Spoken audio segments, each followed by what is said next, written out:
Meyra günaydın. Günaydın. Günaydın.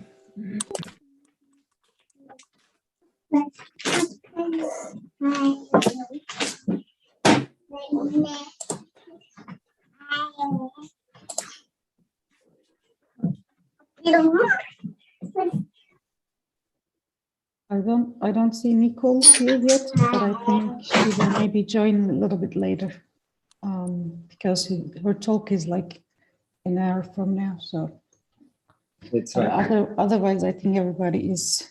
I do see here. I think both Mustafa is there, both Serkan and Yusuf Karlı. I think they're both also here.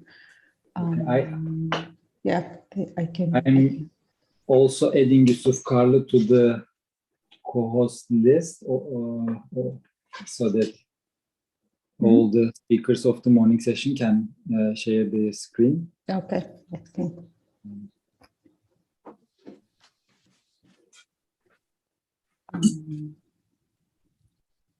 Hello, everyone. Good morning. Hello, morning. So I think we had a really nice first day. I think unfortunately there were no conference dinner, so I hope everyone is awake wherever you are. I'm certainly awake, and it's also pretty cold here today. But good to be here and see many of you. Same for me. Mary Hocam, what time is it there? Because I never learned in Finland. Is it the Central European time or it's more the London?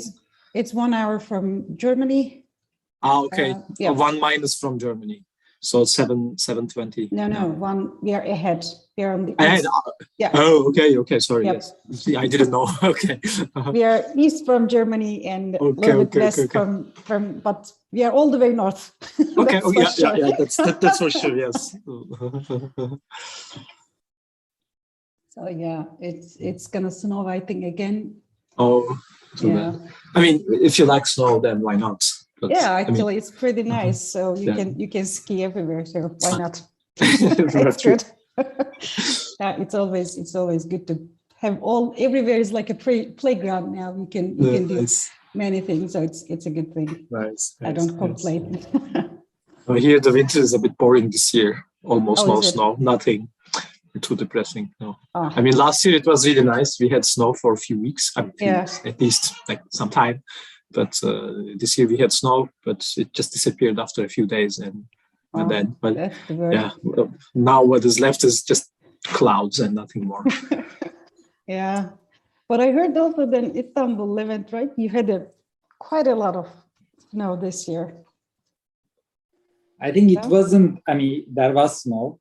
In fact, have you seen this video of someone skiing through Istanbul? No, quite some distance? I haven't. No, I haven't. I saw it on Twitter. It was quite interesting, but it was only a couple of days. Okay. I mean, school was so it's canceled. Melted now? It's all melted now, or more or less. I mean, at least around here. I see. Mm-hmm. Okay. Well, you're not used to snow anyway, so it's better that it's melted. Otherwise, you will suffer. Why do you say that? I mean, well, in Istanbul, I think nowadays there's almost no snow. So when there's snow, everything collapses, right? Pretty much. Yeah, that's probably true. Yeah. Like schools canceled and such in Turkey. That's the thing, I guess, right? Whenever there is no schools are canceled. No. What else? So I think we have 4 exciting talks today. Maybe I can start with that. Nicole is still here, but I'm sure she will come soon. And then these 4 exciting talks are from different places of Europe. So it's good that everybody can talk in the morning. There's not much time difference. So I think first we're going to go to Humboldt University of Berlin. And Mustafa, you're going to talk about some quantum memories and some roadmap also for experimental roadmap, which is quite exciting to hear. And then I think from Izmir Institute of Technology, we're going to hear some quantum key distribution, which is based on some single photons from color centers or defect centers of HBM. And then Nicole is going to talk about the diamond spin qubit sensors. That's exciting. And then finally, Yusuf Carlo will talk about some bi-exton generation in gallium arsenide quantum dots. Okay, looking forward to it. We have also quite a lot of MBEs here. In fact, 5 of them that we can grow gallium arsenide. So very much looking forward to that talk as well, Yusuf. I'm not yet.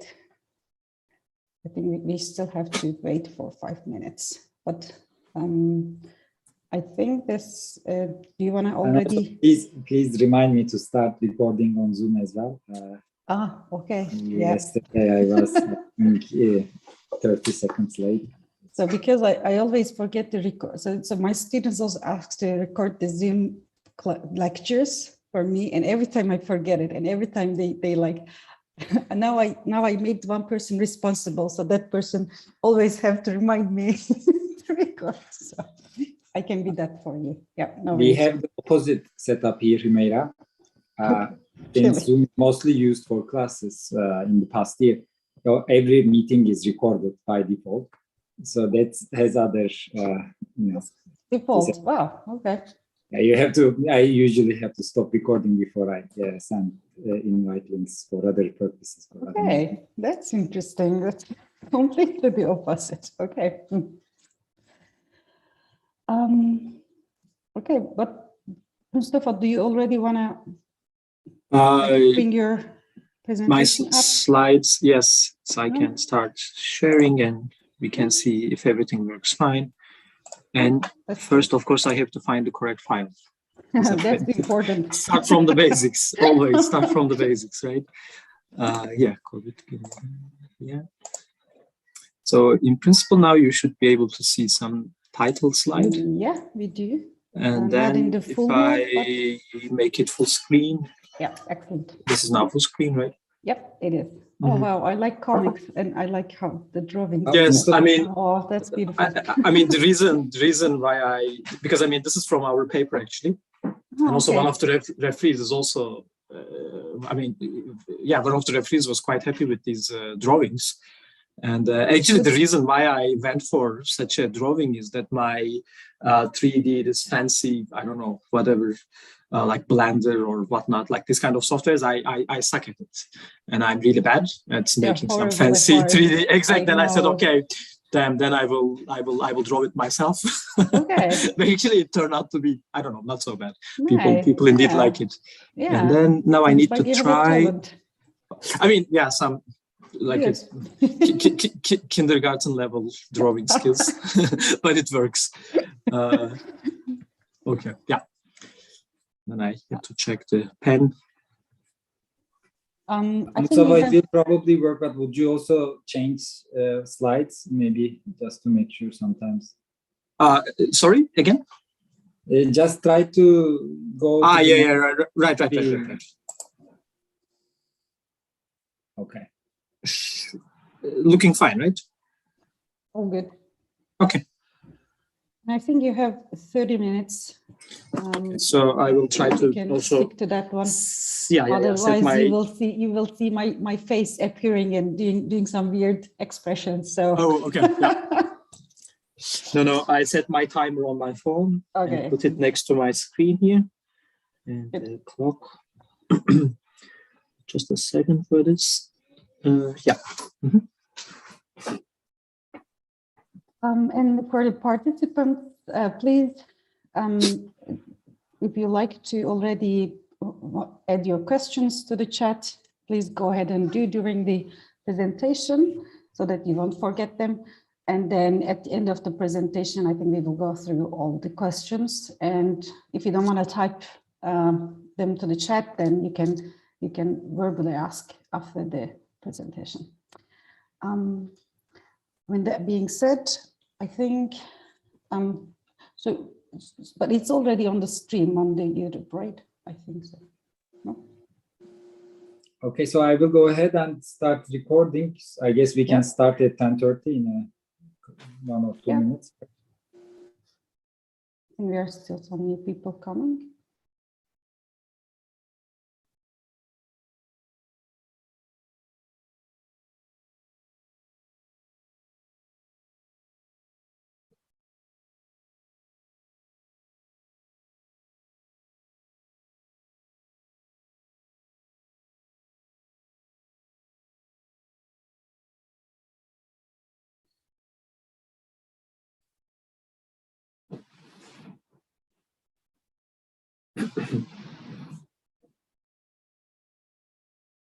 So let me introduce our first speaker of today. But before that, good morning, everyone. This is Meira Çağlayan from Tampere University, and I will be chairing this morning session today. So we have 4 excellent talks scheduled for today, and we will start with Mustafa Gündoğan from Institute of Physics, Humboldt University of Berlin. And Mustafa is going to talk about some exciting roadmap event experiment, starting from some ideas. And his title is Towards Spaceborne Quantum Memories. So I would like to welcome everyone, and I think we can start already. Thank you very much for the introduction and for the invitation. And it's always a nice and warm feeling to connect with my, former colleagues, friends, and mentors in the series of KOBİT conferences. So thank you again for the invitation. So yes, my talk is titled Towards Spaceborne Quantum Memories. But I hope the title is not misleading, because I will mainly talk about some architectures where quantum memories would be useful for long distance quantum communication. But just a couple of words as to where I'm at the moment. So I'm part of the Joint Lab Integrated Quantum Sciences, co-located between the Ferdinand Braun Institute and Humboldt University Physics Department, where I'm kind of leading the memory activities. But we have quite large portfolio of research. And then the lab is kind of recent, established by Markus Krutzig back in 2019, and I joined in April 2020. So the group has actually large history, kind of deep history in towards miniaturizing atomic physics components and laser physics or laser devices for space applications. And then it goes all the way to 2004, where people started thinking about miniaturized or robust BEC experiments for microgravity environment. And so our group is still involved in large either German or international collaborations regarding space atomic physics experiments. And I joined in 2020 to start memory activities, because in the end, in terms of experimental infrastructure, we use the same lasers, same type of atomic systems and whatnot. And so these are some of the these are the main research lines of our group. So the group is mainly focused on developing time standards or frequency references based on several different systems, such as rubidium vapors or strontium beam clocks. Again, these are aimed to be sent to space at some point, or miniaturized hybrid optical traps for Bose-Einstein condensate experiments. And then, of course, so my field is developing quantum memories. Just for the sake of completeness, so this is quite simple, but just for the sake of completeness, I will start with what a quantum memory is, at least from an experimentalist's point of view. So if you treat your quantum memory as a black box, then what it does and what it should be doing is to store the quantum state of an input photon. and just do nothing on it, right? And then read it on demand at a later time. So you press a button, you get it out. And so here the on-demand capability is kind of important. So why is it important? Because it acts as an interface between flying qubits, right? Photons that are used for quantum communication, and matter qubits for quantum processing, or just simply for storage. So they are needed, and so these kind of memories are needed in many protocols that involve probabilistic processes. So if you get rid of some probabilistic nature in your process, and to make them more deterministic, then you can use memories, basically. And yes, of course, our context is quantum communication and networking. Again, for the sake of completeness, what is quantum communications? So it's a transfer of quantum state between two or more parties, right? And then here the quantum state is usually encoded in different degrees of freedoms of photons, such as polarization or angular momentum, or it could be time bins. For example, you can create even time bins. But here there's a small, but actually kind of a big problem for long distance quantum communications. That is, the loss in optical fibers limits the transmission range to around below 1,000 kilometers, basically. So just an example. So this is the standard example that we usually give that is usually given in the community. So the attenuation of photons at telecommunication wavelength is around 0.2 dB per kilometer. And for those who are not familiar with the units decibel, so it is roughly 5%. So that means, you have this exponential loss, so your signal decays 5% every kilometer. And then this means that if you start with a single photon source that emits 10 billion individual pulses per second, then it will take you more than 300 years to receive only one of them across 1,000 kilometers. So this basically tells you that it is, so the direct transmission across a single fiber is, practically impossible. In classical communications, we have optical repeaters that are installed every couple of, I don't know the exact number, but every some kilometers, that simply amplifies your signal. So these are basically laser amplifiers. But in quantum physics, you have the no cloning theorem that says, no, actually you can't do this. You can't arbitrarily clone a quantum state without, because in the end, any amplification would mean kind of you would collapse the state in the meantime. But then the solution came out in 1998, I think, or 7, in the form of quantum repeaters. This I will again talk in a minute. Or the other solution is by totally bypassing the optical fibers and distributing these single photons or entangled photon pairs through free space via satellites orbiting Earth, because in the end, satellite to Earth channels. So most of the time, the photons travel through empty space, right? So they are not subjected to such exponential losses. And a little, again, simple overview of quantum repeaters. So the overall idea is that, so you start with two parties, right? But here the problem was that between these two parties, so you can't directly send your photons, right? Because they are too far. So what do you do? So you divide the whole link into 2 to the n smaller segments. So for example, for n equals 1, so we have these 2 smaller segments, and then we pairwise create entanglement between these two parties, right? And then whenever both are pairwise entangled, so whenever we get this heralding signal saying that yes, we have entanglement in both parts, then what we do now is to perform what we call entanglement swapping operation between the central two stations. And then in the end, the result of this operation would be to project the initial entangled states into a larger entangled state between the end parties. So here, what we did is effectively create entanglement between individual segments and then extended it across the whole, initially this long distance. But then again here, so I drew these boxes, but what are they experimentally? So they can be an entangled photon pair source and the quantum memory. Because in the end, so here, when I said you need to get both individual pairs entangled. But then, I mean, these are probabilistic, right? Entanglement creation is usually probabilistic, plus we have loss.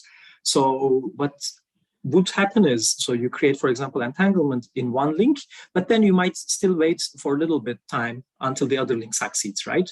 So until you get all the segments entangled, so you have to have a way to store this entangled state, and this is why you need quantum memories here.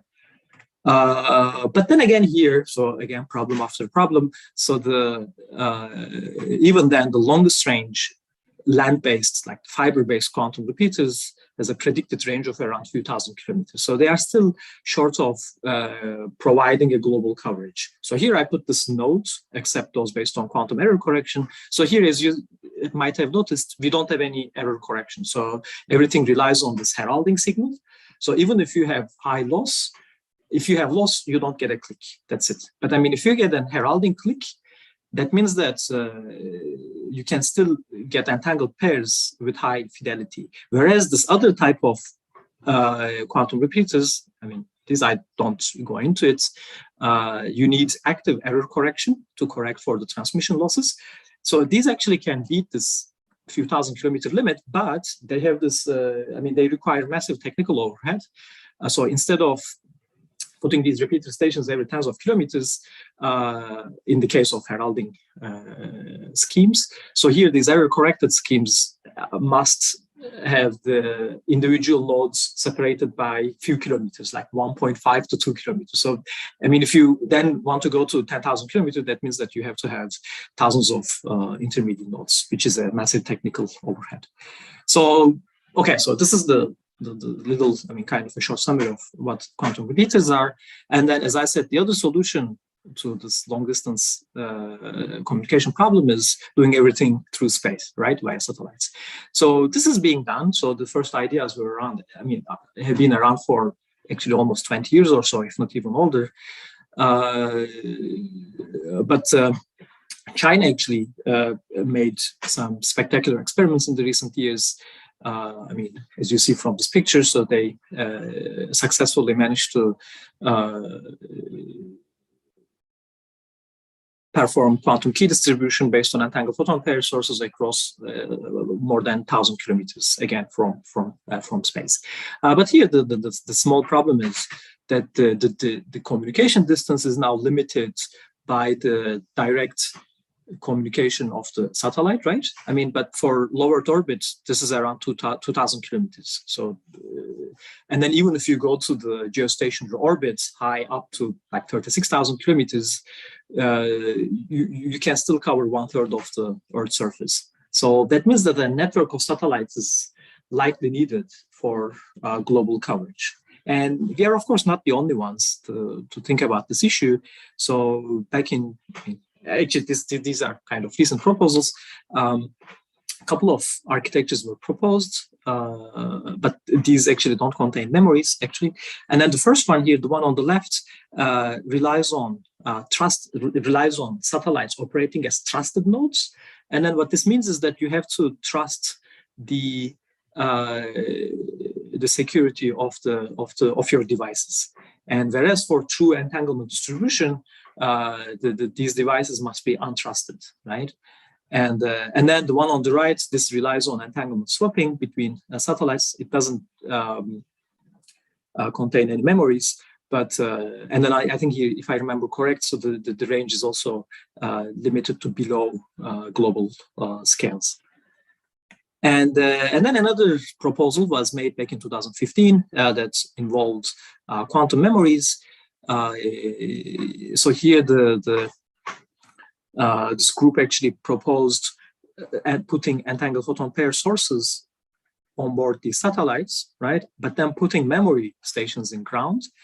And then in this way, they actually demonstrated that, I mean, you can bypass the exponential fiber losses. This is kind of obvious. And then with this scheme, global distances could be within reach. But here, this, of course, also I mean, has its own issues. So the weather in all ground stations has to be simultaneously good and clear, right? Because I mean here, so this picture is only for n equals 1. So, and you remember it was the nesting level. But I mean, if you go to longer distances, you have to increase this n to 2 or 3, basically. That means that you have to put more and more ground stations. And then for 9 ground stations, actually the simultaneous probability of having simultaneous good weather in all stations is around 10 to minus 3, which actually, yeah, makes it again very difficult for the scheme to work. And also the other thing is, so as you increase the distance between these nodes, so the path now, so because I mean this is your atmosphere. Let's say the thickest part is, let's say, 10 kilometers or so, and then so each time the photons, I mean in each link, you have this atmospheric loss component, right? So this is also another issue that limits the performance of this architecture. And also and lastly, at the time, back in 2014-15, it was thought that it was really difficult. I mean, it was a fair point at the time. Putting all these memory components in space was quite difficult at the time. But so here I give a little pause. Atomic physics in space actually made a huge leap in the recent years. So this is a news article from 2016. At the time, people were developing kind of a compact Bose-Einstein condensate setup to be sent to the ISS, and then which is this. It was sent in 2020. And actually, so this guy here, so this is our group leader, Markus Krutzig. So he was working on these experiments at NASA back those days. Anyway, so I mean, basically, the atomic physics community in the meantime had been working on making these devices suitable for space, right? So this is the message, and then all the good results. So we have in the last few years coming from space, basically. And in addition to all these space-based setups and miniaturization efforts, already for ground-based experiments, there's massive efforts ongoing towards miniaturization of these components, right? Because I mean, in the end, so if you make everything chip-based, then you can kind of scale them up and use them in the field, in oceans, on mountains, and whatnot. So there's already a big effort in miniaturizing these memory quantum optical components, including the classical parts such as lasers. So basically, so here, all these made us to rethink the global repeater scheme now with satellites. So this is the original scheme that I showed you earlier, right? So you have the quantum non-dilution detection that tells you whether you get a click or not, whether you get a photon from space or not. And if you get a click, then you direct this photon to your memory and you load it, right? And then you wait until all the memories are loaded, right? You get a click, then you load your memory. Again, the same, you load your memory. And then once all the memories are loaded, then what you do is, again, you perform it. Then you read out the photons stored in these memories via Bell state measurement. And then again, this Bell state measurement projects the state across a larger entangled state between the two end parties. So this was the original proposal. And then what we did is we said, okay, so let's take this box, the central station, and then put this in space. Because now, I mean, here what I didn't draw is we have the atmosphere here, right? And then when the photons are traveling here, so, I mean, here the loss is small, but here you have some atmospheric loss, right? But then if you can get rid of that loss, then what happens? So this is mainly I mean, it's a kind of a simple point, but nevertheless, it has a huge effect. And then as a benchmark, so we use the entanglement distribution time, which depends on the source repetition rate and all sorts of efficiencies, source and detection and memory efficiencies, and also the channel loss, right? Average 2 photon transmission, because we have, so every satellite is connected via 2 channels. And here is the nesting levels, as I explained earlier. So if we assume if we treat the LCZ protocol, which is one of the first protocols for quantum repeaters, and then if we assume that we can implement this in space, so no ground links, right? Only the 2 end links are, of course, I mean, in the ground, it's obvious by definition. With single mode memories, then you need to wait for around 10 to 5 seconds to create an entangled pair across 20,000 kilometers. And so if you use multi-mode memory, so that means that a memory that can simultaneously store 100 pulses before emitting the first one, then of course it will become faster, but still not so practical. So you need to wait that now then 1,000 seconds, which is some minutes, maybe an hour. But then here the point is that already for low Earth orbits, the satellite flyover time is few minutes. And also the other thing is that so it is difficult to create a quantum memory that can store individual qubits that long.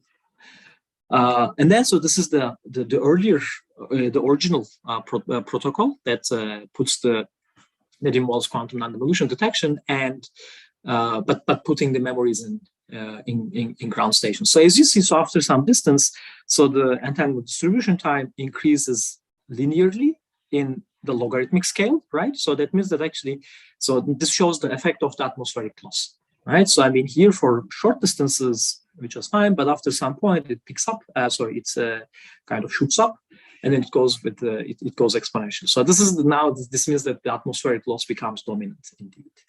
But then if you put everything in space, this is then what we get. So for 10,000 kilometers, you would need only like a few hundred milliseconds to communicate, not communicate, but to distribute one entangled pair, and this becomes around 1 second for the whole global scale. And then we use these parameters here.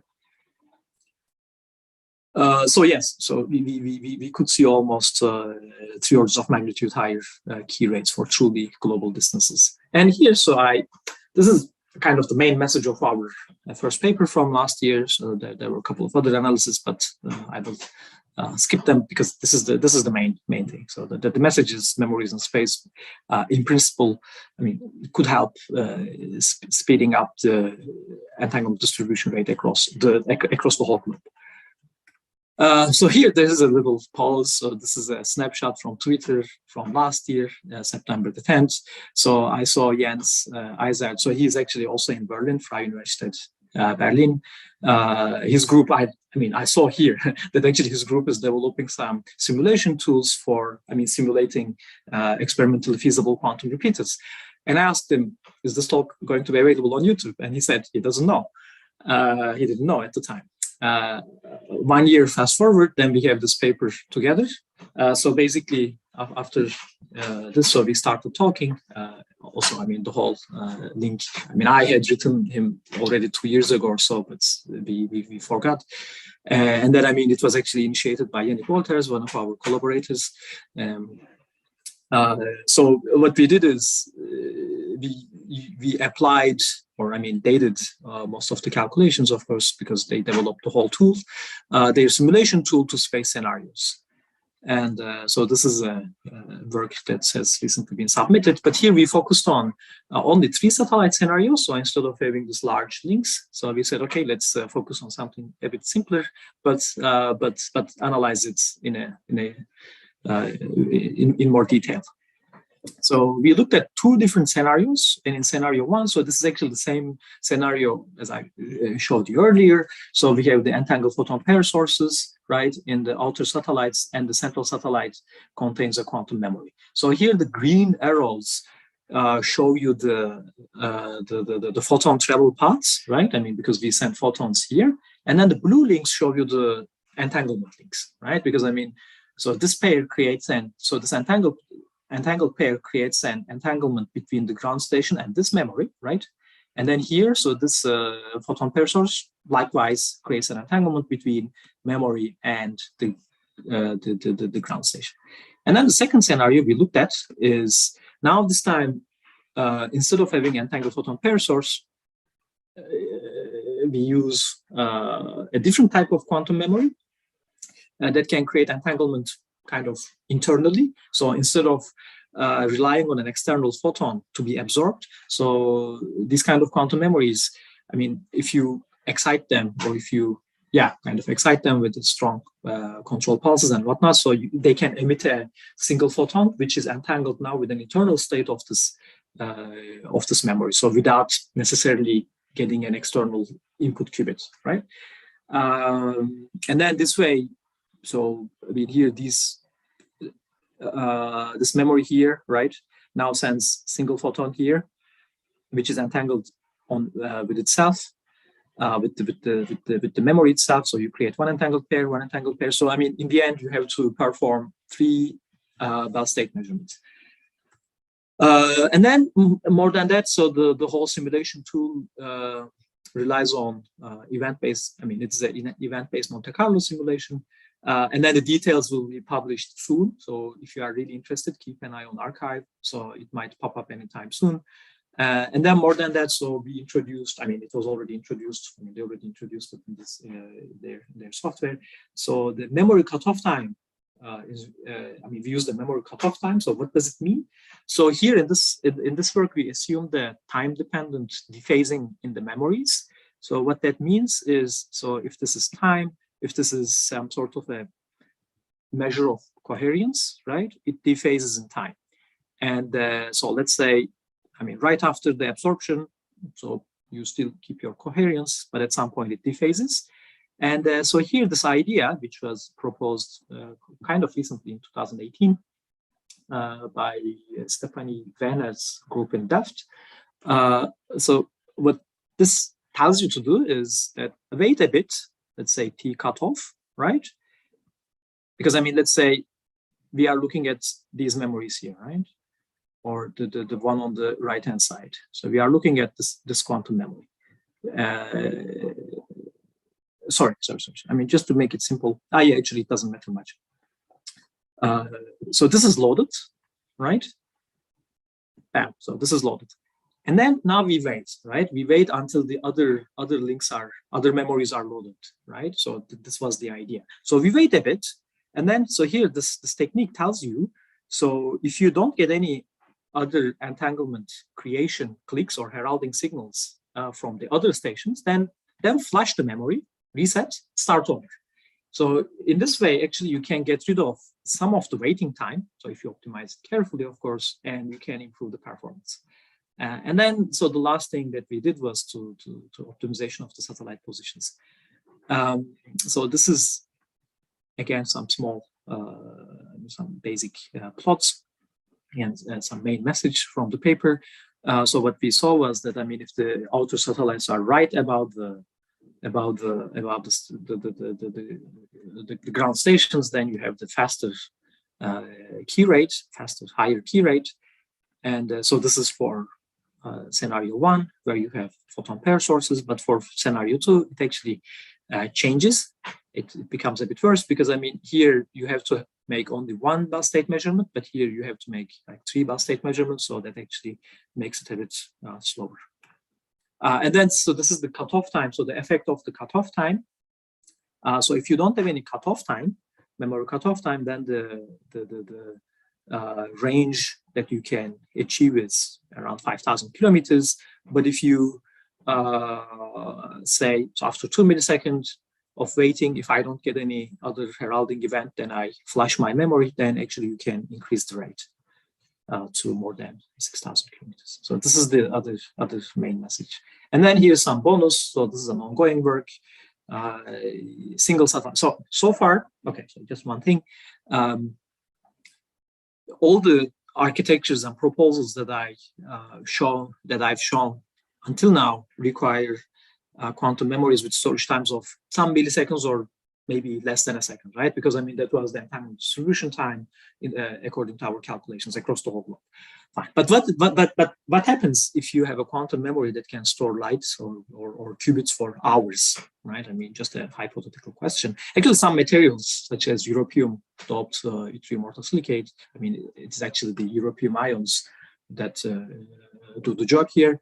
They have exceptionally high coherence times, so up to 6 hours of. So this is 6 hours of T2, and this is was demonstrated back in 2015. And towards the end of last year, 1 hour of optical storage time was shown to be doable. But here, I mean, this experiment was not done with single at the single photon level. This is another issue, another difficulty. So what happens? So if you have quite a high memory capacity in terms of storage time and multimode capacity, then you can simply create an entangled photon pair source right here and send one pair here, and then store the other pair on board the satellite, and then just physically move around the globe, and then read out the other memory, right? That's stored all these train of pulses and send them to ground, basically. I mean, it is this simple, actually. So what we are currently doing is we are calculating the achievable key rates with certain memory parameters for different QKD protocols, be it decoy state or single photon pulses or entangled photon pairs. And from here, we are trying to extract the required memory capacities. And then, so it seems like one needs to have, I mean, again, this depends on the specific protocol. One needs to have really high memory capacity, like maybe a few 100,000 to million modes. So this was not, I mean, proposed first by us. So it was already an idea that was put forward by Adiabatic back in 2017. And then now we are actually also in contact with her and improving on these ideas. So the experimental ideas and activities. So because, I mean, as I said, we are an experimental group, right? So, I mean, I have, I think, only a minute left, which is, I think, fine at the moment. So we are building a Bose-Einstein condensate or quantum memory based on a Bose-Einstein condensate in our labs here. Again, so the setup is quite similar to the one sent to the ISS, and we are also taking full advantage of our affiliation and our presence in the Ferdinand Braun Institute, because we can use all these miniaturized lasers, right? So I mean, here, for example, this little board contains all the lasers, but I mean, usually if you buy them from, I mean, Experimental Snowbit, from Toptica or whatnot, so the whole table would be full of optical components, right? So, but instead, so this is the BC setup instead of filling the whole room. And also we have a joint project ongoing with Yannick Worters on developing portable warm vapor memories. So here I need to go a step back and to show you something else. So this is one of the works that was done in our group last year. So I mean, so look at the scale. So this is only 6.5 centimeters. So from here to here, and as just for scaling purposes, here you have a coin, and so this is a vapor cell. So instead of cooling the atoms, then you can also do such memory experiments with warm vapors. So this little thingy here, actually it contains the rubidium atoms, right? And then we have all the mirrors and isolators, and then the laser comes through a fiber here. Again, but it can be a miniaturized centimeter long laser that is developed at FBH, this institute. So that means that, I mean, you can pack everything on a 10 by 10 centimeter module. So this is a module that is used for frequency as a frequency reference. But I mean, if you add some modulators or frequency spectral filters, then I mean the same setup can be used as a memory in the end, right? And then this is what we are trying to do. And so this is an ongoing work. This is a recent photo from our lab at the physics department at Humboldt. So we are building a compact, like really small, portable, cesium-based warm vapor memory.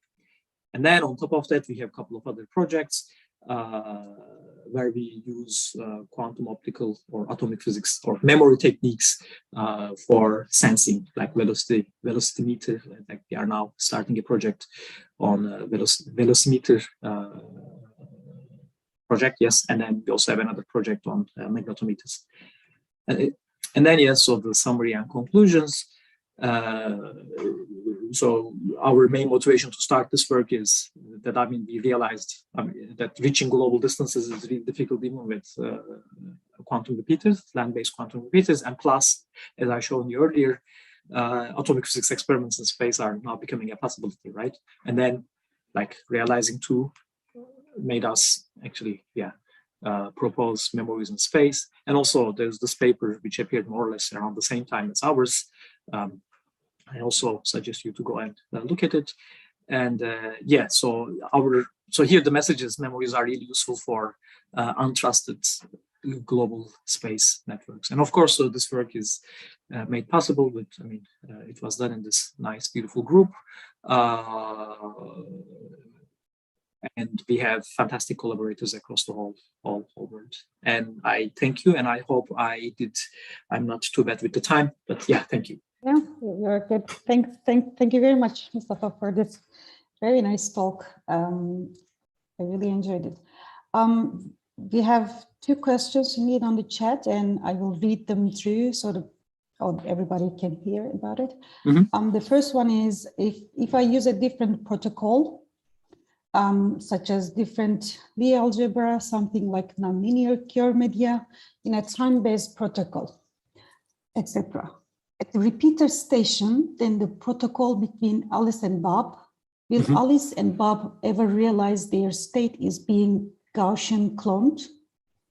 That is the first part of the question. And it continues, I know people exploit multi-photon noise of single photon sources. Are you aware of other noise that can be exploited in this manner?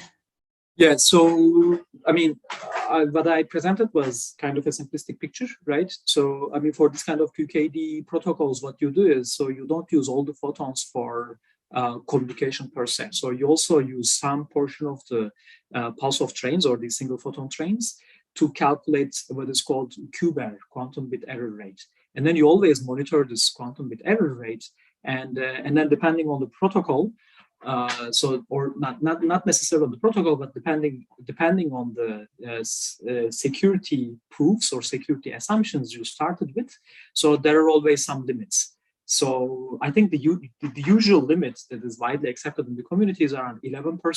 So if your quantum bit error rate is below 11%, then you immediately stop the transmission because that is beyond the tolerable noise level. So I mean noise. So here in this case, it could be a third party intercepting your messages. So this is the answer I can give. And also for the I'm not sure if this will be an answer, but just a second. If I read the question again, like a non-linear Kerr media in a time-based protocol. So I mean, I didn't get what really this means, but there were also some recent protocols where they proposed to use nonlinear media as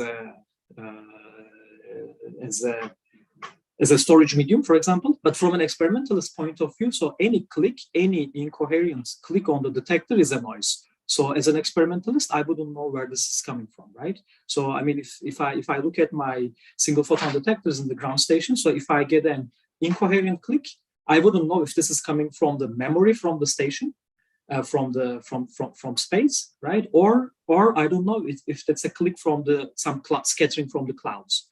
Because I mean, as long as it kills my visibility, it is a noise. So this, I don't know. I mean, maybe there's some other way to exploit different types of noises, but from an experimentalist point of view, as long as it kills your visibility in the bell state measurement, because I mean, it's an interference experiment, then it's an incoherent click. So it could also be the dark count of the detector because there is no way of discerning the source, at least from this simple point of view.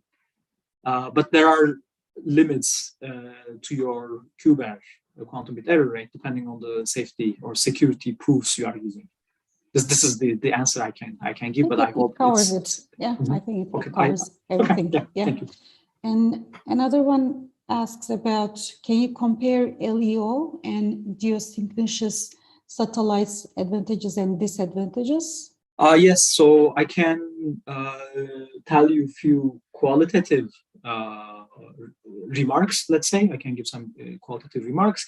So if you go to the geostationary orbit, then the divergence becomes really important, because I mean, if I try to do it here, I mean, this is the, oops, sorry.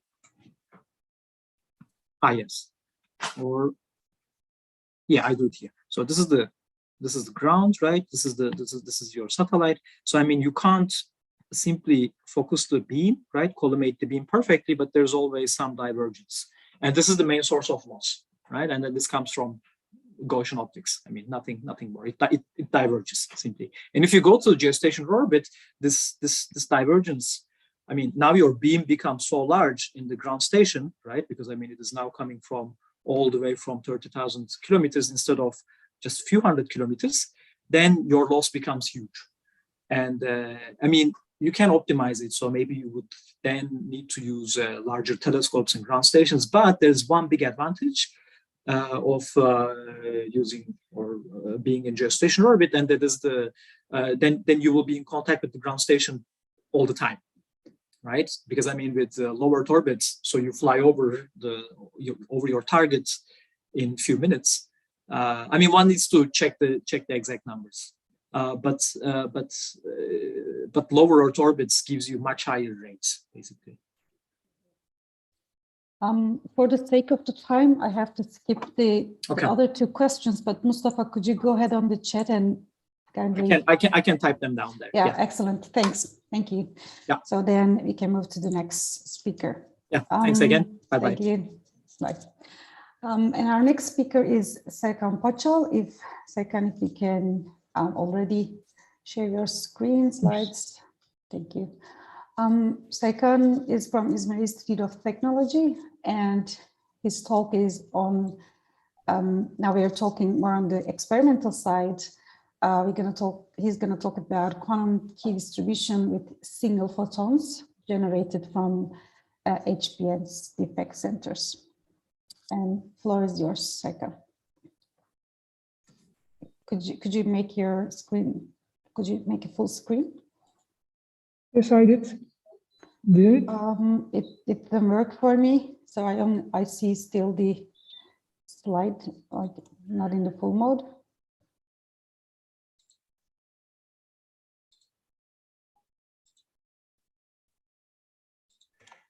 Maybe you shall share your screen.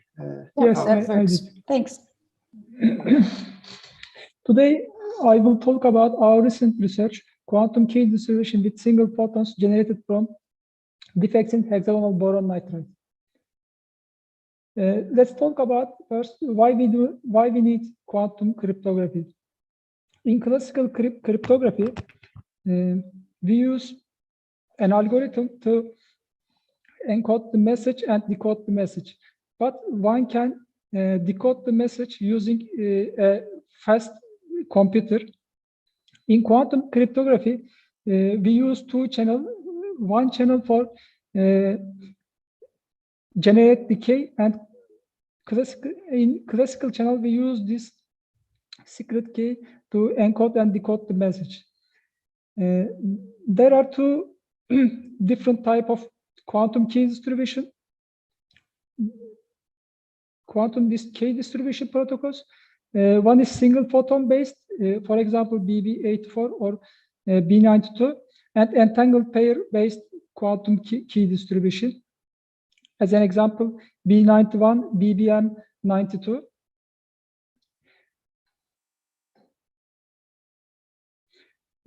Let's talk about BB84 protocol and B92 protocol. In BB84 protocol, there is a light source, and Alice, there is a four polarization Alice chooses. Bob randomly chooses the basis that he wants to measure, and he analyzes its polarization. B92 is very similar to BB84 protocol, but he used only two non-orthogonal polarization, and Bob uses the orthogonal position to Alice polarization to measure the photons. There are some advantages and disadvantages on them. For example, BB84 more efficient, but B92 protocol needs less components. That's why we use B92 protocol in our experiment. In quantum key distribution, we need some critical components. There are three critical components. We need a bright single photon source. We need a fast polarization controller, for example, electro-optic modulator, Pockels cells, or Mach-Zehnder interferometer. And we need efficient single photon detectors. To date, and two single photon source have been used in quantum key distribution experiment. One is quantum dots and the other one is defects in diamond. And it has some advantages and disadvantages. Quantum dots, more efficient single photon source, but they need cryogenic temperatures. On the other hand, defects in diamonds can emit photon in room temperature, but their efficiency is low. Here, our B92 experimental setup.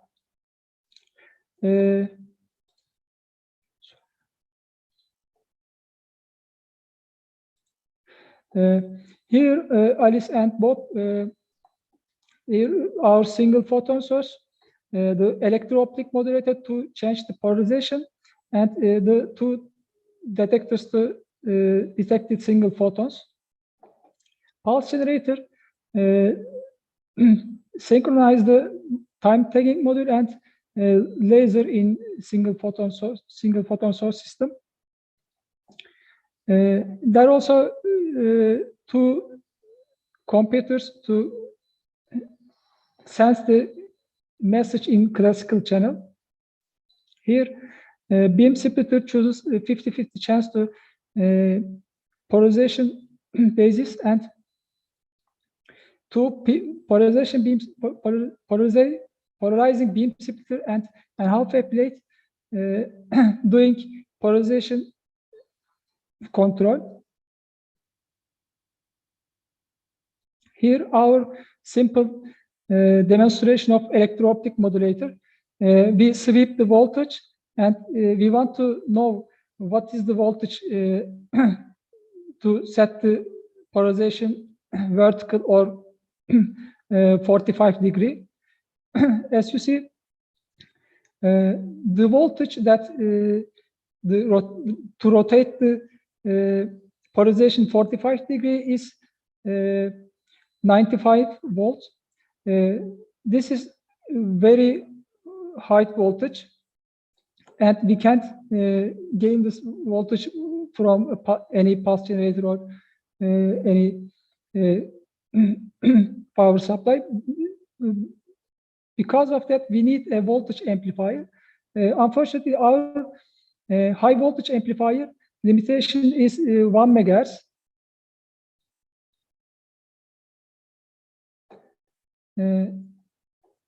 Single photon source that we use is hexagonal boron nitride. Here, the structure of the monolayer hexagonal boron nitride and its nitrogen vacancy defect.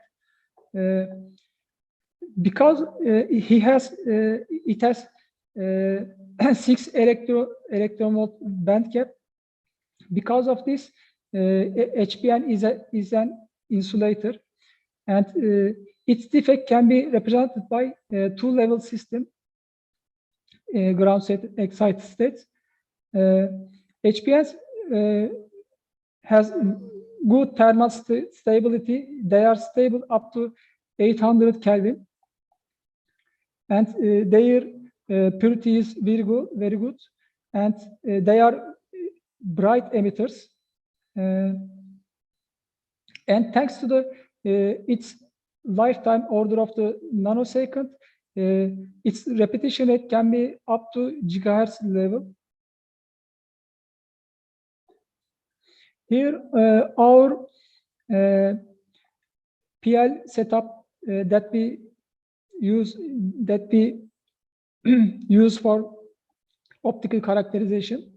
Here, the laser beam comes to the dichroic mirror. Dichroic mirrors guide the beam to the sample, and objective collect the single photons, and single photons comes through the CCD, and we analyze this signal. Here is the high precision XYZ stage, and we changing the position to XYZ stage. We get the PL map of the bulk HBN. Here, there is a point defect and bright emission. Its optical image is also shown in with you transparent. And we focus on this point defect. We can see that we can analyze its spectrum. Here, bright and narrow zero phonon line and its phonon sideband. The energy difference between zero phonon ZPL and phonon sideband is exactly matched the hexagonal boron nitride. Here, the excitation polarization and emission polarization. This linear dependency is very important for quantum key distribution. And here, the saturation behavior of photoluminescence emission.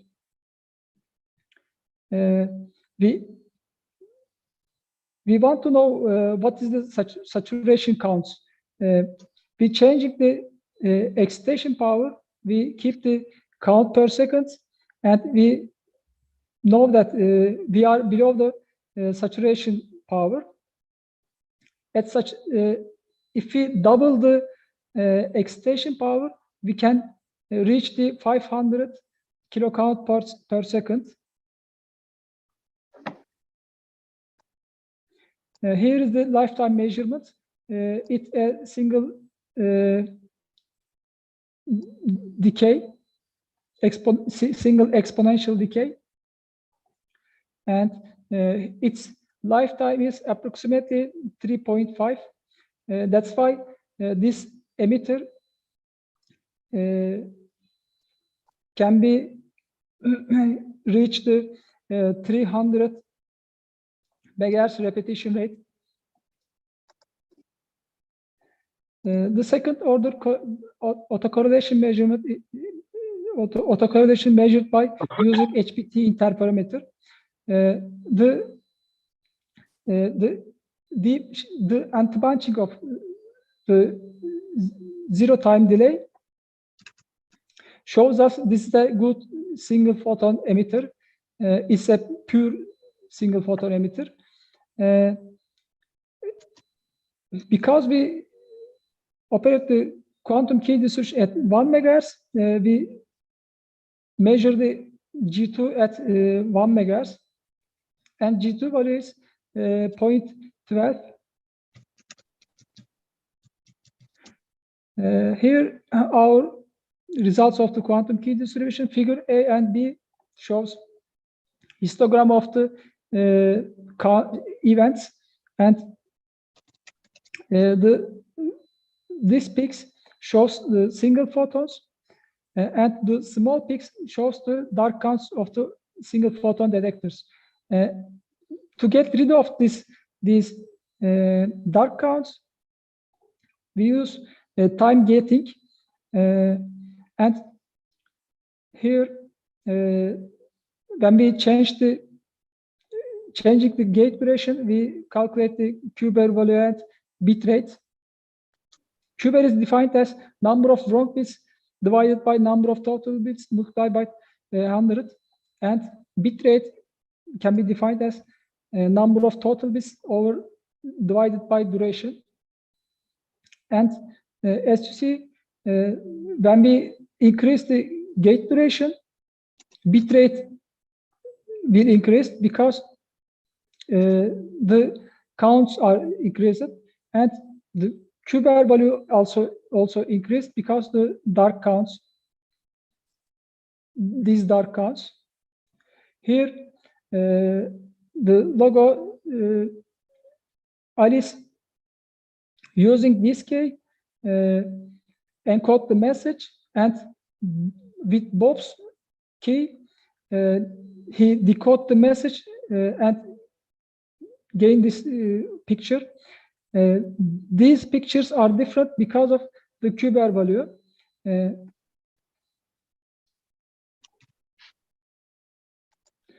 To summarize, we generate a bright single photon from defects in hexagonal boron atom at room temperature, and this is the first demonstration of quantum key distribution with these structures. And our research shows the potential of the defects in HPN for quantum technologies. And what to do next? We can also improving the electronic limits of our setup. We can reach the higher bit rates, and single photon source can also be improved. Thank you for listening. Thank you, Serkan. Thank you for this nice talk. It was interesting to hear about some applications on this using the HPN defect centers. So I don't see any question on the chat, I guess, yeah. Do we have any question? There is one question asks about what is the photon purity? Photon purity is emitting photons one by one. Okay. And any other question?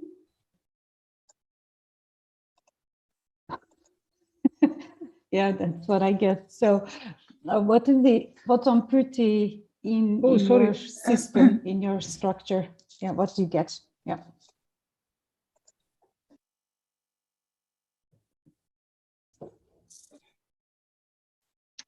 This is the G2 value. When the G2 value is lower, it emits one by one. And there is, of course, in our when G2 is 0, it means your photon source is emitted one by one, actually. Right. So I think this kind of like replace the response to your question. Hope it answers this. I'm not sure if there are any other questions. If not, we can thank Serkan once more. Thank you, Serkan, for this nice experimental results, sharing this. Maybe you can continue the discussion with in the chat. There were some follow-up questions to you. But let's move on to the next speaker now. So our next speaker is Nicole Fabri. Nicole is from European Laboratory for Nonlinear Spectroscopy, Italy. Hey, Nicole, good to see you. And she's going to talk about optimal control of a diamond spin qubit sensor. Thank you, Indra. I'll try now to... Yeah, please share your screen. Yeah.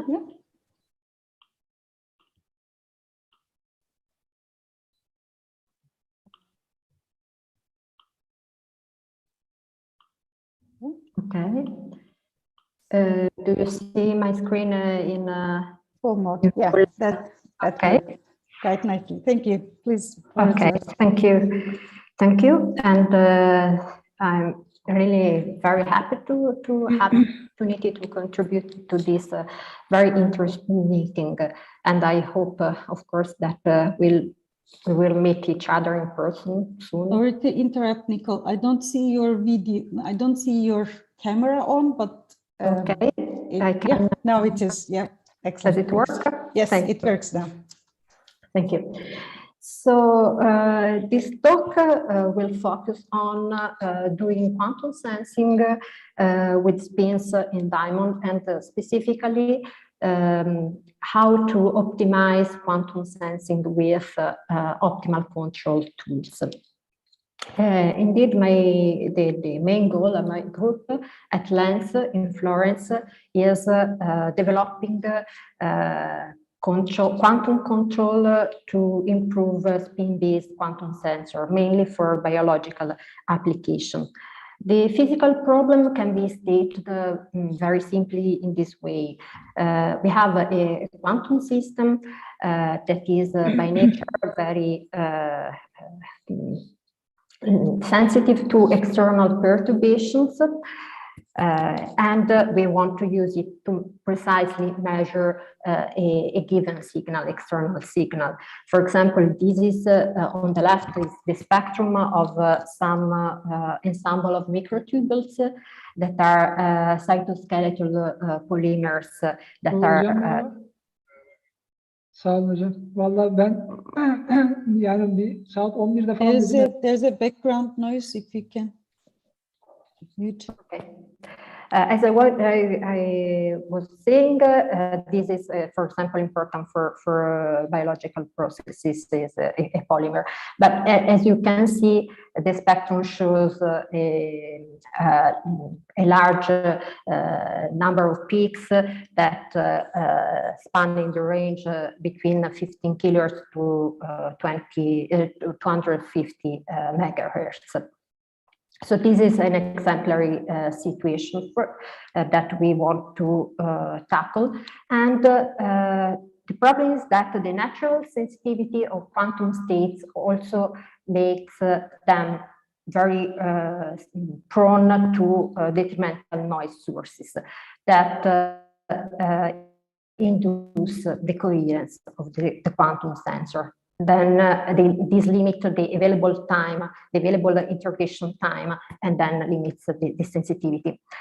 And therefore, in most of the practical cases, indeed, the sensitivity of the sensor, of the quantum sensor, is far away from theoretical limits. In particular, as I will show you, we focus on sensor based on diamond color sensors in diamond, and in particular nitrogen vacancy color sensors in diamond that have emerged in the last few years as a prominent platform for quantum sensing.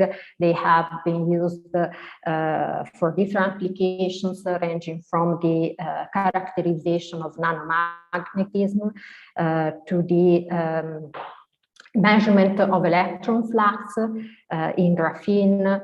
They have been used for spectroscopy of single molecules with applications in chemical analysis and quantum computing. And also they have been used for non-invasive measurements in biological samples, thanks to their natural biocompatibility. But with the broadening of this application, of the range of applications of diamond-based sensor, also the let's say also the demand for performance increases, and so the idea here is to use optimal quantum control tools. Optimal quantum control tools have been actually introduced in different contexts. Let's say in, for example, in many-body physics. In general, the problem is can be stated like this: we want to optimize the temporal dependence of some control parameter in our system to obtain a more efficient process that can be very that can have very diverse purpose. For example, optimize the preparation of a state, minimize the energy of a system, and so on. These kind of methods have been widely used, successfully applied in a variety of fields, ranging from uncorrelated system, for example, to control chemical reactions, and also to drive the dynamics of many-body correlated systems, for example, across a quantum phase transition, and also for the fast driving of single qubits. Okay, so in the following, I will show you, let's say, how to adapt optimal quantum control tools to quantum sensing, and specifically in the case of a spin qubit sensor. And then in the second part of the talk, I will tell you about a method we have introduced to optimize the sensor sensitivity by mapping the problem of the sensor to a single qubit sensor, dynamically controlled single qubit sensor to a Ising model. Okay, so let me just spend a few words to introduce the physical platform and the main, let's say, the basic techniques. As you probably know, the nitrogen vacancy centers in diamond are quantum defects based on a nitrogen substitutional atoms next to a vacancy. And here the electron wave function is localized and forms a spin triplet, so a three-level system. But very often this is used as a two-level system by selecting two spin states, and so we have a spin qubit, basically. The special property of this kind of system is for sure that it exhibits a very long coherence. It is a long-lived spin qubit, and also it is optically active. We use the room temperature diamond device. Here is the diamond sample, a few millimeters large, compatible with the biological applications. And scanning the laser across the sample, we can see the single qubits by collecting the fluorescence. And by sending a microwave through an antenna wire, we can rotate the spin in a very fast wave. So, for example, you can see here a nice radio oscillation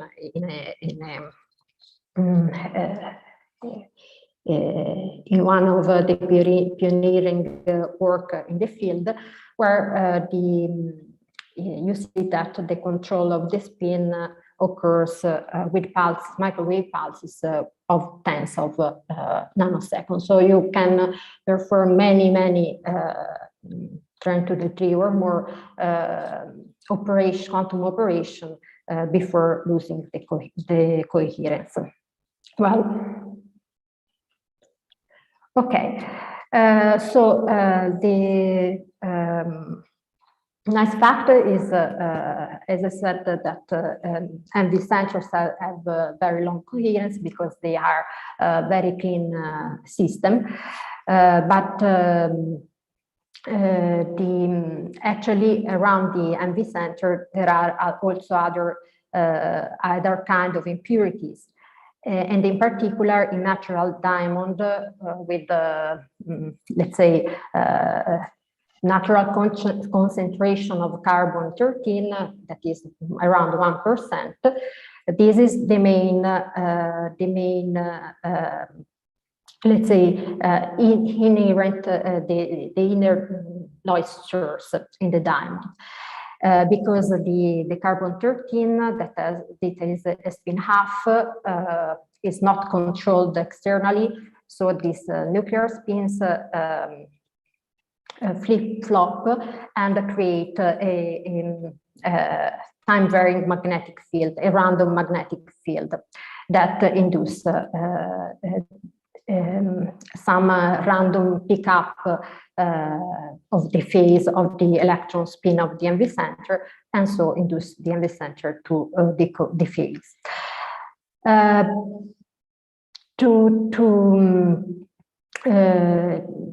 To mitigate this effect, we can use dynamical decoupling protocols that are basically extensions of spin echo. So the electron is repeatedly flipped, and if the noise, the time variation of the noise is low enough, and the flip of the spin is flipped very fast compared to that, then the interaction between the spin and the environment is averaged out. And if you use, for example, a periodic train of pulses, the coherence can be of this spin can be increased by orders of magnitudes. Okay, these kind of dynamical decoupling techniques can be used not only to improve coherence, but also for sensing. Indeed, in a simple picture, if you have a Ramsey interferometer, this will be sensitive basically to DC signals, static signals, while an alternating signal like this is, an alternating signal is averaged out. Vice versa with dynamical decoupling protocols, if the period of the external signal to be measured matches the periodic flipping of the spin, the spin, let's say, the signal is rectified so that the spin is sensitive to that signal. This is this periodic sequence is the so-called parcel sequence and made of equidistant pulses, and this is sensitive to one single frequency of the environment.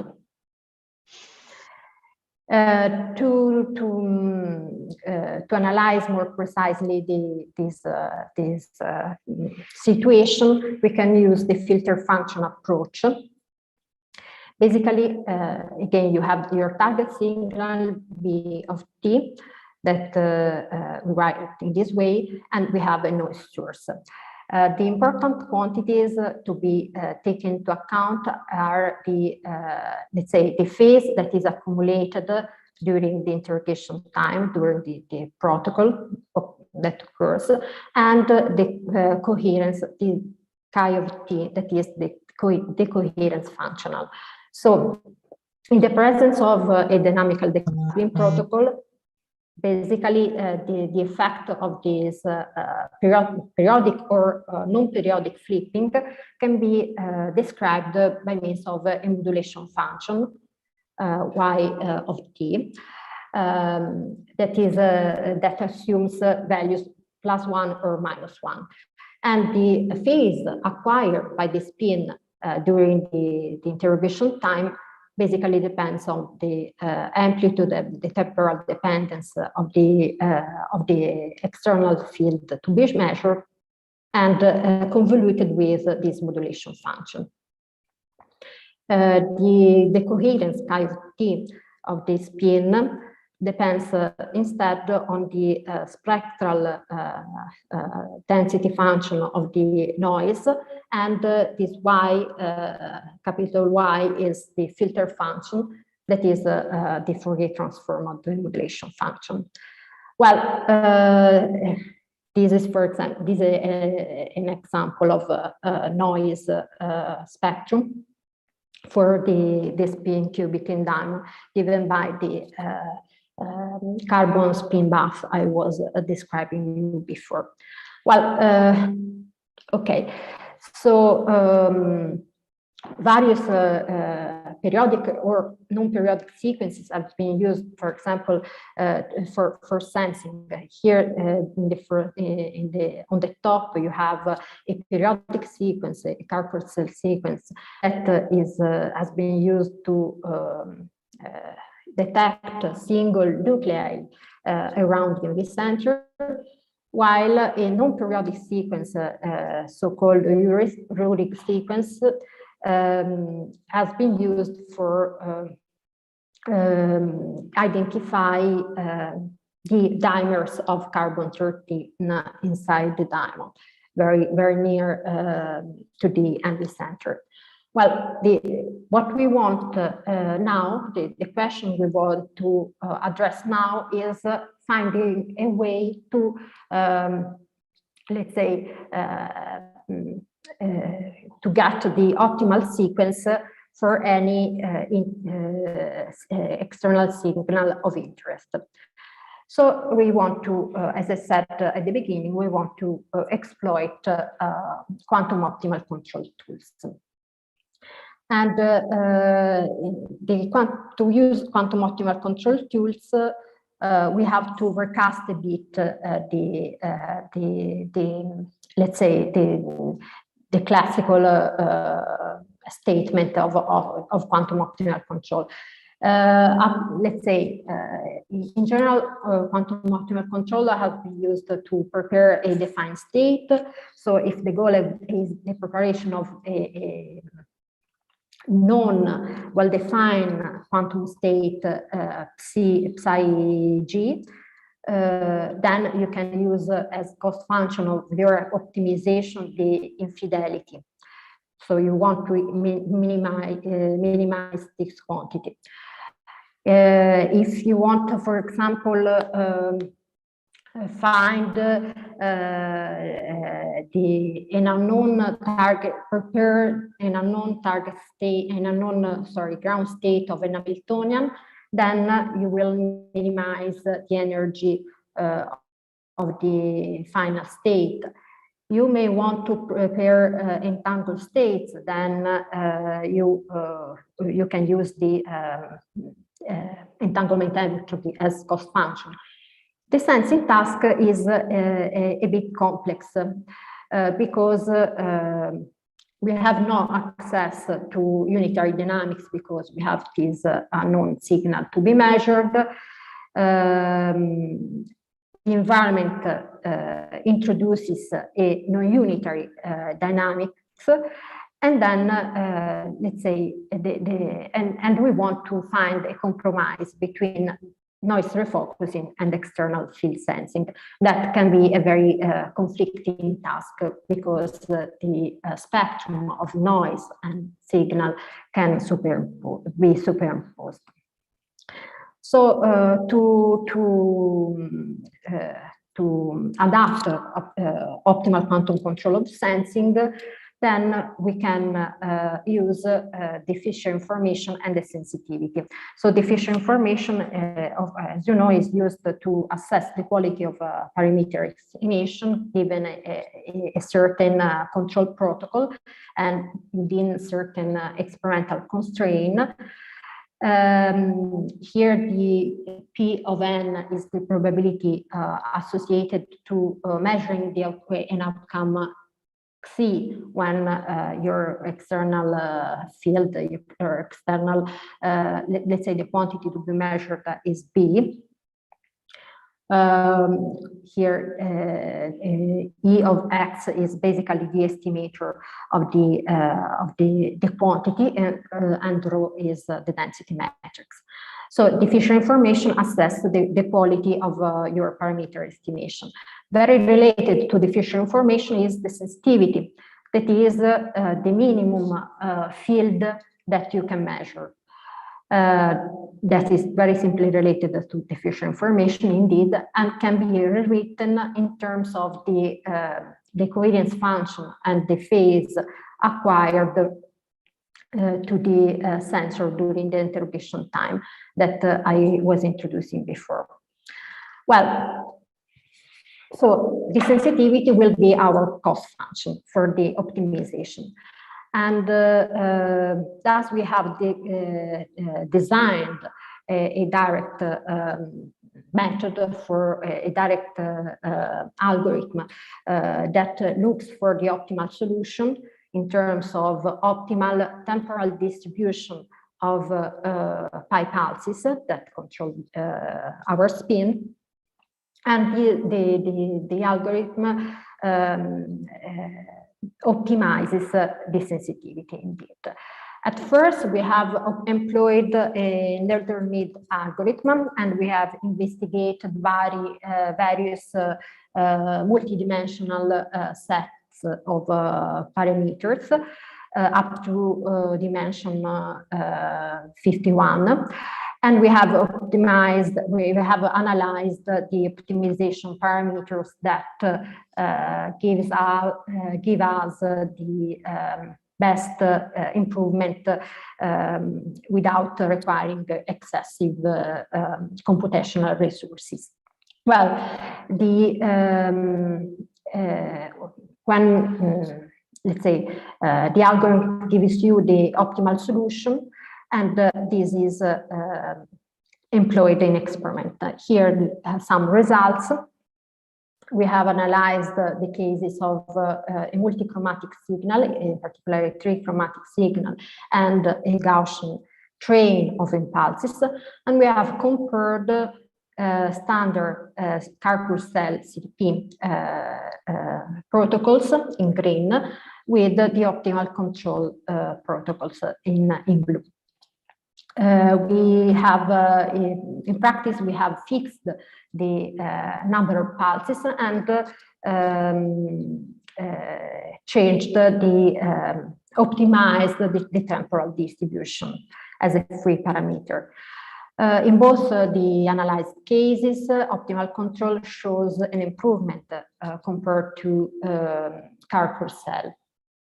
In particular, to evaluate this improvement, here we have represented the phase acquired and the inverse center of the slide, and the inverse of sensitivity on the right. Being the inverse of sensitivity here, the larger is the better. For example, in a trichromatic case, for a trichromatic target signal, we see that CP sequences shows, let's say, the phase acquired by the sensor with the CP sequence shows 3 peaks that correspond to the 3 different components of the signal, while the inverse of sensitivity shows that one of these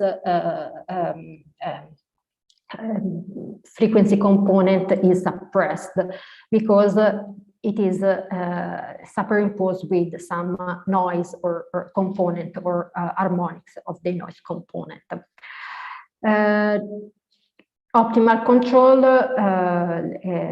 brings an improvement of the phase acquired in the whole range of times, interrogation times investigated. On the top, you see the phase, and on the bottom, you see the absolute value of this phase. Also, when the, let's say, the optimal control shows the same value of phi as for the CP, actually the sensitivity shows an improvement. And this is shows that the optimal control not only improves the phase acquired, but also the protection against noise. And also we see that, for example, here you see that we have also a sensing speed up if we fix the sensitivity, let's say. This is reached in a shorter time with optimal control compared to standard CP sequences. And this can be used if you have, for example, signals that have inherently short coherence time, or if you have the experimental drift that prevent you to make long measurements. Okay, well, this is, let's say, these methods have shown us a good improvement compared to standard methods, but the computational complexity makes, let's say, may limit the application, the applicability of the method. So we have, in the second part of the talk, I will show you another method, a new method that instead draws from an analogy between pulsed dynamical control of single spin qubit sensors and using spin glass models. Okay, so the idea is to map indeed our problem, that is find a continuous temporal dynamics that optimizes sensitivity, into another problem that is find the discrete spatial distribution of spins that minimizes the energy of an Ising system. So basically we discretize our time, the interrogation time of the sensor, into little time intervals, and we map it in spatial steps. So indeed, I will show you in a moment that we find that the problem of this optimization problem, let's say the optimization problem of the sensor, is indeed homologous to the optimization problem of the Ising spin model. And the advantage of this mapping is that we can use a large variety of toolboxes that have been developed in the context of spin glass, frustrated systems, and in general disordered physics.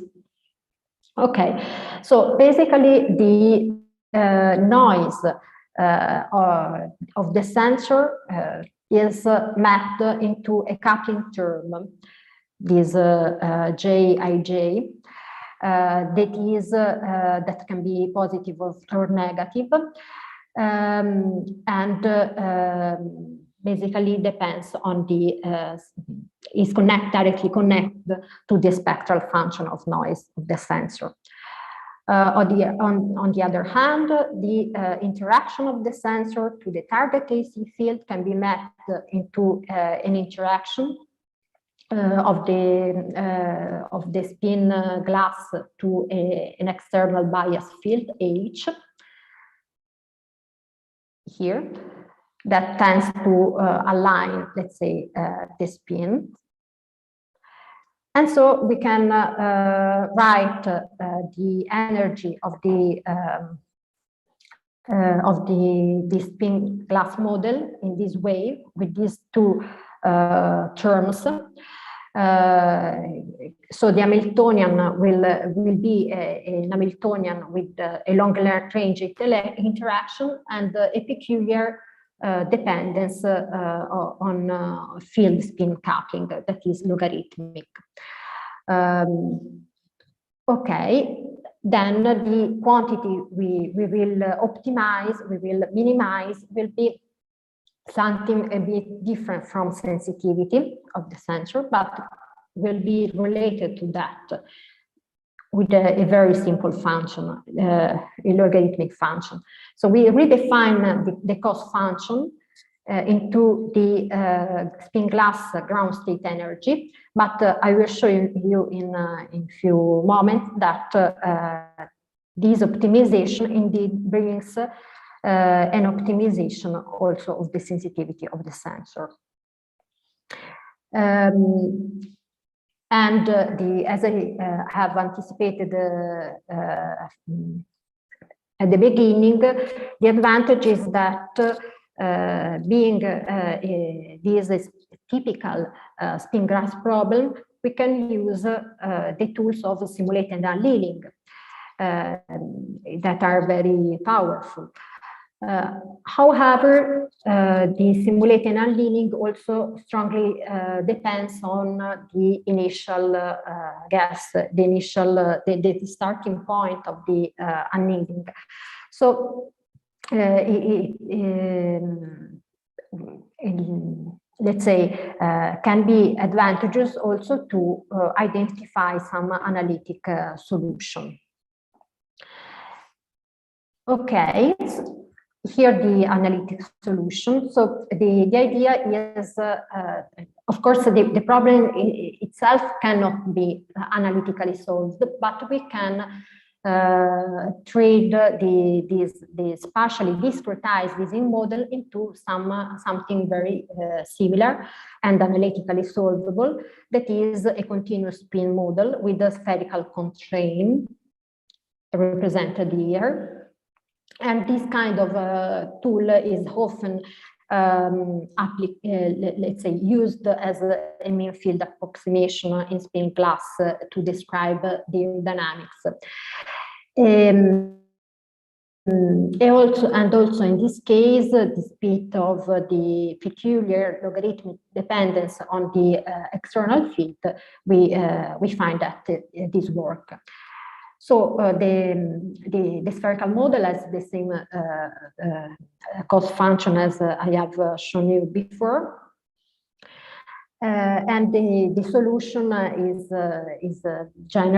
in general actually not a point of the hypercube, but it can be easily projected in a point of the hypercube. For example, here on the bottom you see that the analytical solution in blue is that is a continuous function, can be mapped, projected on the hypercube, so in an ensemble of minus and plus 1 by simply taking the sign function of the analytic solution.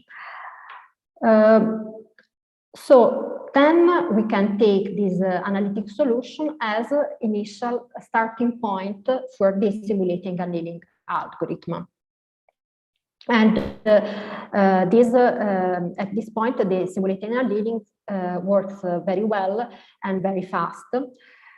We move only the domain wells and the domain walls, sorry. So basically, we do not change the number of spin flip of the Ising model. So we do not change, coming back to our sensing problem, we do not change the number of spin flip of pi pulses, basically. And then the simulating annealing finds a fast convergence. Well, this we applied this method to our spin qubit sensor, nitrogen vacancy spin qubit sensor. Here is amplified for a trichromatic field in the presence of our noise. So here is the spectrum in gray, the spectrum of the target signal, and in black the noise spectral function. That is basically what I described before. And we see here on the bottom, we see the coherence of the spin sensor in time in the presence of the field, target field, and the noise. We see that on the left and on the right, we see some peaks, some collapses due to a couple of components of our target field. Here in red is the higher frequency component that causes a collapse on the left, while the lower frequency component causes the collapse on the right, while the central frequency component is superimposed to some harmonics of the noise, so that it cannot be, let's say, the central collapse is a mixed effect of the noise and the target field. They cannot be distinguished. Okay, so we applied our optimization algorithm and we find the solution here in blue. That we have a couple of minutes left. Okay, thank you.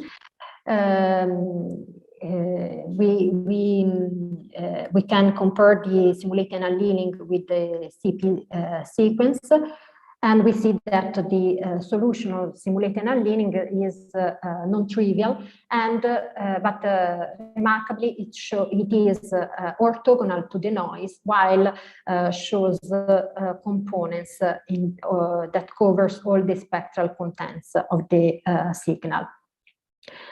Okay, here a comparison of, I will skip this, that is the comparison of simulated annealing based on a vanilla, let's say, algorithm, and the simulated annealing guided by the spherical model. That is, of course, better.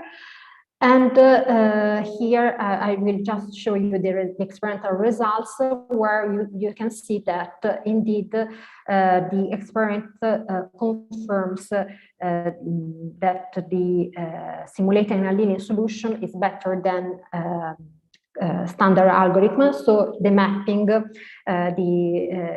validates the fact that this mapping is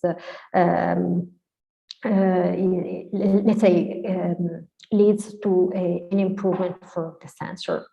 And also we find that also an upper bound of the let's say the spherical solution provide us an upper bound for the sensitivity. Well, this brings me to the conclusions. We have basically adapted the quantum optimal control tools to optimize the MV sensor performance. And we have found a fast algorithm based on the mapping of the dynamical driven 1-qubit sensor onto an Ising spin chain, and also extracting a lower bound to sensor sensitivity. These kind of methods can be adapted also to other platforms, spin qubit sensor platforms. And what we want now to do is extend the method to adaptive schemes to address not only sensing but also spectroscopy.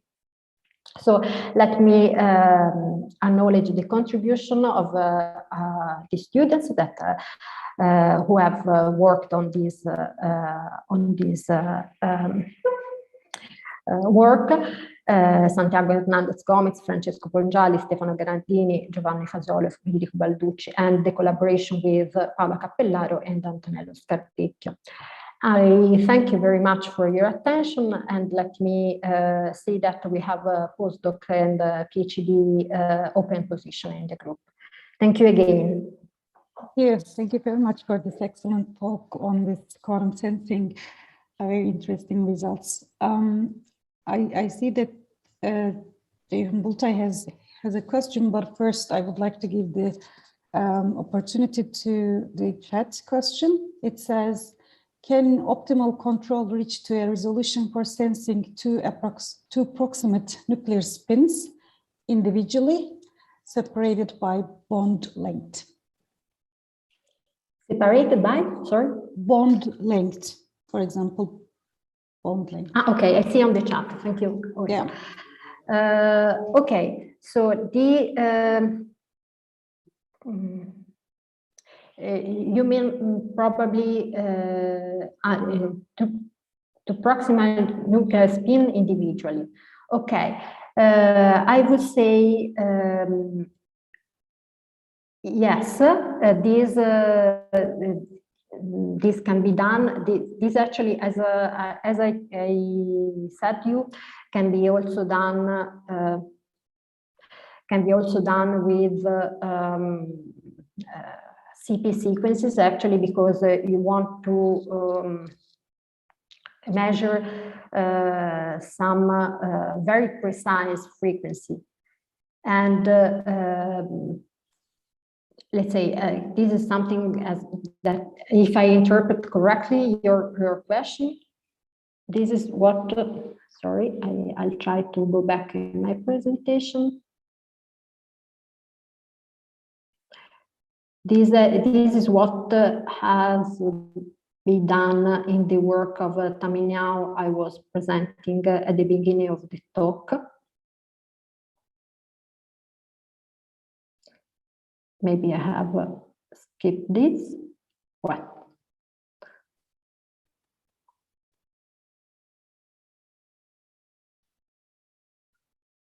Just a moment.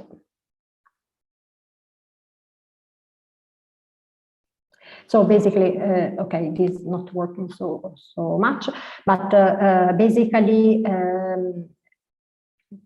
there are already works that characterize the nuclear spins around the MV centers. Yes, so this is possible, and this is possible if the nuclear spins are very close to MV center itself. So the coupling is coherent. Instead, if you have nuclear spins that are very far away from the MV center, since here is what I want to show you. In this work, the author should identify 6 different spins around the MV centers and that are coupled with different, let's say, coupling strength, so they can be selectively identified in frequency. Yes. Instead, if the nuclear spins are far away from the MV centers, they will, let's say, cannot be identified separately. They will contribute to the, let's say, noisy spin bath.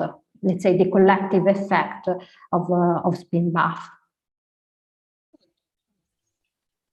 Next question.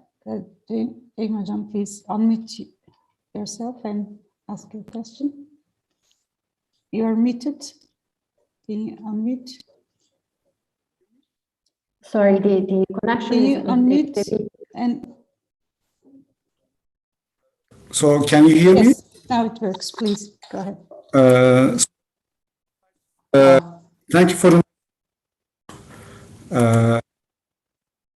It's cutting for me. I don't know why. I cannot hear it again. It cuts your voice. I cannot hear again. Would you mind typing on the chat? Yeah, thanks.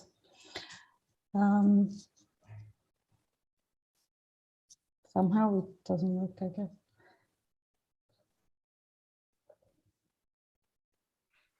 So I will read it out loud once we have the question.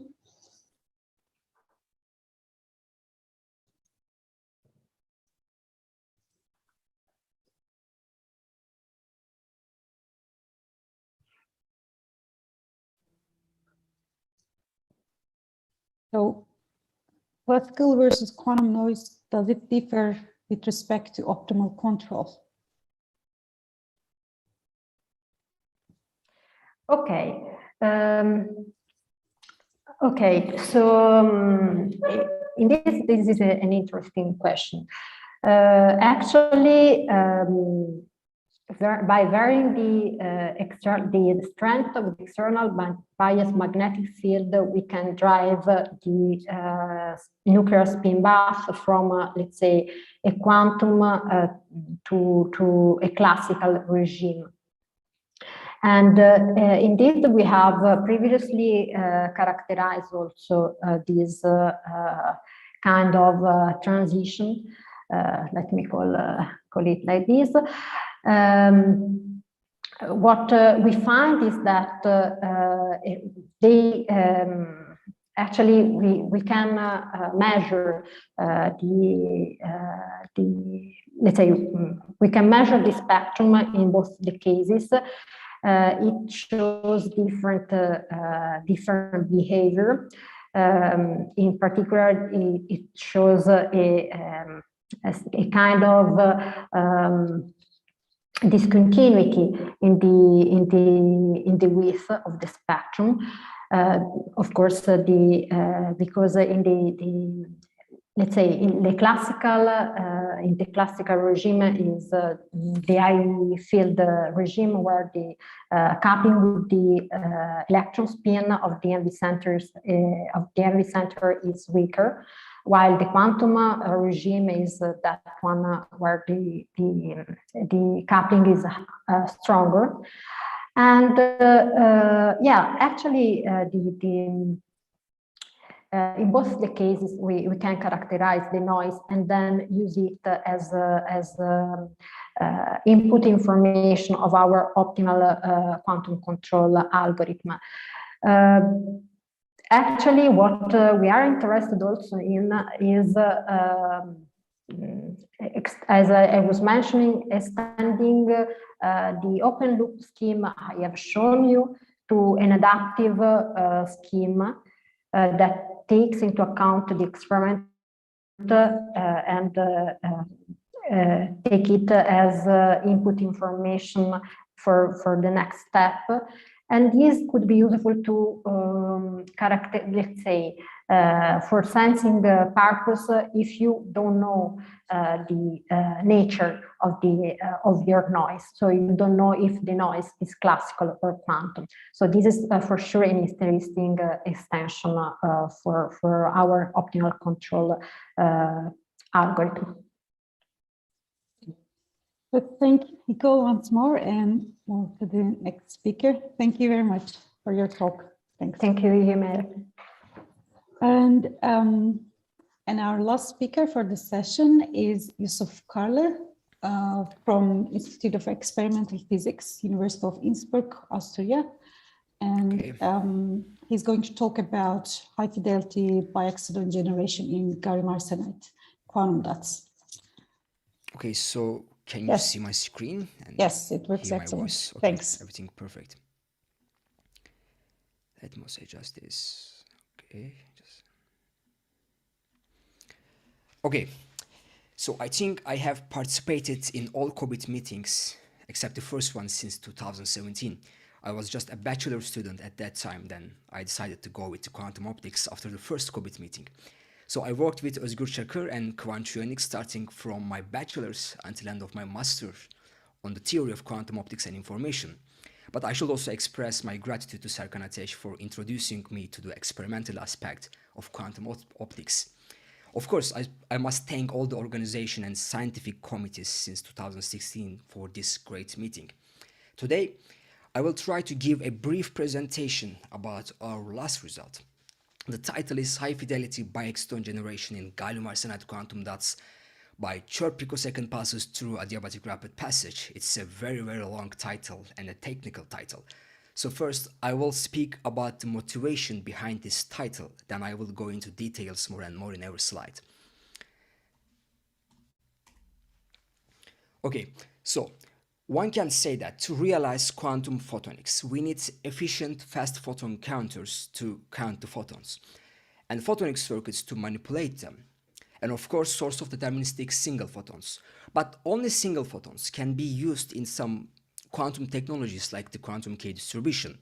However, we need multi-photon states for multi-photon experiments like quantum computation, etc. But why? In 1987, 3 physicists have demonstrated two-photon interference effect in quantum optics, which is known with their surnames, Hango-Mandel effect. But it is not just two-photon interference effect. It is two identical photon interference effect.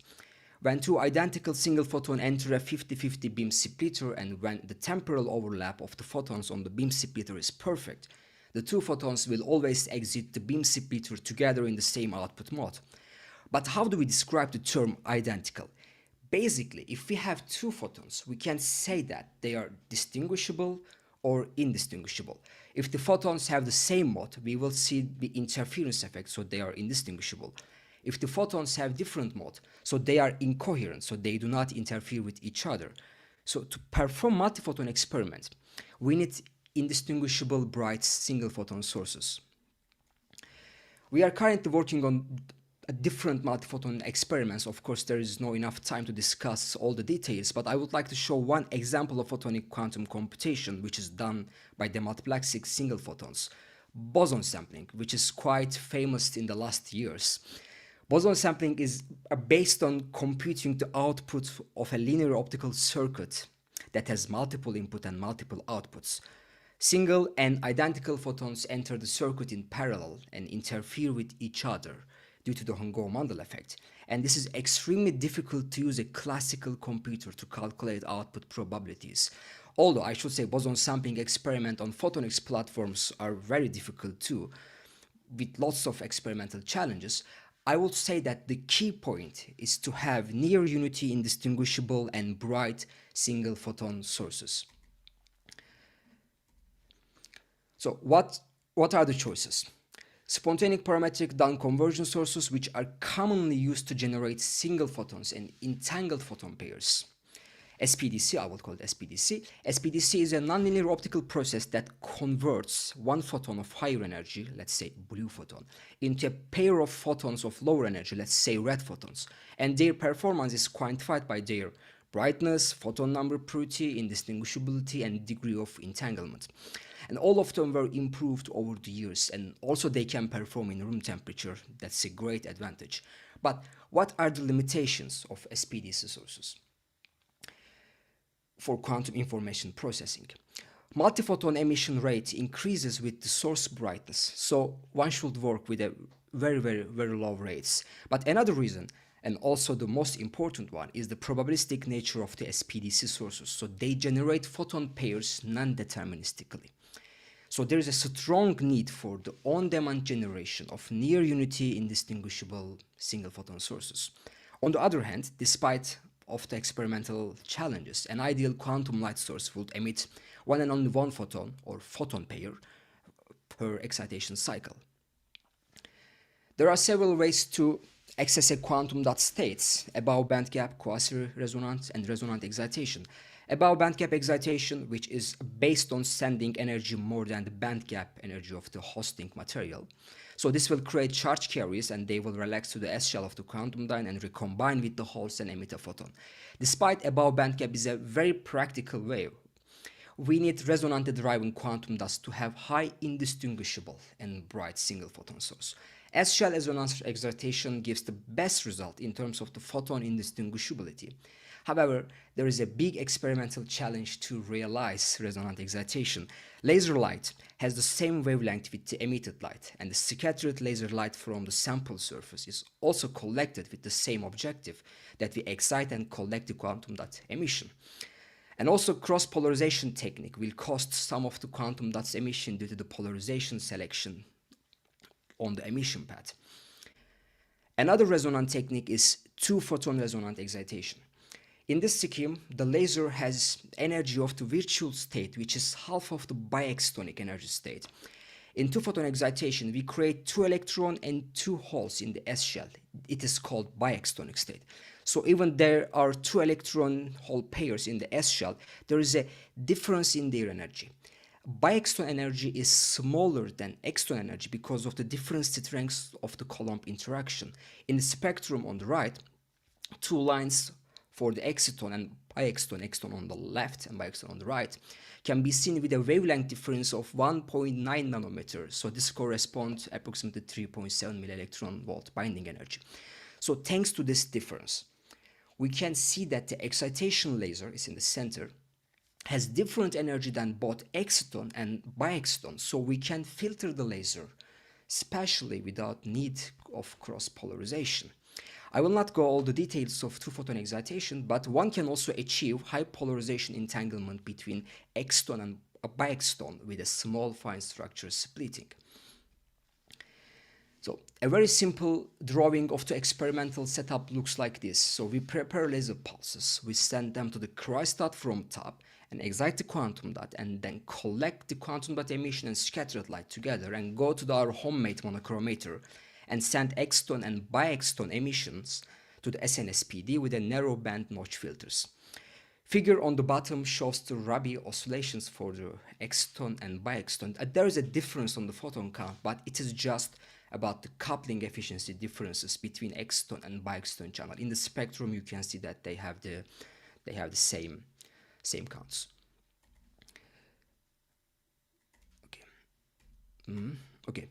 So excitation is the first step of generating single photons. Since we focus resonant excitation, there are some parameters of the laser pulses critical to achieve a good resonance condition.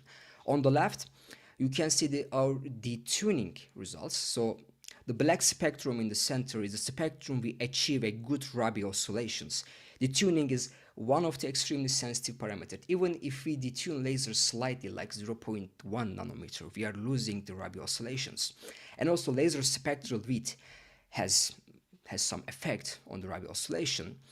And also, we can see in the many papers, especially experimental physicists will understand me more, very low power of above band gap support is needed to suppress charge noises and filling the traps in the sample. So if we do not apply some above band gap support, we might have some problem with the Rabi oscillations too. And depending on the experiments and or the component quality, there might be some power fluctuations of the excitation laser. But there is a way to compensate these effects and have a system which is less sensitive to excitation parameters. That is adiabatic rapid passage. So we can drive a quantum dot with a high chirp laser pulses to have a photon pair source that is insensitive to precise excitation power and detuning. So what does it mean, chirping a laser pulse? When we chirp laser pulses, this corresponds to a quadratic phase profile in the frequency domain, and we would have a temporal broadening in the time domain. Depending on the phase profile which is applied, we can have no chirping, negative chirping, or positive chirping. And then when we drive quantum dots resonantly with chirp laser pulses, for example, a two-photon resonant transition from ground state to the biextonic state, the population of state becomes independent of the pulse energy. This is known as adiabatic rapid passage or rapid adiabatic passage. So this is how chirping setup looks on the table. The amount of the chirp is set by the distance between the grating and the second lens. If the second grating is placed on the focal point of the second lens, there is no chirping effect. If it's placed after the focal point, there is a negative chirp, and if it's placed before the focal point, there is a positive chirp. So we designed a folded version of the chirper so we can achieve high chirp values by just moving one stage. You can see at the right bottom and the right top. So in this work, we use 2 picosecond laser pulses, and chirping picosecond pulses is not easy since the amount of chirp needs to put for a significant increase in pulse duration is huge compared to when you have femtosecond laser pulses. So conventional chirping techniques by adding a quadratic phase like SLM is not easy. For example, we moved this all stage approximately 85-90 centimeter to introduce a chirp of 20 picoseconds square. This chirp would be impossible to add by an SLM. If we come to the experimental results, we can say that a quantum dot which is driven at a high chirp can be considered as a photon pair source that is insensitive to precise excitation power. On the left top, you can see our 3-level system simulation without phonons at the 0 Kelvin and the experimental results which are taken at 4 Kelvin. The x-axis shows of the simulation, x-axis shows the excitation power, and y-axis shows to the applied chirp values, and the z-axis color shows the biexton population. So when we go high chirper, but for example, if you look at the 0 chirp value, it is like if we cut from the center, like the 0 line on the center, we see a full period of Rabi oscillation in the simulation, and also a good Rabi oscillation in the experimental result. But when we go higher positive chirp values, we see vanishing of Rabi oscillation, and there's a saturation of biexton population. Experimental results for positive chirp values are very similar to our simulation, but not for the negative chirp values, because our simulation is very ideal, simple, and it is symmetric for negative chirp values. So sorry. Yes. I need to ask a question because there are different colors on the experiment results. For example, blue, green, red, Yes. purple. So where they do correspond? Here, just for example, I just cut a square from the simulation, and the first line, blue line, is the center, the 0 chirp values, and like the black one is at the top, 20 picosecond, approximately it's written 14 picosecond square, the black line. In the simulation, it corresponds to the 14 line here. You don't see my mouse probably, I need to go other screen. Do you see my mouse? And the blue line corresponds to this cut of the simulation. And the like black one, approximately 14 picosecond square, is approximately somewhere here. Okay, I see. Okay. So I was saying the experiment results for positive chirp values, okay, are very similar to our simulation, but not for the negative chirp values, because the simulation that we did is very ideal and it is symmetric for negative chirp values when there is no phonon. But of course, there are phonons in our experiment because we are working on the 4 Kelvin. But if you look at the simulation on the right top, which is done by Martin Ach's group, on the right top, and if the temperature is 4 Kelvin, population of biexton for high negative chirp values is different than the positive one. It might be confusing here because the axes are different. Here the x-axis shows the chirping values and the y-axis shows the power values. Actually, I should have corrected my image with the same orientation, but I always forget. So it might be confusing because of that, but it's the same, just like tilted, like rotated 90 degree. And if you look at our experimental result, which is done by 8 Kelvin for the negative chirp values in the bottom, we can see the negative chirp values which increases from left to right, high chirp values, and the Rabi oscillations are vanishing and the population of biexton is decreasing after reaching some value as seen in the Martin Ach simulation. Adiabatic rapid passage helps us to avoid not only power fluctuation of the excitation laser, but also helps us to compensate slight detuning effect. Even the excitation laser is not resonant perfectly. There is a region with a high chirp and high power that we can still achieve maximum population of biexton. Here in the simulation result with slightly detuning laser pulses, we did, and in the bottom there is we started in the first figure of the Rabi experiment with a non-perfect resonance condition. When we go to higher chirp values, we can see vanishing of Rabi oscillation and achieve a maximum population of biexton. So now we are currently preparing a paper, so we are improving the simulation and the chirping system and repeating experiment with different temperature like 4 Kelvin and 1.5 Kelvin with the closed cycle cryostat, also with different quantum dots and also with different detunings. And of course, like nothing would be possible without a semiconductor quantum dot samples. The samples we use are grown by Armando Rastelli group from Johannes Kepler University, Linz. So the quantum dots are grown by molecular beam epitaxy on gallium arsenide substrate. A sketch of the process is given in the figure on the top. So the matrix is made of aluminum gallium arsenides, and aluminum deposition creates nanoholes, and those holes are filled with the gallium arsenide. Then it's capped with a top barrier of another aluminum gallium arsenide. Compared to band gap of the matrix material, aluminum gallium arsenide, which is approximately 1.9 electron volt in the room temperature, and the gallium arsenide fillings has a band gap of only 1.4 electron volt at the room temperature. So this creates some three-dimensional confinement, and we have a quantum dot. So these quantum dots are good in dot density. They are not very bright because this like epitaxially grown quantum dots are embedded in semiconductor material. So total internal reflection of the emitted light at the semiconductor air interface may lead to us less than 1% extraction efficiency, even with a high numerical aperture optics.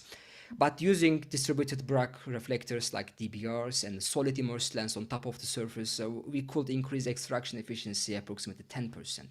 However, now we are also working some different hybrid sample structures with the collaboration Armando Rastelli group and some bull-size grating nanorings like Luca Sapienza did in the last years to improve extraction efficiency and have a good collimated laser light source for this multiphoton experiments. Of course, I'm presenting here, but that's a team job from sample growing to simulation to data analysis. So we are almost working together in all the steps and all the time with my colleagues in this project. Dr. Vikas Ramesh and my colleague Florian Kappe. And this is also our team from Photonics Group, University of Innsbruck. Thank you. I hope I could catch the time. Yes, this was excellent. Thank you, Yusuf. Thank you very much for this quite interesting talk. And I know we are late, but I think we still maybe have a few questions. Anyone from the... Let me look at the chat also, because I don't see the chat screen. We don't have a question. Okay, now I see the chat screen. We don't have a question, okay. I guess, on the chat right now. And I don't see anyone having raised hand. So do you know, how do they then control the growth this gallium arsenides for you, gallium arsenide quantum dots? Yes, actually, they are very small and symmetric. So they have very small fine structure splitting, like 2-3 microelectron volts. So they are very, very, very good candidate for entanglement-based quantum K distribution. So also they published a paper in the last year about this topic. But yeah, they are not super bright, because if you use some nanowires, some nanopeelers, you can achieve like the millions of photons in the detector. But we could achieve maximum 400-500 kilohertz photon in the SNSPD with these DBR structures. But the whole idea of this adiabatic rapid passage have a very good and robust excitation conditions and make the system independent of the excitation fluctuations like detuning and the power fluctuations for multi-photon experiments. I have one more primitive question, but anyone has questions? I can give the floor. Nope. I guess no. Yep. So can you control the emission from biexciton then to exciton, like on demand? Like yes. Okay. That was. We know the lifetimes are approximately 200 and 250 picosecond without any kind of photonic cavity, but we can increase, we can apply some per cell enhancement with this, some like bull-size cavity, and we can go less than 100 picosecond lifetimes. And it's the cascaded emission. So first two electron holes, and first one of them should recombine, and we know where when the second will come. Also, we have some idea to use this biexciton as a heralding photon, like SPDC sources. So, because we can use biexciton as a heralding photon, and we know exactly there is an exciton just after the biexciton recombination. Again, that I think I will ask this one last question, and then maybe we can. Of course. So, do you think we can control this biexciton to exciton by just using the polarization of the light? No? In this quantum dust, the light polarization of the emission is circular, completely. And it's circular. Yeah, okay. I should also have some image. Okay, in here, like you can see, there is a half-wave plate and polarizer for the spectrometer. Right. So the laser is strongly linear, but the quantum dot emission is, I would say, almost circular. Okay. Because if you would do that, I was going to suggest another idea, but now I should stop, I guess. Okay. Yes. Thank you very much. We can just discuss in the getter. Yeah, excellent. Thank you very much, Yusuf, once more for the talk. Thank you. Have a nice day. And I would like to also thank everyone in this session, not just the speakers, but I also would like to thank the participants and for the discussion. I think, as usual, we didn't have enough time for the questions and discussion, but I would like to encourage you to go to Gathertown. And the Gathertown, I think, so you will have enough time for mingle around and ask and network and those kind of things. So hopefully we will convey at 1:30 Istanbul time. So see you in the next session. Thanks, everyone. Thank you.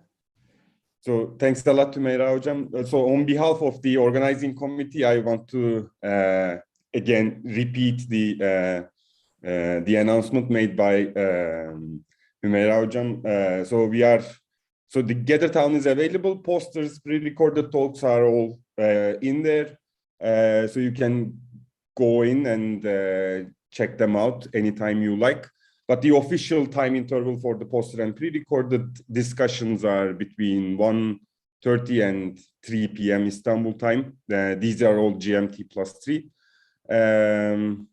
And that's it, I guess. And then, so the afternoon session, in the afternoon session, we have Karol Gietka from Okinawa, Onur Danacı from IBM, and Sina Zeytinoğlu from Harvard. And thanks a lot for the great morning session.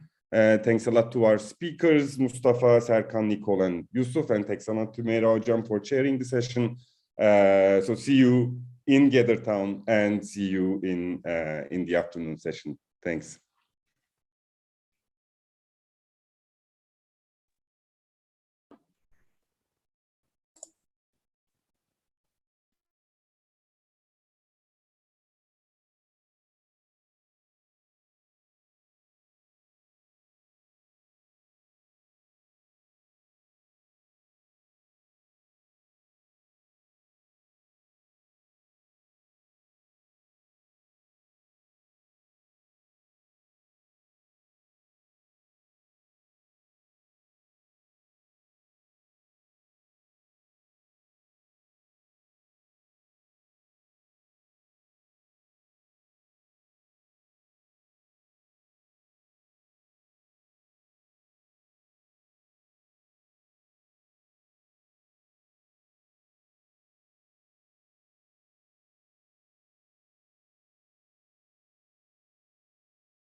Hello everyone, Sevilay, can you hear me? Yes, hi. Hi, good afternoon. So afternoon. I think we can go ahead and have the speakers of this session check the connection and Yeah. screen sharing. Yeah. Hi, Carol.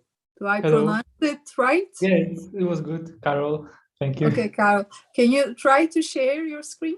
Of course, please wait a second. Host disable participant screen sharing. So, Now, I again. am now co-host, so let me try it again. Yeah, you should see now my screen. Yes, that's perfect. Okay, so I will stop sharing it. Thank you. Okay, thank you. Merhaba Onur. Merhabalar. Deneyebilir misiniz? Tabii ki. Bende de şu an host disabled çıktı. Şimdi geliyor.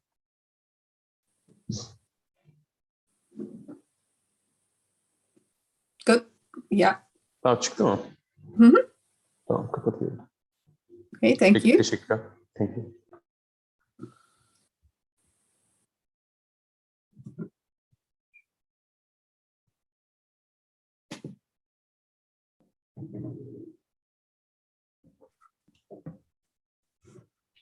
Okay, we have 3 time zones now, I guess. It's evening in Japan, right? Yeah. And morning in US. I'm in Netherlands actually. So. Oh, really? Okay. Yeah, just 2 hours from Turkey. Okay. But yeah, I think Sina is in the US, and yeah, we will have 3 or 4 time zones then. Okay, good.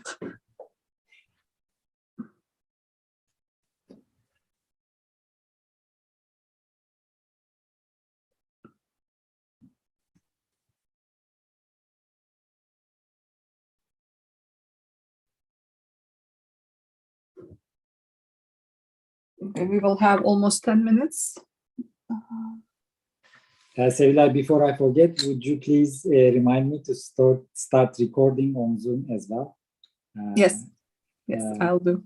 And also make sure to check for questions coming from YouTube channel. In the morning session, we missed one.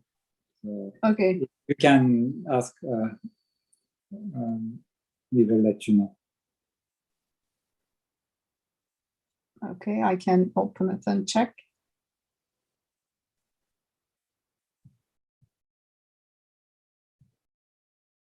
Yes, I'll do. Bu arada şu an canlı yayındayız YouTube'da.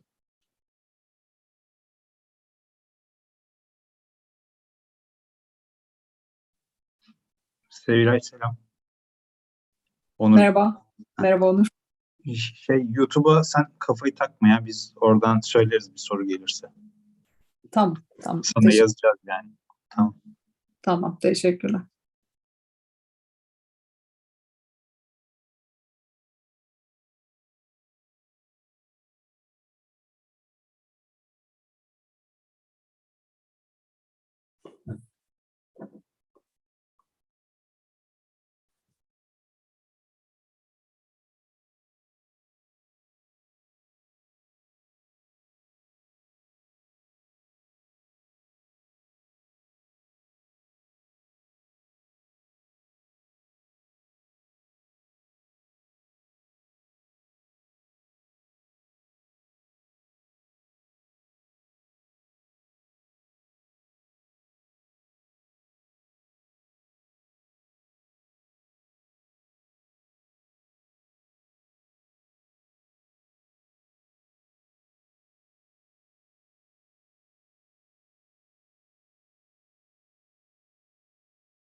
Carol, maybe while we are waiting, I can ask, were you affected by the recent tsunami?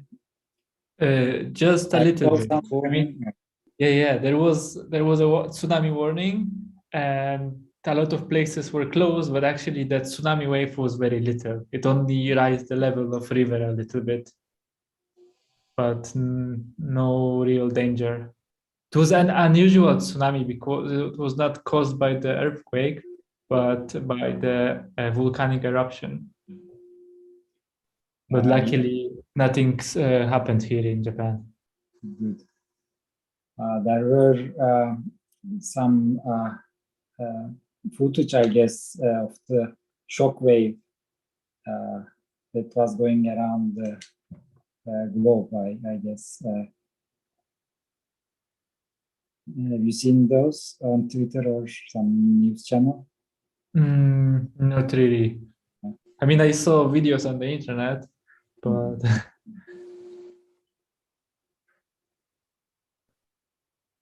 but not here in person.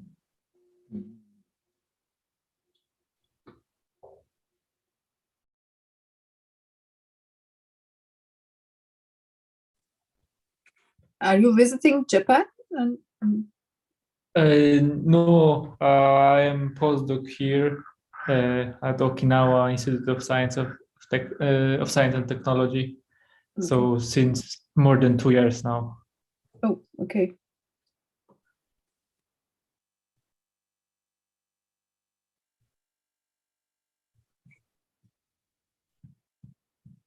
I saw this University of Warsaw page. That's why I thought maybe you're visiting. That's okay. Yeah, I did my PhD there some time ago. Yeah, more than 2 years ago. And then I moved to Okinawa for a postdoc. I see. Thank you.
Should we wait a couple of minutes more?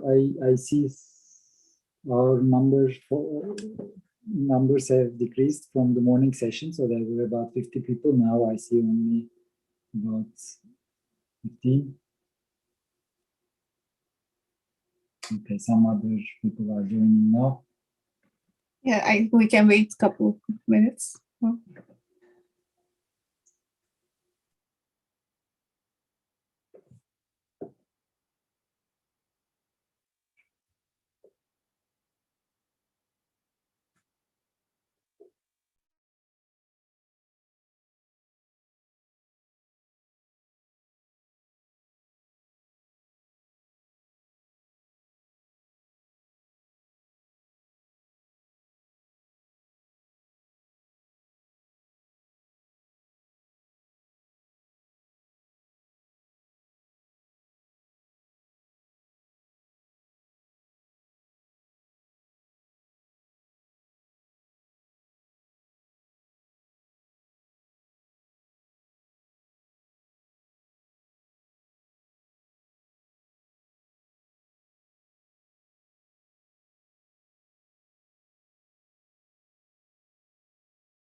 shall we start or wait more?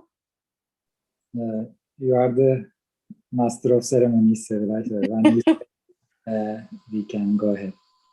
Okay. I will also start. Let me remind you to start recording then. And you already. Okay. Hello, everyone. Welcome to the second session of the day.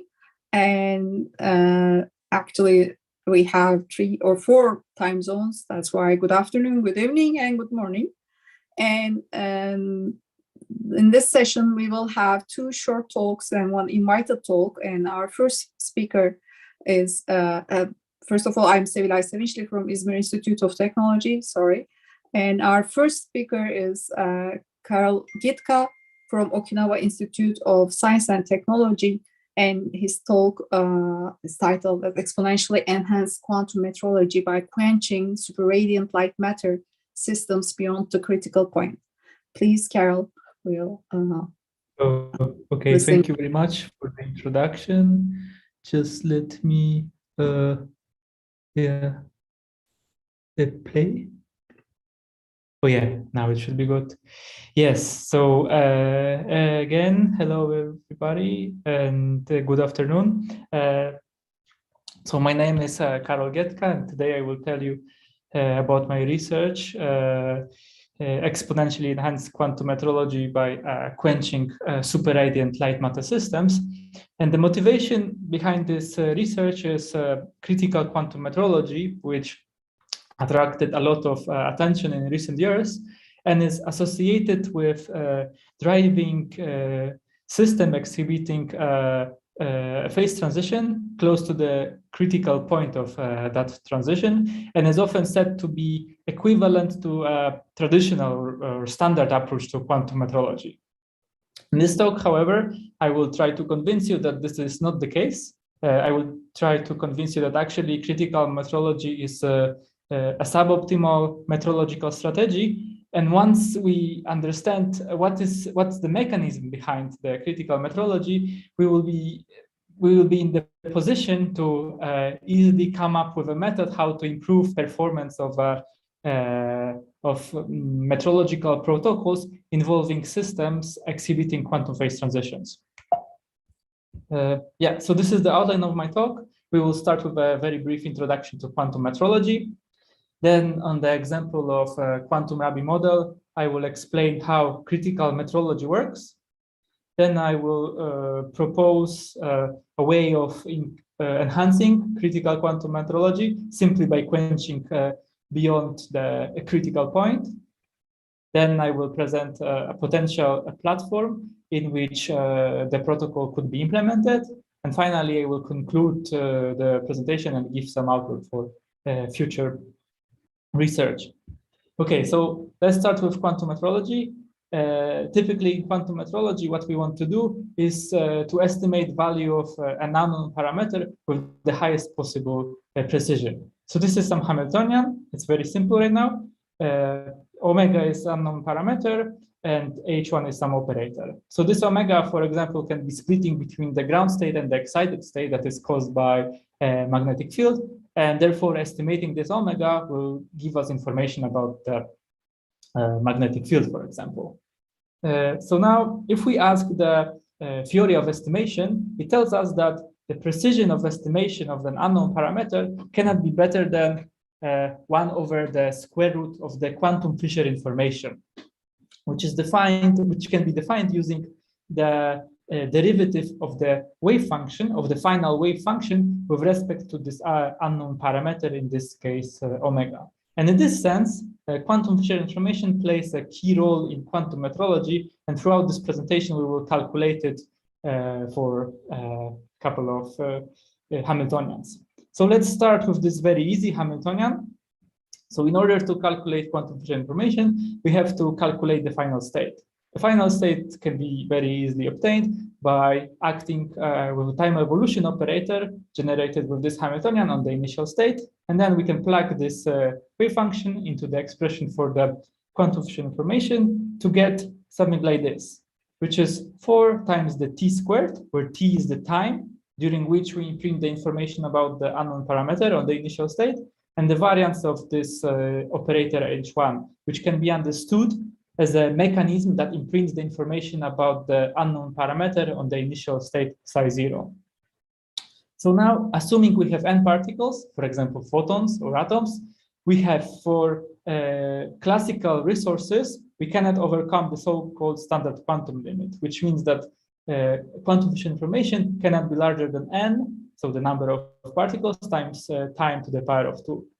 Whereas if we use entangled resources, we are limited then by the Heisenberg limit, which states that quantum efficient information cannot be larger than n to the power of 2 times t to the power of 2. And now, of course, if we have limited resources, I mean limited number of particles and limited time, then we want to be as close as possible to the Heisenberg limit. Of course, this is not that easy because, first of all, it requires preparation of entangled state, of a suitable entangled state. And second of all, it requires manipulation of that state, which is not often possible in experiments. So what we can do in order to simplify a metrological protocol is to simply do these things at the same time, right? Now we have a more generic Hamiltonian, which includes two parts. So first part will be used to imprint the information about the unknown parameter, and the second part will be used to create correlations that will elevate sensitivity beyond the standard quantum limit of precision. The question is, what kind of systems should we use? And it turns out that perfect candidates are systems exhibiting quantum phase transitions, because typically near the critical point of the quantum phase transition, the ground state can be extremely non-classical. Very good. So in order to understand how it works, we will now focus on a very simple system, quantum Rabi model, which exhibits a phase transition from a single minimum phase to a double minimum phase, or from a normal phase to a super radial phase. So quantum Rabi model is a very simple system. It describes interaction between a single mode field, here represented by A dagger and A, with frequency small omega, and single spin, which is here represented by Pauli matrices and energy splitting omega. And this third term is the interaction between a single mode field and the spin. And of course, this third part will be used to create suitable correlations, and we will treat either small omega or capital omega as the unknown parameter. So now if we wanted to calculate the quantum efficient information using this Hamiltonian, it's not that easy, because first of all, we would have to create time evolution operator out of this Hamiltonian, act on the initial state, and take the derivative with respect to some unknown parameter, either small omega or capital omega. However, since in this Hamiltonian these parts do not commute, a form of such a quantum efficient information will not tell us too much. So in order to simplify a little bit our considerations, we can transform the Hamiltonian a little bit. And if we perform this transformation, which is essentially a rotation of the spin around y-axis and displacement of the field along the real quadrature axis, we can greatly simplify the problem. So here I also defined this critical coupling strength. And if this G is greater than this C, then my system enters this critical or super radiant phase. So if we perform this transformation and restrict to this regime of parameters, the Hamiltonian, the effective Hamiltonian, is given by something like this. And now the most important part in this Hamiltonian is... Carol, do you consider just a single atom or a single two-level particle, or maybe? Yeah, this is a single two-level atom coupled to a field. Okay, thank you very much. Okay, yeah. So now we look at this effective Hamiltonian, and the most important part here is the fact that it only depends on sigma z, right? It doesn't have dependence on sigma x, which means that if we start dynamics with spin down state, so the eigenstate of sigma z operator, we can simply replace operator with a number, in this case -1, and thus eliminate the spin degree of freedom from the Hamiltonian. So in the end, we have this effective Hamiltonian, which only now depends on the creation and annihilation operators, and we can use it to calculate the quantum Fisher information. So if we do it, the quantum Fisher information will be given by 4 times the variance of this operator. And now in this operator, this capital H lambda, C and D are some operators built out of A, dagger, and A. They are not that important. The most important part is these 2 coefficients, this and this, that depend on the energy gap. And now you should see or expect that if we set the energy gap to 0, we will observe a divergence here, like 1/0. And this will, of course, lead to a very large quantum Fisher information. Unfortunately, it's not that easy, because in order to observe divergence, one would have to also make the nominator different than 0. And this happens only for t of the order of 1 over the square root of the energy gap. And this trade-off between how close to the critical point you are and how long you have to wait is often called the critical slowing down. So the question is, can we avoid somehow this critical slowing down? Can we have large Fisher information, but in a very short time? And in order to answer this question, let us look at this effective Hamiltonian and use the position and momentum operator to write it in this form. So if we look here, this is very simple. This is simply a harmonic oscillator Hamiltonian with tunable frequency, where the frequency depends on G. So now, if we are quenching to the critical point, means that we are quenching from G equal to 0 to GC. Then this term completely vanishes, and we have a Hamiltonian of a free particle, right? Whose eigenstates are maximally squeezed states. And now it's obvious why this critical metrology works, right? You start with a harmonic potential, and you quench it to like an almost flat potential, and then your wave function will experience slow expansion, slow generation of excitation, in this case photons. However, if we now realize that this is the mechanism responsible for creation of excitations and squeezing, we can easily go beyond the critical point and make this an inverted harmonic oscillator, and then use it to stimulate squeezing and make the squeezing much faster than simply expansion of a free particle. Now, if you place a wave function on the top of a hill, it will run down much faster than simply going along flat direction. Okay, so in the regular approach to critical metrology, people are always confined to a normal phase. And in this case, indeed, the best possible strategy is to go as close to the critical point as possible.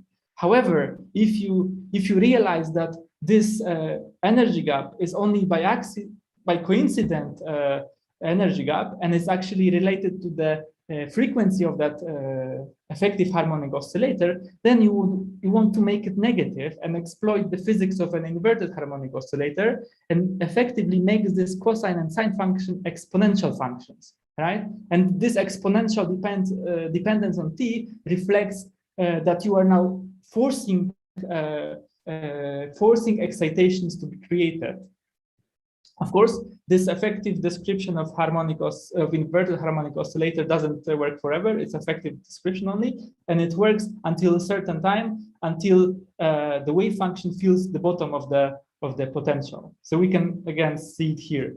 In the regular approach to critical quantum metrology, you start with like a nice harmonic oscillator, you quench it to an almost flat harmonic oscillator, and then following a quench, you observe a slow expansion of the wave function. However, if you do it with exploiting the physics of an inverted harmonic oscillator, you can increase the creation of squeezing simply by driving the squeezing, by enhancing squeezing. And of course, this enhanced squeezing will only last until this state will feel the minima of the potential, which are located far away from the tip and are related to this parameter. Okay, so once we understand that, we can now ask ourselves what is the best system to actually implement this protocol. And one of perfect candidates would be atoms in the cavity, interacting with a cavity field, which is known to emulate the decay model. So now Decay model, of course, is a little bit more complex than a quantum Rabi model because it includes n atoms instead of one. But that doesn't change too much. The physics is still the same. We can still exploit the physics of an inverted harmonic oscillator with one significant difference. Now, the coupling parameter will depend on n. And therefore, if we come up with this effective inverted harmonic oscillator and calculate the quantum Fisher information, it will gain an additional exponential dependence on the number of atoms in the cavity. And this can be easily understood because more atoms in the cavity means that there is a greater probability of observing a scattering event for a photon into the cavity field, right? So this is why we have this additional n dependence along with t in the quantum Fisher information. Yeah, and I think this brings me to the conclusions.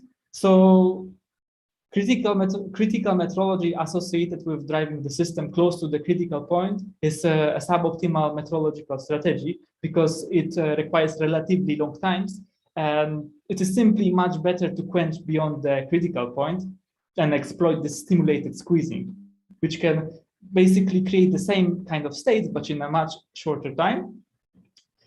Since the states are Gaussian, the standard homodyne detection will lead to the saturation of the classical Fisher information. So this is something I did not tell about, but since the states are Gaussian, there is always a measurement that can extract the maximum amount of information from the system. And as I discussed, it should be possible to implement this protocol in quantum simulators emulating the decay model in the cavity setups. But perhaps the most interesting thing would be to try using this protocol in a spin orbit coupled Bose-Einstein condensate and use its center of mass excitations in analogy to photons to overcome the standard limit of precision, or even some other simulators of quantum Rabi model or decay model that use maybe some exotic excitations, which are much more robust to the coherence or some unwanted effect and elevate the precision to beyond the standard quantum limit. And with this, I would like to thank you for your attention. Okay, thank you, Carol, for this very clear and timely presentation talk. And now we can have questions. We have time for questions. Let me check the chat box.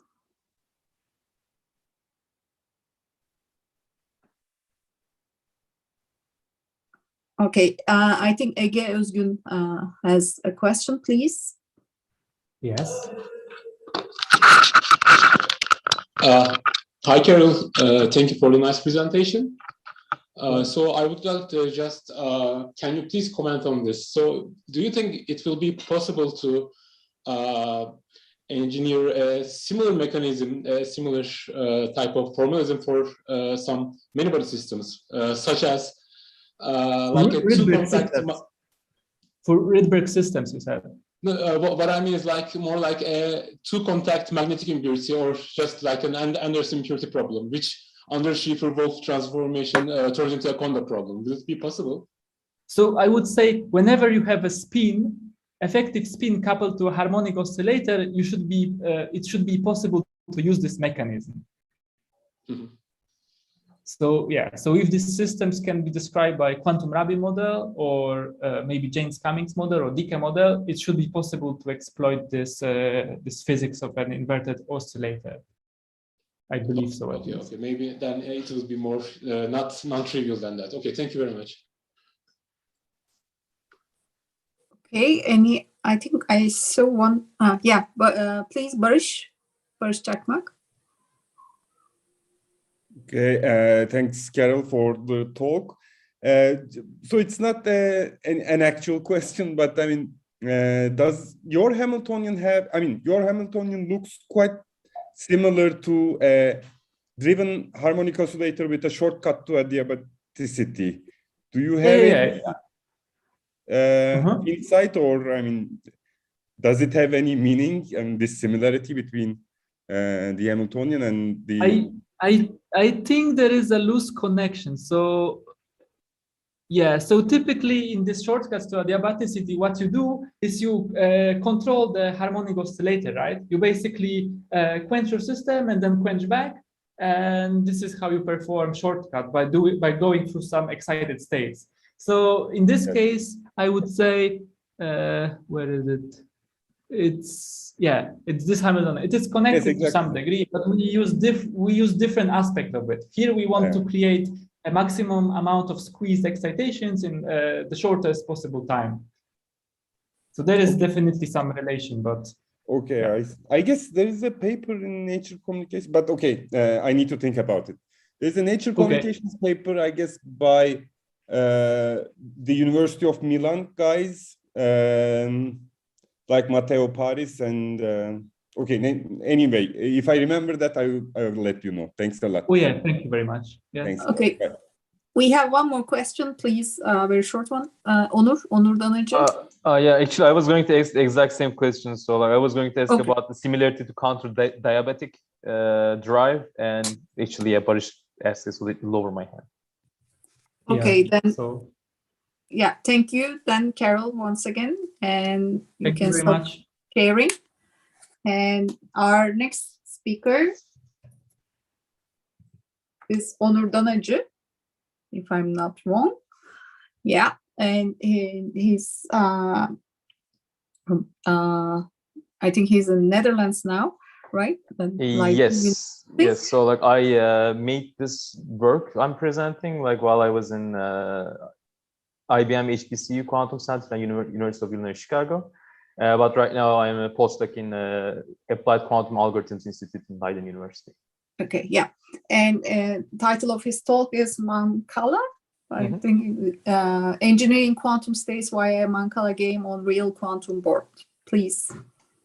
Thanks for the kind introduction, Silay. So let me go ahead really quick because it's pretty loaded. So this is actually a slide tailored for the most of the Turkish audience. Like in Istanbul, you have the street vendors, especially in island ferries, and like they make grandiose statements about their products while marketing their products. So in a sense, like I'm going to make the same. So like this Mancala thing is started as a quantum game, but it snowballed into something really digital quantum simulations and like end up being a quantum control protocol or algorithm. So first, I'll be giving you some heads up about the linear algebraic formulation of this classical solitaire game, a solitaire Mancala game, and like its gameplay and like the underlying physics to it, and give you some examples. And then I will tie this up. How can we simulate this in digital quantum computers? And lastly, I'll be talking about this this whole idea being distilled into some quantum state engineering algorithm. And I'll be giving you some results. So what is this Mancala game? This original Mancala game is a West African game. And I think there are variants everywhere around the world, like in Middle East too. In this game, like each player has like this sites called pits. And in these pits, you have a given number of stones, and like the actions you are allowed to do are like picking. And so you pick, let's say you pick 4 stones from this AQ, and you can do solving. And in the solve move, like you need to dump 1 seed at a time into the subsequent sites. And there's also like the single player version of this Mancala game. And in particular, there's this thing which is widely studied, this thing called excitation. This is studied in combinatorial optimization because like its moves are mathematically very rigid.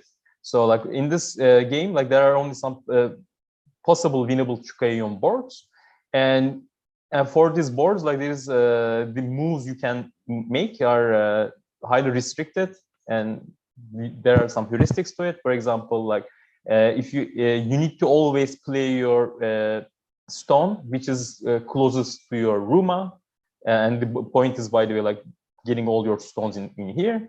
And but let's say in some configurations you can't win because you would be overshooting it. And in a sense, like we can formulate this classical game in a linear algebraic fashion. In that case, like you would represent each of these pits by using one hot encoding. In other words, like you would represent the number of stones in each of these pits using standard direction vectors.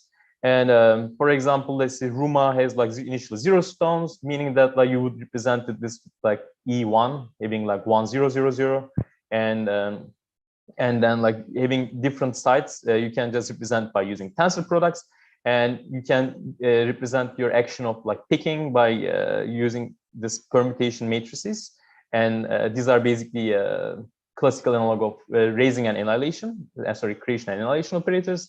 You would be picking n stones from this and dumping it to there, and then you would be picking n minus stones over there and dumping over there, so on and so forth. You get your solving move.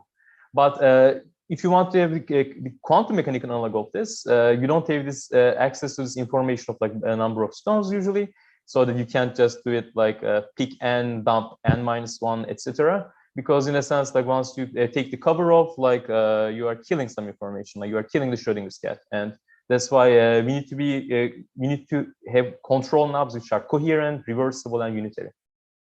And we can represent this game and we can play this game in some bosonic systems with like quadratic bosonic Hamiltonians. For example, for coupled waveguides into integrated photonics, or like the cold atoms with Bose-Hubbard models without self-interaction. And to be coherent with the game, like we first study like this two-site bosonic copings. In this case, like let's say you have n equals 2 stones in this, and you have like m equals 2, you have 2 sites.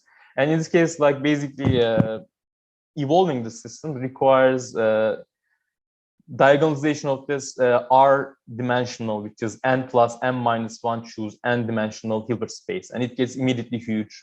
By the way, like as soon as you have more sites and or more stones. And but like this is actually very well behaving in if you are only looking at the number of stones, expectation values in Heisenberg picture, because this is easily diagonalizable. And once you diagonalize this Hamiltonian, you get your eigenenergies and eigenstates and it's Green's function, so that like you have your equations of motion for the site populations. And in a sense, like we can study some domains like the of durations, meaning that let's say you if you want to you want your system, your two-site to hop lowercase n stones left or right, it needs to evolve for this duration. But if this duration is this duration function is if it is imaginary or non-analytic, then actually you can't access to that state using unitary evolution. And like there are some characteristic domains. Let's say if you evolve this for pi over 4, you would have like half of the total number of particles in each site. And like if you have pi half, you just permute the site number, site populations. And let me give you an example of, for example, this third winnable board. And let's say if you were to control this using the two-site interactions. And just to be consistent with this classical game, what you would do is that like you would first move this to the left by permitting the numbers by using this two-site interaction of pi half, and then you would be taking this two sites, so 2 particles over there as well, and then 1 more. And over here, once you reach this of like 2 1 0, and you want to end up in 3 0 0, you can't no more go with unitary moves. That's why actually what you could do is that like you would evolve this state into such a state for duration of this very specific duration, such that like the probability of observing the target state is maximized. Then you make a projected measurement. So it is probabilistic. And the way you would simulate the system is like, let's say in your computer, like it's easy unless the dimensions are not too big. It's like you would do exact diagonalization like in this truncated Hilbert spaces, and in this d-dimensional Hilbert spaces, you get your creation annihilation operators as matrices, and these d-dimensional matrices also can be represented by n qubits, and so you have dimensional 2 to the power of n. but like it gets and you need to have some sort of encoding. Like for simulating fermions, this is much more well behaving, but for bosons, it's, as you see, it's already very nasty. To simulate this hopping Hamiltonian, you need to have all this sum of Pauli's, and if you want to take the exponential of this, then you need to do Suzuki-Schroeder decomposition, and like the sum terms become product of exponentials. And each of these exponential terms are actually in this circuit form with some Clifford gates and like some entangling ladders and a single qubit rotations. And I have already like, I don't know, like 60 term or something. And then like, if you concatenate them, it is gigantic, and like you can do all the over-the-top notch circuit optimization, and you still end up with 125 gates and 59 CNOTs. So this can't be done in a NISQ era quantum computer. That's why for the remainder of the talk, I'll be just doing simulations of this. And so like the game in a digital quantum computer is something like this. So you represent each of this bosonic site with using 2 qubits. And so this is your RUMA, your first bit and second bit. And initially this has 0 stones, meaning that like this is 0, 0 in standard binary encoding is 0, 0, 1 is just 1 in standard binary encoding, and 1, 0 is like 2. And you want to have this as 1, 1, so that it is 3 and you win. And this unitary moves, like 2-side unitaries become like this 4 qubit interactions. And these are like the old unitaries, and then you evolve it. And you can also see it in this form, like initially, like with 100% probability we are in this Fock state, and with the first move we go to this one and to this one and to this one, and then you evolve it in such a way that like the probability of winning the game is maximized. It is in a sense a board like this. So with 4/9 probability, you have 3, 0, 0, you win the game. With 2/9 probability, you have 0, 3, 0. You are only 1 unitary move away from winning the game. And with 3/9 probability, actually, you go 2 steps back. And actually, like as soon as you evolve this your system into that optimal state, like you make a projective measurement and you store your information somewhere, like in a classical bit, for example. And depending on like what you read, conditionally you make this unitary or you make this unitary, and then you do it again until convergence, until you hit the target state. In a sense, as a quantum state engineering strategy, let me just represent this using this nice looking circuit diagram. Again, like in Mancala, you start with all these deterministic unitaries until it is completely inevitable. Then only then you make this projection measurements, you collapse it, and depending on this mid-measurement results, like on condition of that, like you then do some other unitaries, and then you collapse it again until convergence. Obviously, I'm not the first one to study this. Before me, like there were people coming up with this greedy probabilistic search algorithm to control this Bose-Hubbard quantum systems. Which one? The first one was called fumes, and in these fumes, everything is probabilistic. Like so, you drive your system to this optimal point, then collapse it. And depending on the results, you do some conditional move, and then collapse it again, and collapse it again. So for this turbinable board, it's something like this. Like so, you evolve it for some time, you make a mid-circuit measurement, and depending on the results, there's a lot of conditions, and do it again. But some people improve this, and the idea is like this xenolacking. So what is xenolacking? In the regular quantum xeno effect, you would be constantly observing a quantum system while it's and through this projective measurements while the unitary time evolution is running, so that you halt its evolution in time. But there is also this idea of xeno subspaces, and in the xeno subspaces you again have this unitary time evolution running on the background. But instead of like the global measurements of like all the system, you make partial measurements only in the subsystem.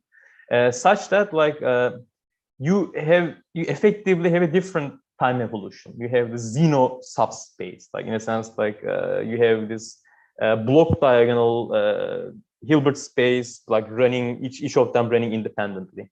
And like in our case, like let's say if you keep making this measurements and dumping this information somewhere, your three-side interactions become effectively two-side, which what we were doing for Mancala. And in a sense, like you get this effective Zeno Hamiltonian for a list of projections. And in a sense, like your let's say if you evolve for pi half for two-side interaction, you would, starting from this, you would end up in here. And this is the simulation of Zeno subspaces. You end up in the same place. And in practice in xenofumes, it means that like you again have like this fume conditions, but like for some certain states where you xenolock it, you have different things. Like for this 3-0-0 system, let's say your sub lattices and the lattice and some of the other lattices have the exact target number of particles in it, then you lock them so that like you only evolve and you search in this smaller search space, basically. But like this is also another joke targeting Turkish audience. Like there's this Turkish saying like you would lie under a pear tree and wait, idle wait, and passively wait for the fruit to fall in your mouth. Like in a sense, like in Z-fumes, yes, like we are going into this smaller search space, the xenolock search space, but we still do this passively, like through this random greedy search. Like what if we actively drive our system over there? And like this is what we do with Mancala actually. So like this is the one of the stochastic trajectories of Mancala. Like you start with like 2, 1, 0, and then like and we evolve this only through like unitary time evolution until it is absolutely necessary that like we do some projective measurements and we do it over there. Then we get our target state. And but like for fumes, you evolve, bam, you make a measurement, evolve, make a measurement, evolve, make a measurement, and like it converges much slower with a much higher volatility. And like with in Z-fumes, it's the same intuition, but like as soon as you hit this Zeno subspace, like you lock it. This is 0, you lock it, and you only do two-side interactions over there. It converges slightly faster. But like, yeah, as the statistics show, like over 1,000 shots, this Mancala is much more reliable. And actually, we can even, and this is the now 1,000 trajectories, stochastic trajectories, like Monte Carlo simulation for all of this. And this is all, if you repeat only twice, and this is like if you keep repeating indefinitely until convergence. And what we see is that like over here, like if our metric is just fidelity, it looks like Mancala is doing nothing until making some measurement over there. And that's why like we don't have any shades over there. It's totally deterministic.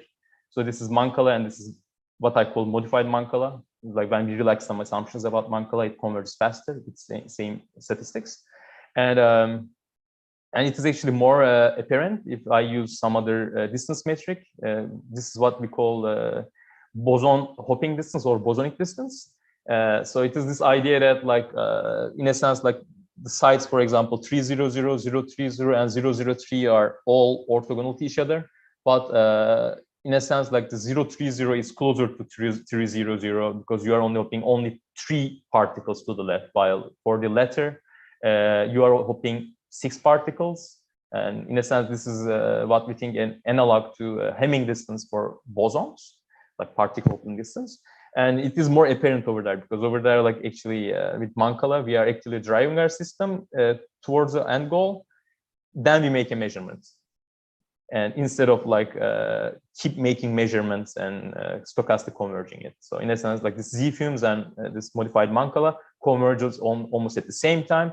But like the Z-fumes has like average standard deviation for this distance of 17%, while like Mancala is around like 6-7%. And I'm not going to go over this. Like this, in a sense, like this mod Mancala X is a very sophisticated combinatorial optimization problem. We are not able to solve it yet. We are leaving it to the computer science and mathematicians coming after us. But like the whole point is this, like in, let's say you are initially given this system, and let's say you want to drive the system into this target state of like 1, 1, 1, 1, 1. This is what the people in the literature called most insulator state, and not the phase. And like you, let's say you collapse this, and then like it's some probability you have like 3, 1, 0, 1, 0, and like it's some probability 1, 3, 0, 1, 0. And what the heuristic is this, like, so like coming distilled from this actual Mancala game, like you permute the site populations using like this pi half or square root of 2 pi half interactions deterministically, such that like you bring the sublattice populations, you actively drive the sublattice populations into the one of the target state. I mean, over here, like now I have 1 over there, just like the 1 over there. Now I have 1 over there, just like the 1 over there, such that, and like for this, and I have another sublattice over here, and like for this, like the target sublattice population is 3, and I have also have 3. Instead of like searching this gigantic space, like I'm doing z-fumes only on this, and like for larger systems, actually, it is even more, it makes even more sense. And for this one to like just flip this population so that, and after you xenolock this by constantly observing them, and then running the z-fumes only in this small subspace, you reach much faster and much more deterministic. Or and the latest example is like the let's say we start. Yeah, sorry. Could you please wrap it up? And yeah, this is the last slide, right? Okay. And let's say again, you start with this superfluid state, and then like you can decompose it into like mini of this. And the point is, let's say I am driving through these determinate pulses in such a way that like I have this sublattice populations, like for example over here, like I have 2, 1, 2, just like 2, 1, 2, or like 1, 1, 3, just like 1, 1, 3 over here, so that like we can do z-fumes over there. And what we found, like just like our predecessors, like games and control problems are akin to each other. You can start writing a paper on one and then end up in the other. And these game intuitions can be distilled and used as control heuristics. And also like this bosonic dynamics with non-demolition measurements can be simulated in this digital quantum computers with measurements. But like for the future work, like maybe let's dump this standard, so this digital quantum computing altogether and use native bosons, for example, in like the superconducting cavities, or we can create like VQEs, variational quantum eigensolver algorithm to create the super fluid states and the others, or we could just fast forward the quantum dynamics and everything can be simulated in the actual quantum hardware. So thank you for your time listening to me, and I could take your questions. Okay, thank you, Onur. We can have one quick question, if there are any. Let me check.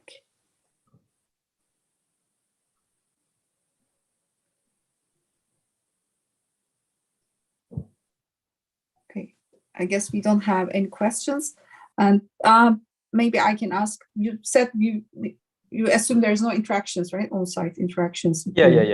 Mm-hmm. But in the interacting case, it would blow everything, or?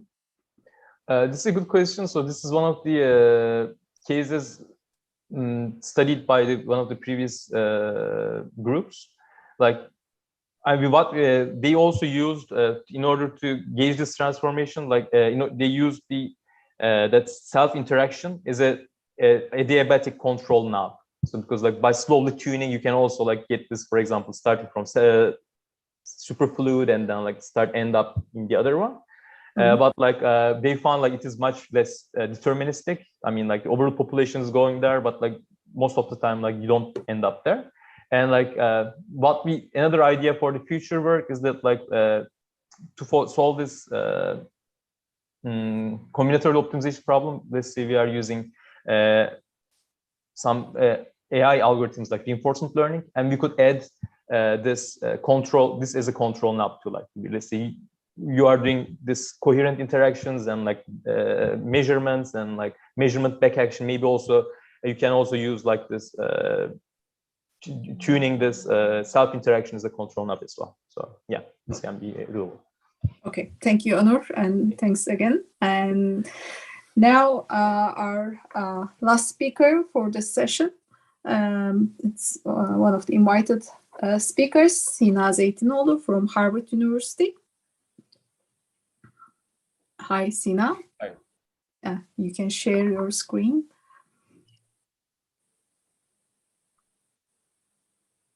Good morning, by the way. Good it's morning. very early. Yeah. Thank you for joining us. Okay, and title of his talk is Quantum Signal Processing and Optimal Hamiltonian Simulation with Rydberg Atoms, please. Hi, everyone. So I would like to first thank the organizers for inviting me and giving me this opportunity to share with you our work on quantum signal processing. This is a work that I've done with Sho Sugira from MIT and also from the NTT Phi Labs. And this is the link for our work, which is on archive right now. So yeah, so it's morning here, and I may be a little bit scattered. So if I may miss, I hope not, but I may miss a point or so. So you can try to make sure that you're following by asking questions. Okay, let's see. Okay, so the motivation for our work is basically compiling quantum algorithms on quantum hardware. As of course we all know, quantum computation has the promise of giving some exponential speedups for certain computational tasks. These can be related to solving linear equations. It can be quantum simulation or factoring. This is all very interesting and very promising and great. However, there is somewhat a problem when it comes to actually implementing these algorithms in real quantum systems, and that is the reason for this kind of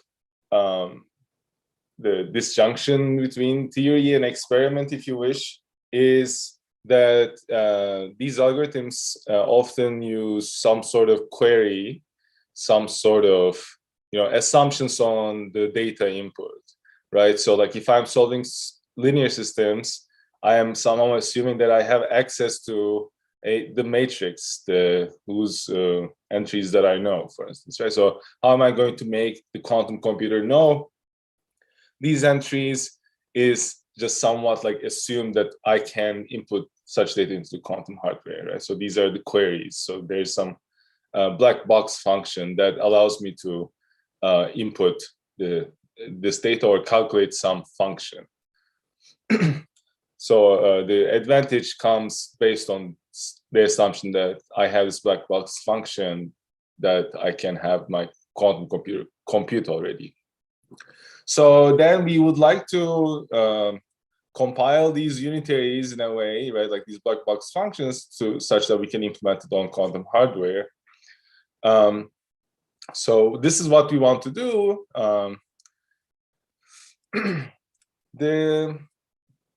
These compilers, if you wish, their performance will be measured by a few metrics, such as when I implement my algorithm, I want to make sure that I'm not doing it in a I'm doing it in a way that the errors are not happening as little as possible. So for instance, like the simplest example, I'm not going to store my quantum information in a state that has radiative decay rate, right? So I want to use such states to manipulate the system instead. Other metrics such as are including time to execute it, right? So or like the number of ancillary qubits that I need outside of my system, such that I can manipulate the system. And also for some implementation, scalability could be an issue. So I want to be able to, if wanted, increase the instance size of the problem that I'm approaching. Okay, so of course, yeah, in the beginning, it may be, one may think that this is too hard because we don't even have a common language. Right? So we have a bunch of functions. How are we going to think about those functions in a common language, and also in a way that we can actually implement in quantum hardware. Recent work has underlined the use of block encoding unitaries, which are unitaries which kind of has encode some operator in the block of a unitary, as its name says. And interestingly, these block encoded unitaries are rather simple to manipulate. And through these manipulations, you can generate very complex functions of the block encoded operator A here. So there are two different things that you can do. Both are quite general. One is arithmetic, right? So which means that if I have two block encoded unitaries, I know a simple way how to add them, right? Or I know a simple way how to multiply them, right? Multiplication is kind of what we are used to from unitaries, but we can also add them. And so I can form any polynomial, right? Through these kind of arithmetic trees. I can build some arithmetic tree that computes some function like this. But moreover, there is another tool that we will refer to as quantum signal processing, which interprets this operator as the signal operator, right? And then the point is to try to build functions, some polynomial functions from it, without, but from this A only. So on the arithmetic side, we could have multivariable polynomials, but now we're having a single variable. And yeah, so we can do this, it turns out, again, using simple instructions that can be implemented in experiment. And of course, yeah, both of these are quite powerful, right? So because we know that any function that we can think of that's smooth enough has quite some error scaling, with respect to its polynomial approximations. And then this error depends on the smoothness, and if the function is smooth enough, then the error scales rather favorably. And now, just to give you some examples about, okay, what are these functions, for instance, that I would like to construct using these techniques, the simplest one is, of course, Hamiltonian. If you want to think about Hamiltonian simulation, think about A as the Hamiltonian, and then you want to implement the exponent, the time evolution operator, right? That's generated by this Hamiltonian, and then there's a polynomial approximation to this function, right? So, or we can formulate, it turns out, the fixed point Grover search in the same way, or quantum phase estimation if we also include the measurements. So where the polynomial is a Heaviside theta function, right? So it really looks like, like these block encodings are very powerful. I can do any function, but in particular, we know ways to explicitly do Hamiltonian simulation, search, and estimation, which really points at the power of this block encoded technique, and it's the opportunities that we have to basically compile some query some compile some queries and oracles in the query model, right? So that's a good thing. But now then the question shifts then, right? So that kind of in the abstract level we answered that. So we want to implement the block, we want to understand what it takes to implement these block encodings in a real system, right? So to actually really realize these algorithms. And the physical system, so for this we are choosing a physical system, although the kind of the Hamiltonian that's needed is not so special. We're choosing Rydberg atoms in optical tweezer arrays. So the Hamiltonian describing interactions of these in this platform is just two body interactions that are that are non-local, right? One reason why we chose this Rydberg atoms is with tweezer arrays is, of course, that these tweezer arrays are amazing. And in recent years, people have really shown the different ways that one can arrange the atoms in 2 and 3 dimensions. And, in such a way that the interaction length scale is large compared to the separation between 2 atoms. I mean, so we can have these networks that we can work with. But choosing a system like this also gives us constraints from the control perspective, that we only have, we have a bunch of atoms, we want to, how do we control them? We shine laser on them, right? So the kind of Hamiltonian terms that we have time-dependent control on are single qubit rotations. And this constraint turns out to be rather important. And now we are not talking about, like, we don't want to restrict ourselves to some effective Hamiltonian when you're driving and, trying to maybe engineer your Hamiltonian with like larger, higher order terms with time dependence.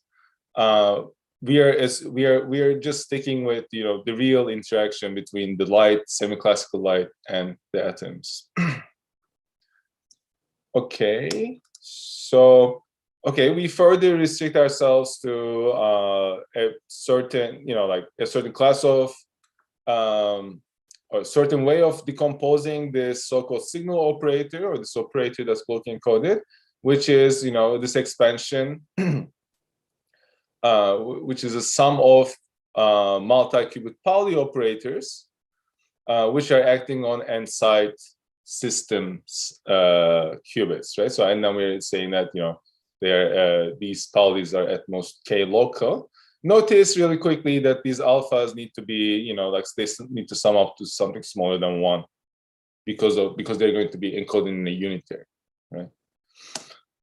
So yeah, with these assumptions, we show the following scaling. So one thing that we show is that because of this kind of single qubit control, that at each time that I have one frequency kind of, or few frequencies acting on a single qubit, the time that it takes to block encode such an operator is can be parallelized, or can be reduced in a sense from your naive guess, which is n, the number of Pauli operators, by only n side, right? So in a sense, because each qubit needs to go through some evolution, and then you can only condition that only on one.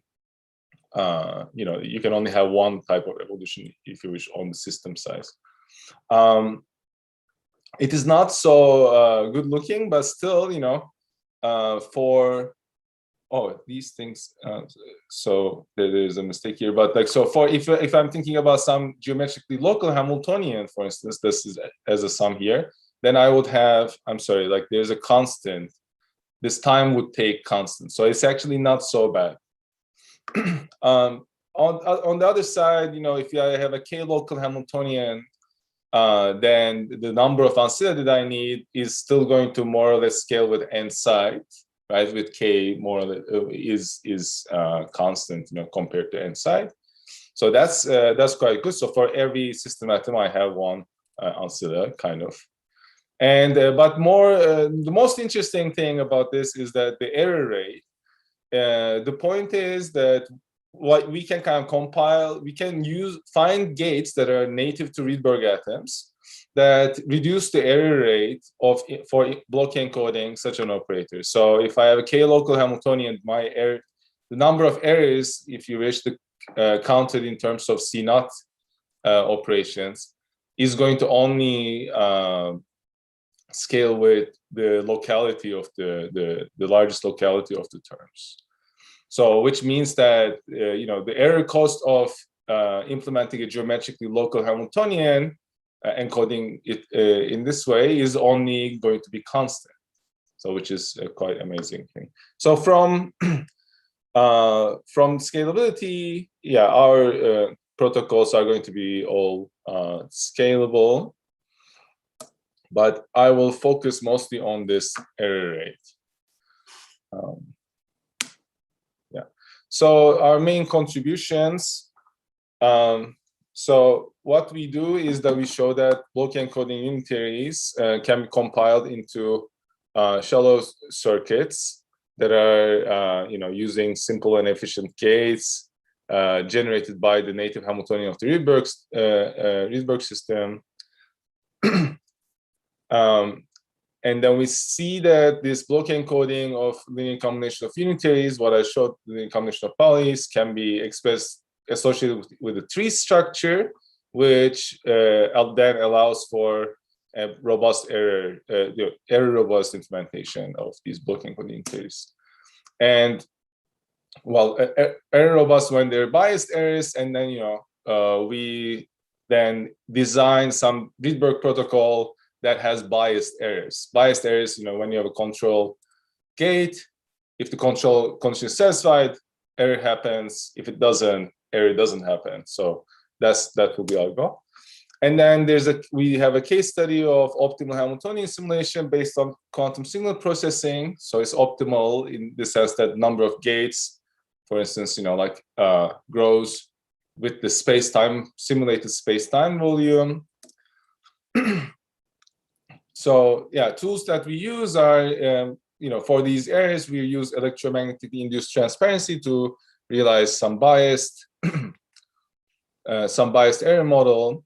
And we use we make sure that we use the constraint of local qubit control, and we use one-hot encoding as a way of efficiently implement the operations that I will talk a little bit more about.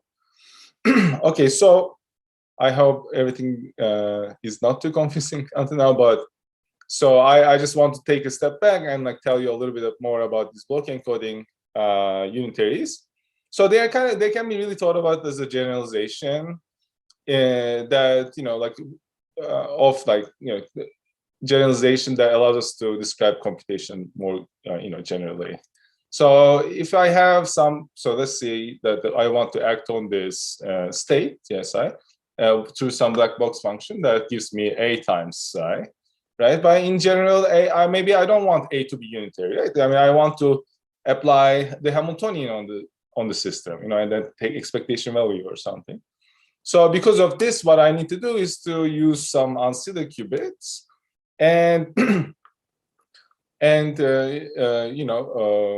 maybe I use some ancillary qubits and then post-select on some measurements, right, to realize this. So in this case, let's say for concreteness, I have some ancillary qubits all in 0, and then what I want is to have a unitary which only if it stays all zeros, then an A is applied, and otherwise I have some state which is orthogonal to this flag, if you wish, right? So this ancillary states being all 0. So you see, so I can separate the two. I can distinguish these two possibilities where A is applied or something else is applied on psi. And this immediately gives me the form of, block encodings. So this is, just I think it's a way to clearly think about what block encodings are, and how general they are is kind of obvious from this kind of perspective. As I said, so now we are going to talk about one way of implementing these block encodings of linear combinations of unitaries. And then let's try to see the structure in linear combination of unitaries. So I have all these combination of bunch of Pauli operators. How can I make a unitary that block encodes it? Is actually very simple. There's this 3-step protocol to block encode A in this form, and then the V here is some kind of state preparation of the ancilla. So I make the ancilla go to a bunch of address states, I call them, in their Hilbert space.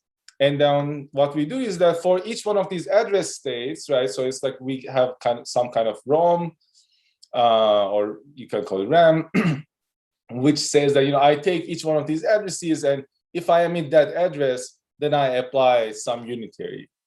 And then what we do at the end is to undo the state preparation part and that gives us the desired block encoding, right? So this is how this works.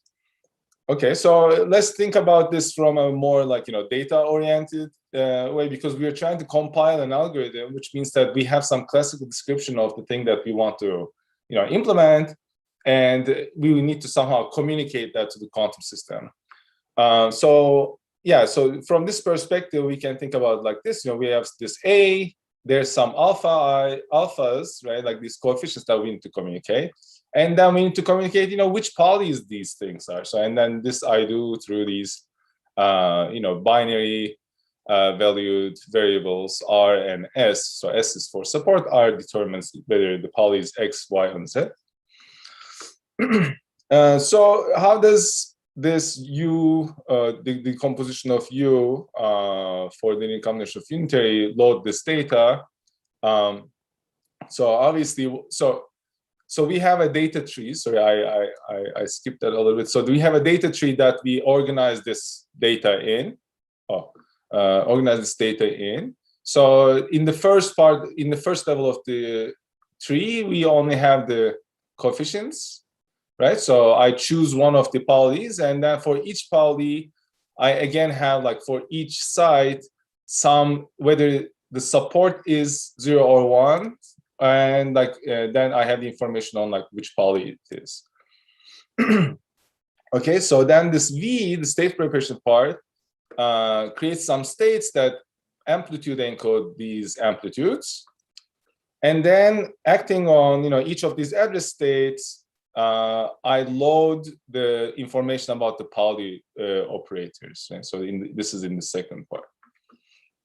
So this is the way that the block encoding through a linear combination of unitaries loads the data of the classical description of this matrix that we want to apply on the system.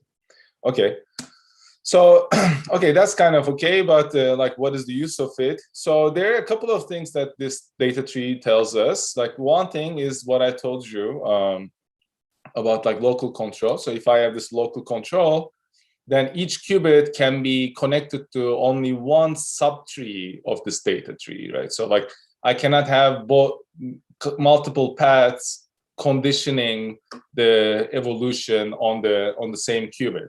So, and this directly gives us the maximum parallelization rate, and then the result that like how long it's going to take to implement this. So that's one kind of almost trivial thing that we can see from, or we can see trivially from this tree. The other thing is like kind of a promise, or like some hope that if I somehow can sample through these like subtrees as I'm doing them, that like my errors scale only with the coefficient, right?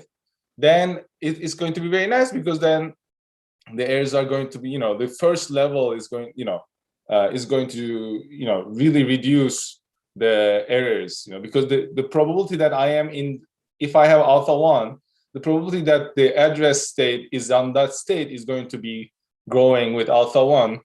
So if I can make gates such that the gate errors are only there when the conditional on that state, then the total error rate is going to be smaller. Okay, so how much time do I have? I need to, maybe I need to skip something. You still have time. You can go, but we can stop 19, and you have 10 more minutes. Okay, sounds great. Okay, so that's one question that, as I hinted at before, like we are going to try to do that. So we're going to implement some gates such that, like the error is biased. So only if the condition that tells me that I am going to this subtree is satisfied, then I get some error. But if the address state is not that, then I'm not going to introduce errors. And the second thing is, of course, these different address states, if I want to implement things conditioned on different address states, I need to have an efficient way of, distinguishing between the address states. If it takes me a long time to distinguish each address states, then it's going to take longer time, right? And then most likely I'm going to need a lot of operations to distinguish between them. and that's going to also introduce errors.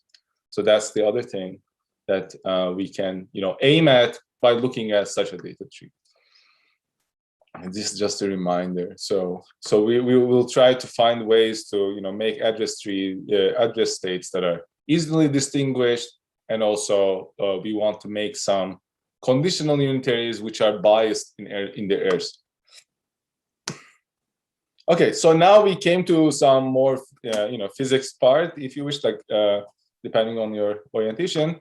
So first, I will talk about how to make these biased errors using Rydberg blockade. So let me just give you a small animation for Rydberg blockade. So what happens is that if you have these two Rydberg atoms and you shine light on them and they're separated far enough, then you have a way of detecting if the atoms are excited or not.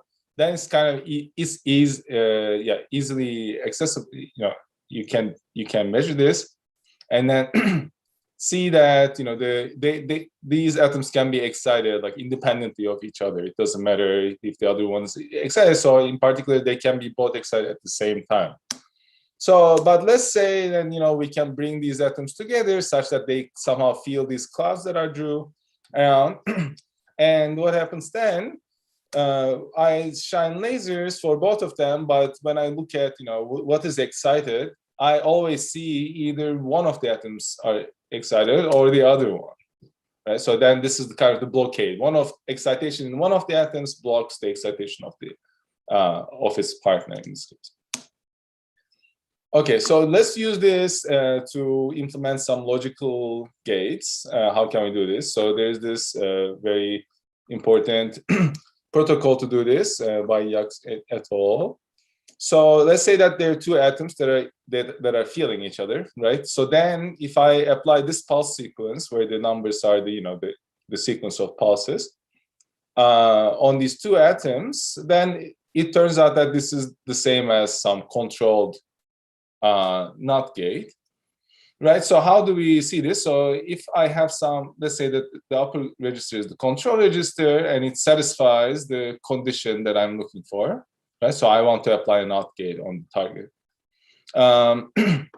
So let's say it's in 0, but okay, I drove only the one in the control register to the Rydberg state. So in this case, there's no evolution on the control register. So there's also no errors. But on the target side, I'm going to apply these 3 pulses that make sure that there's a NOT gate, right? So as I'm doing that, I'm assuming that all these logical states are much longer lived than these Rydberg states. So we'll see how they relate to what I talked about before. And in this configuration, depending on the state of the target register, I'm going to excite this qubit to the Rydberg state, and then there's going to be some radiative decay. Right. So let's see what happens when the condition is not satisfied. So I'm sending in 1 from the control register. Then with the first pulse, I excite the control to the Rydberg state. And then this is going, because of interactions, or because of what causes this blockade effect is that there are interactions between Rydberg states. And when I excite the control qubit to the Rydberg state, then the target Rydberg state is going to be energy shifted, making these transitions more or less not possible. So then what happens? Then I don't apply any operation on the target qubit. So then together with what I talked about before, this realizes the C-NOT gate, right? So in terms of errors, though, what happens here is that, okay, so because I am in 1 here, I excite Rydberg state, so there's radiative decay there. Okay, so I have decay. And also for the target, there's no decay perhaps. I mean, there could be, but through some intermediate state, but there's some non-adiabatic error because this blockade is never perfect, right? So the energy shift is never so large, and we want to think about large systems. So this can become an important error source. So the main point here, though, is that the error occurs like in both cases. Either the control condition is satisfied or not satisfied. In both cases, it occurs. So this is not what we want. We want to change something such that the errors are biased. I want it to be such that, you know, only when the condition is satisfied that I have errors. So how do we do this? We use EIT, electromagnetically induced transparency, on the target register. Okay, so what happens here is then, you know, like if I have the control is not satisfied, so I switch the controls now, so but it's not so important. So if I'm in the zero state, what's going to happen is that I'm not going to excite to Rydberg state as before, and then I have some EIT scheme on the target register, which does basically nothing during if I have this control pulse, control field. I send the probe pulse, and then what it does is that it takes this logical manifold, you know, it stays in logical manifold, and then brings them, you know, evolves them through some dark, what we call the dark state, which doesn't have much contribution from, you know, any one of these other states, which are presumably short-lived, right? So in that case, nothing happens, and when in the other case, though, you know, of course, because I'm going to excite it to the Rydberg state, there's going to be radiative decay, and also, you know, then it's going to shift the Rydberg state of the target, and, you know, there's going to be some radiative decay. But important thing is that because of EIT, when the control condition is not satisfied, really nothing happens, and then the errors are very much reduced. So we can use this. We can use this method to implement the second part, this U bar, for the conditional unitaries. Right? So when I'm doing this tree, I'm going to go through the tree, and then the errors that I'm going to get is going to be proportional to the amplitudes that I depicted in that data tree. Okay, so the other thing that I said is that we need to be able to have these address states easily distinguishable. Like, what does it mean easily? It's like you have some local optical fields, and then somehow I can rotate the state to a very distinguished state, you know, if that's the state that I want. So somehow I want to flag these states very easily using only local gates without using too much time. And there's this kind of amazingly simple amazingly simple encoding that we can use, which is somewhat expensive, but it's like, you know, really does this very interestingly, I think, which is one-hot encoding, which says that, you know, if I have some n qubits, I am going to, you know, make sure that the there's only one excitation for each one of these address qubits. So what I can do is that I can look at, I can, you know, ask the question for, you know, optically addressing one qubit, and then if I get the flag, then I know exactly, you know, through one pulse, I know that the state is in this one hot encoded state rather than all the other n of them, right? So, but then the question is like, how can I prepare such a state? And then again, like Rydberg atoms are especially somehow tailored for this because of their long range interactions. Of course, I mean, if you have any like two-body interactions that's long range, it still works. But what we can do is that we can put a bunch of Rydberg atoms next to each other, and you know, if they all feel each other, then when I send laser light that's exciting all of them, I'm going to get at most one excitation. Right? So whenever I have any excitation in any of the qubits, then I'm going to, you know, block all the others. So what this does is that it really reduces the Hilbert space, which is relevant to describe the evolution of this many Rydberg system. And, you know, like what we do is that if you start from all zeros, we shine this laser with some profile, right?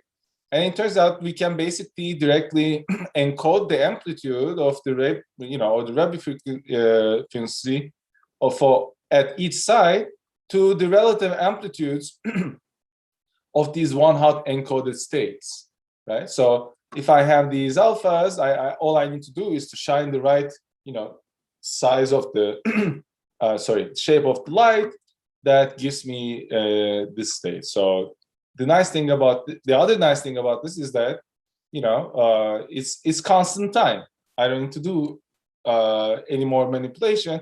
I can just shine light, and as long as everyone feels each other, I'm going to get this nice superposition of one-hot encodings that are very easily distinguishable. And then once they're so distinguishable, I can apply this error, biased error controlled unitaries to implement the block encoding. Okay, so basically that's what we did, and then we wanted to benchmark this approach, and then we just estimated all the errors and then the depth that's needed, and we wanted to think about optimal Hamiltonian simulation because it's optimal, right? So like, and then we want to, and what's important is, you know, once you're optimal is the overhead that you have, and what we want to do is to reduce the overhead as much as possible using the techniques that I talked about before. Yeah, so then we compared some different quantum simulation protocols or techniques that are based on, you know, just quantum signal processing, some quantum signal processing with some decimation, and, you know, the kind of the most popular Hamiltonian simulation algorithm based on like fourth order product formulas, which have been like, you know, shown that, you know, there are many ways to compile these fourth order algorithms using numerical optimization, right, or on the circuit that gives you good performance. So we wanted to compare to the, you know, best performing, you know, the result in the literature. And then, you know, to be able to compare it, we did the same. We used the same Hamiltonian as was used in these works, which is this disordered Heisenberg model. And so these techniques that I described before allows us basically really reduce the errors, or like this error bound gate count, which is, you know, just counting how much error I have in units of a single CNOT. So we can really reduce it more than an order of magnitude compared to, you know, like this numerically optimized circuit for fourth order product formula on the Rydberg atom platform. For this, like the simplest, it's quite simple, one-dimensional disordered Heisenberg model. So, I mean, and we expect that the quantum signal processing is going to work better when, you know, we have higher order Pauli terms, etc. So this is very nice. So we, you know, there's some promise there. On the other hand, you know, there's this is my last slide. Okay, thank you. Yeah. So on the other hand, the depth, when you think about the depth, it looks like the overhead in terms of depth is much larger for the QSP based algorithms. So then you need to kind of make a decision. So these are errors that are coming from your gates, but you may also have some decoherence mechanisms that just happen when the qubits are idle, and then, you know, then maybe you don't want to use QSP for in this case. Okay, yeah, so that's our final result. So this conclusion outlook.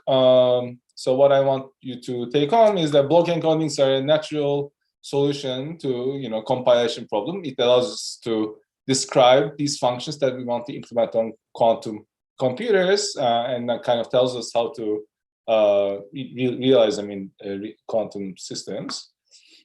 And, you know, Rydberg atoms allow for efficient implementations of these block encodings that are robust to errors. So for future work, we can think about, you know, we can measure these expectation values of block encode operators, and, you know, we can make functions of them, so we can measure arbitrary response functions. So how are we going to use them to some advantage? And also, yeah, thinking about what are the how expensive is a given function, you know, in a more systematic way for block encoding. Okay, thank you for your attention. That's all. Okay, thank you. And now we can have questions. Let's start from a question from YouTube. and you can see it also on the chat box. And I'm going to read it for the audience. It's a question from Bülent Yılmaz, and he asked, how does block encoding method compares to Hamiltonian power methods, quantum power method, for time evolution of quantum systems with the same order of error? So, yeah, so you can take, using the quantum signal processing, you can also do, take powers of the Hamiltonian. And then basically, I mean, I guess the answer is that, as I said, there's this optimal Hamiltonian simulation algorithm for geometrically local Hamiltonians, which is based on quantum signal processing. So that's optimal, right? So like in terms of comparison, if you have a local Hamiltonian, the quantum signal processing really is the optimal that you can get in terms of gate and time complexity. So usually, as I try to emphasize in the very beginning, these polynomial approximation methods, rather than looking at each power of in a Taylor series, I guess that's what you mean, the Taylor series. Basically, the error scaling of the polynomial approximation is very good. It's logarithmic in 1/epsilon. So I hope that gives some perspective. Okay, thank you. Any other questions? I think we can have one more question, if there are any. Let me check. I think there is something on the chat box again. It's from Onur Mucalılar. Sorry. Okay. Yeah, what is the current experimental situation? Has any algorithm been already implemented using Rydberg atoms? Yes, that's a very good question. Basically, that's what we want to do. But given the situation in Rydberg atoms right now, where they just kind of showed, like these spin liquid ground states of Hamiltonians, etc. Like for them, and also these quantum scars to work on that, it is not so easy to push them towards doing this kind of digital, if you wish, Hamiltonian simulation when it comes to Hamiltonian simulation. So that's kind of one of the reasons that we would like to use maybe the power of QSP to improve some measurement protocol that can happen using very small number of ancillae and signal process what you measure from the system. So yeah, and the comparison between this kind of time evolution through Hamiltonian versus circuits or versus the QSP is not always so easy, although there's some interesting recent work by Jens Eisert, for instance, trying to compare the complexity, compare the time evolution through Hamiltonian versus this kind of more discretized circuit evolution. So I would like to discover that more and then maybe find a more convincing argument for digital Hamiltonian simulation, before we get super great qubits, for these NISQ era experiments. But yeah, that's really something that I would like to see happening. But right now, there are no efforts because of what I said. Yeah, thanks for the questions, by the way. Okay, thank you. And Onur also thanks. I have some questions, but we are already over time, and maybe I can write to you directly. Or Gather Town, we can. Yeah, we can talk in the Gather Town. Okay, let me thank once again all the speakers, and Sina, thank you for very early morning. You gave us this nice talk, and thanks Carol and Onur. And with that, I'd like to say goodbye. This is the end of the second session, but I will give the microphone to the organizers. Maybe they have some announcements, I don't know. And once again, good night, Japan, and good morning, US. Good evening for us here. And Levent, do you have any announcements? Thank you, Sevilay. I guess we will be waiting for the evening talk or public talk by Mete Atature in 40 minutes or so. So my suggestion is to keep this Zoom meeting running, but people may leave and join when the time comes, and hang out in Gather Town area if they want to talk to the speakers and other participants. Yes, I mean, unless Barış, Nadir, and Onur don't want to say anything more. Okay, then see you all in the public talk, and bye. You said 40 minutes, but it's in an hour, I guess. In right? an hour, yeah. It's In 5 an hour. to- Sorry, yeah. sorry, my mistake. And also maybe for the audience, we should announce that this public talk will be in Turkish. So, Yeah, it's a good thing to say. Okay. very good. Thanks everyone, and see you in an hour. Sina, Thanks. Gather Town'da konuşalım dedik ama biz şimdi bir toplantı olacak. Kısaca Aha, sorayım tabii. ben Tabii, istersen. Çok kısa çünkü toplantıya da karışacağım. Bu Rydberg State'den daha uzun lifetime olması gerekiyor mu dedim, ben mi yanlış anladım bu 0-1 yani Projectile state'ler hyperfine onlar. Onlar şeyi çok fazla kendi içerisinde ışığa çok duyarlı değiller. Tamam, daha anladım. Çünkü hani Rydberg State'ler çok uzun lifetime olduğu için orada bir kafam şey oldu. Evet, evet. Yok, o da doğru ama yani hyperfine state'ler daha uzun. Onun için onları kullanıyoruz logic. O kısmı kaçırmışım. Bir de tam EIT şeyini anlayamadım ama makaleye bakayım, olmadı yazarım. Tamam. Yani ne gibi bir avantaj sağladığını tam olarak İşte dark state'te evolution olduğu için, dark state'te evolve olduğu için control condition satisfy olmadığı zaman o dark state içerisinde geziyor. Dark state'leri işte bir coherence daha az olduğu için veya en azından kontrol edilebildiği için, hani control field ile probe field arasındaki ratio'yu kullanarak kontrol edebildiğimiz için onun error'ünü çok daha azaltabiliyoruz. Anladım. Tamam. Çok teşekkürler. Görüşmek üzere diyeyim o zaman. İyi günler.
Alpan Hocam merhaba. Merhaba.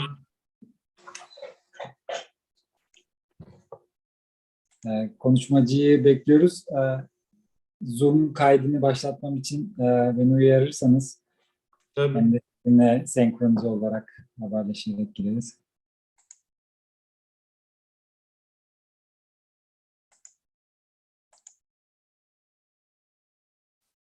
Oldukça yoğun bir programı olan hocamız. Merhaba kıymetli hocalarım. Merhaba hocam. Merhaba hocam. Sayenizde fizik dinliyorum hocam. Merhaba. Mete bağlandı. Gördüğüm kadarıyla.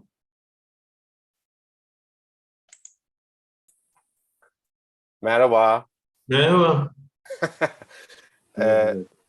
Levent hocam siz başlatın isterseniz kaydı.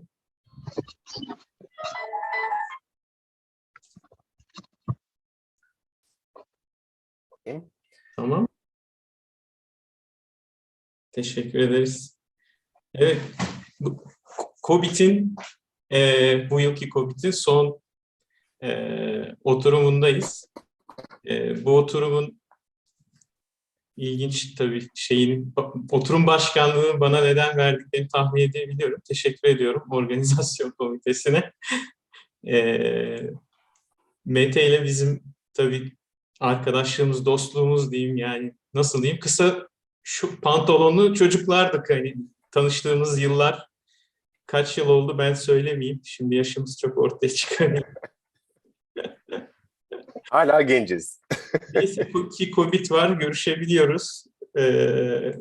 Vesile oluyor bu organizasyonlar. Meteciğim senden bugün işte eski yıllara dair herhalde biraz daha popüler, gençleri de böyle cezbedecek bir konuşma bekliyoruz. Nasıl arzu edersen sohbet havasında olabilir. Sen Bir konuşma hazırladım ben. Slide'lı falan yani. Harika. Çok fazla detaya girmeden ama dinleyicilerin de fizikçi olduklarını varsayarak en azından hani kuantum optiğin o ilk yıllarındaki bazı fikirlerin daha sonra nasıl geliştiğiyle ilgili bir iki küçük kendime göre bir şeyler hazırladım. Bu arada Popüler olacak şekilde. programının da yoğunluğunu biliyoruz. Çok da teşekkür ediyoruz. O yüzden vakit ayırıp bunu da hazırladığın için. Ne demek? Davet için ben teşekkür ederim. KOBİT'e katılmak her zaman çok büyük bir onur gurur benim için. Daha da büyüsün bu kuantum optik komitemiz Türkiye'de. Evet. Ekran paylaşımı için herhalde var şu an. Yapayım, bakayım yapabiliyorsam. Şu olması gerek. Hı.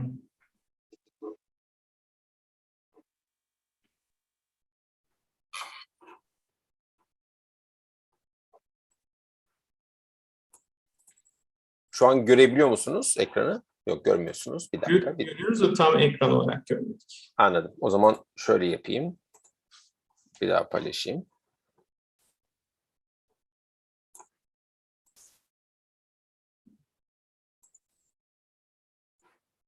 Bir de şunu şöyle yapacağım galiba. Şimdi iyi mi? Şimdi iyi. Tamam. Ne zaman isterseniz başlayabiliriz. Tabii buyurun. Tamam. O zaman pardon, bence 1-2 dakika daha bekleyebiliriz. Mete Hocam, Alpan Hocam. Aslında buçuk dedik, 2-3 dakikamız varmış. Evet, var. Güzel, tamam. İyi, tamam, bekleyelim tabii ki. Saate bakmadım Mete'yi görünce. Nasıl geçti şu ana kadar? Güzel geçiyor mu? Çok güzel geçti. Ben kendi adıma konuşmacılar listesi çok iyiydi. Dolu konuşmalar dinledik. Çok güzel bir yıl bugün. Gather Town'umuz var. Gather Town'da buluşuyoruz. Konferans katılımcıları sohbet ediyoruz. O da güzel. Güzel. Bir sefer de sanırım öyle yapmıştık değil mi? Umarım 7.'sini hep beraber yaparız. Evet. Online değil de mümkünse. Arada bu YouTube'dan da canlı veriliyor ve orada sorular gelebiliyor. YouTube'dan ya da burada katılımcılardan soru alabiliyoruz. Geldikçe sorarız. Aslında hemen soru sormaya başlamışlar. Mete selamlar. Merhaba Nadir, selam. Seni çok taciz ettim bu son ayda. Ne demek? Hatta biraz önce Twitter'dan yazdım. Unutma geldi. Doğrudur. Benim de bilgisayarım tam yani bağlanmak üzereydim Zoom'a. Bağlanmadan böyle 10 saniye önce bilgisayarım kendi kendini kapattı. Onun için acilen hemen mesaj yazdım ama sonra toparladı, açtı kendini. Yavaş yavaş YouTube'daki gençler geliyorlar, ekleniyorlar. Onları biraz beklesek iyi olur. Ama zaten geliyor zaten. 5.30'a da geliyor. Evet. Teşekkürler kabul ettiğin için, geldiğin için. Seve. Çok ben teşekkür ediyorum davet için. Bir de böyle hani son konuşma, kapanış konuşması olması da çok onur verici. Teşekkür ediyorum. Umarım eğlenceli olur. Olur. Olacak.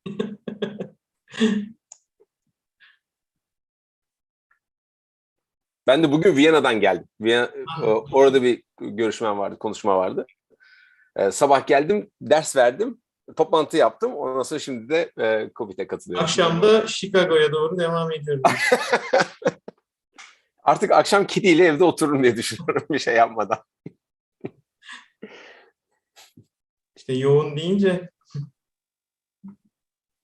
seyahat şeyleri nasıl, durumlu Avrupa'da şu an? Açıldı, biraz alışıyor artık insanlar. Hani kuralları var, belli kuralları var. Ona uyduktan sonra çok sorun olmuyor. Onun için biraz daha rahat. Yavaş yavaş açılacak gibi gözüküyor zamanla.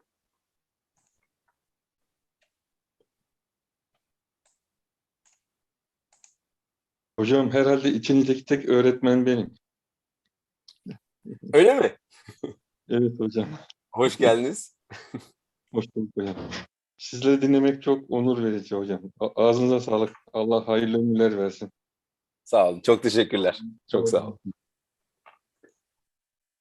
Alpan Hocam, istersen yavaştan başlayabiliriz artık. Olur tabii ki. Mete hocamız burada. Ekranı da paylaştı. Bize bugün ilk yıllarıyla ilgili kuantum optiğin herhalde tarihçi retrospektif bir konuşma hazırladı. Evet. Türkçe yapacağız. Evet. Tamam, doğru anladık. Ne zaman isterseniz başlayabilirsiniz. Tamam, başlayayım o zaman. Resmi olarak da teşekkür edeyim tabii. Kendi aramızda biz konuştuk. Gerek Alpan olsun, Nadir Hoca olsun, diğer arkadaşlar. KOBİT'te yer almak her zaman için gerçekten çok özel bir şey, onur verici bir şey. Ülkemizde daha da çok kuantum optik alanının gelişmesi, yeşermesi ve özellikle genç araştırmacıların daha çok ilgi duyması için bu KOBİT'in ne kadar daha geliştiğine bağlı tabii. O yüzden burada olduğum için, 6.sında benim de katılıyor olduğum için çok mutluyum aranızda olmaktan. Biraz popüler bir konuşma olarak bunu değerlendirdik organizatör arkadaşlarla beraber. Yani çok teknik yaptığımız araştırmalar birebir şu anki çalışma alanlarımız gibi değildi. Biraz da o çok güzel çünkü bir konuşma programı oldu birkaç gündür. Bu son konuşmayı biraz daha böyle hani geriye bakarak bugün geldiğimiz bu 2 gündür dinlediğiniz gayet kaliteli konuşmalardan yola çıkarak biraz geriye bakıp nereden aslında geldiğini kuantum optiğinin ve hangi unsurları, hangi kilit noktaları mihenk taşlarından atlayarak geldiğini anlatma görevi bana düştü diyelim. Ben de elimden geldiğince onu yapmaya çalışacağım. Bu tabii ki çok geniş kapsamlı, her alanını, kuantum optiğin her basamağını anlatan bir konuşma olmayacak. Onun için gerçekten 1 saat değil, saatler geçmesi gerek. Onun yerine birkaç tane benim için tamamen subjektif olarak benim için önemli olan birkaç tane unsuru ele almak istedim. Sizinle paylaşmak istedim. Umarım beğenirsiniz. başlangıç olarak tabii kuantum optik derken kuantum optik için çok standart başlanılan bir yer var tabii. Yani işte örneğin lazer diyebiliriz aslında bir bakıma ama bugün andığımız şekilde kuantum optik konusunda. Fakat kuantum optiği yaratan şeyler çok daha eski kavramlar, eski konulara gidiyor. Onun için biraz bayağı bizi geriye götürmek istedim ben. Belki biraz daha yardımcı olur, daha ilginç gelir diye.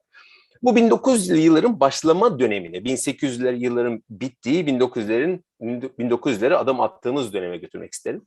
Orada her şey tam yoluna oturmuş ve bütün fizik artık eksi gediği kaldırılmış, oturmuş gibi gözükürken birkaç tane deneysel sonuçlar, birkaç tane gözlemin bu kanıyı, bu varsayıyı yıktığını veya zorladığını görmeye başladık. Bunlara örnek olarak işte birkaç tanesini listeledim. Ether kavramının gözlenememesi örnek olarak görelilik kanunu onun geliştirilmesine yol açmış. Tam bu döneme de denk gelen bir şey. Ama orada söylemek istediğim asıl eterin gözlenememesi ve bunu bu konuda emin olabilmemizin sebebi aslında ışıkla yapılan deneylerle. Yani ışığın orada önemli bir rolü var. Zaten daha o klasik bildiğimiz, alıştığımız Newton ve Maxwell'e dayalı o klasik fiziğin biraz zorlanmasına sebep olan deneyin optikle yapılmış olması önemli. Onu vurgulamak isterim. Ondan sonra mouse'umu görüyorsanız eğer daha iyi olur. O birinci hani gözlem hani veya gözlemleme diyelim. Tamam süper. Diğer 3 tanesinin ise ortak bir özelliği var. Fotoelektrik etki, kara cisim ışınımı, Compton saçılması, bunların hepsi deneysel olarak gözlenen sonuçların var olan klasik fizik kavramlarına uymaması. Ve bu büyük bir sıkıntı yaratıyor. İşte tam o 1900'lü yıllarda zaten kuantum fiziğinin başladığı yıllar oluyor mecburen.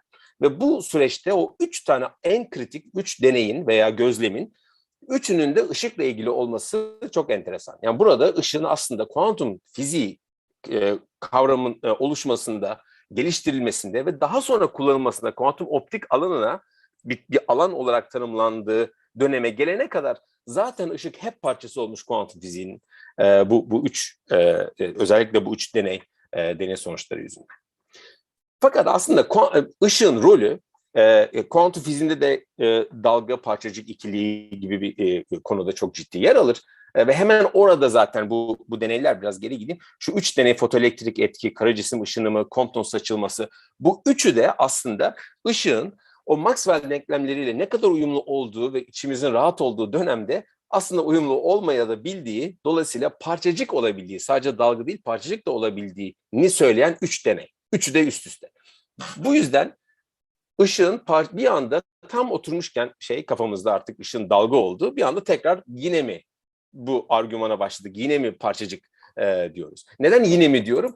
Çünkü biraz geriye gittiğimizde, daha da geriye gittiğimizde o parçacık ikilemi kavramında, o ikiliği kavramında klasik fizikte yani 1900'ler öncesine, bu deneyler öncesine gittiğimizde gerçekten fizikte iki tane yani herhangi bir cisim veya herhangi bir kavram iki dalda inceleniyor. Dalga olabilir veya parçacık olabilir. Herhangi bir madde, nesne olabilir diye.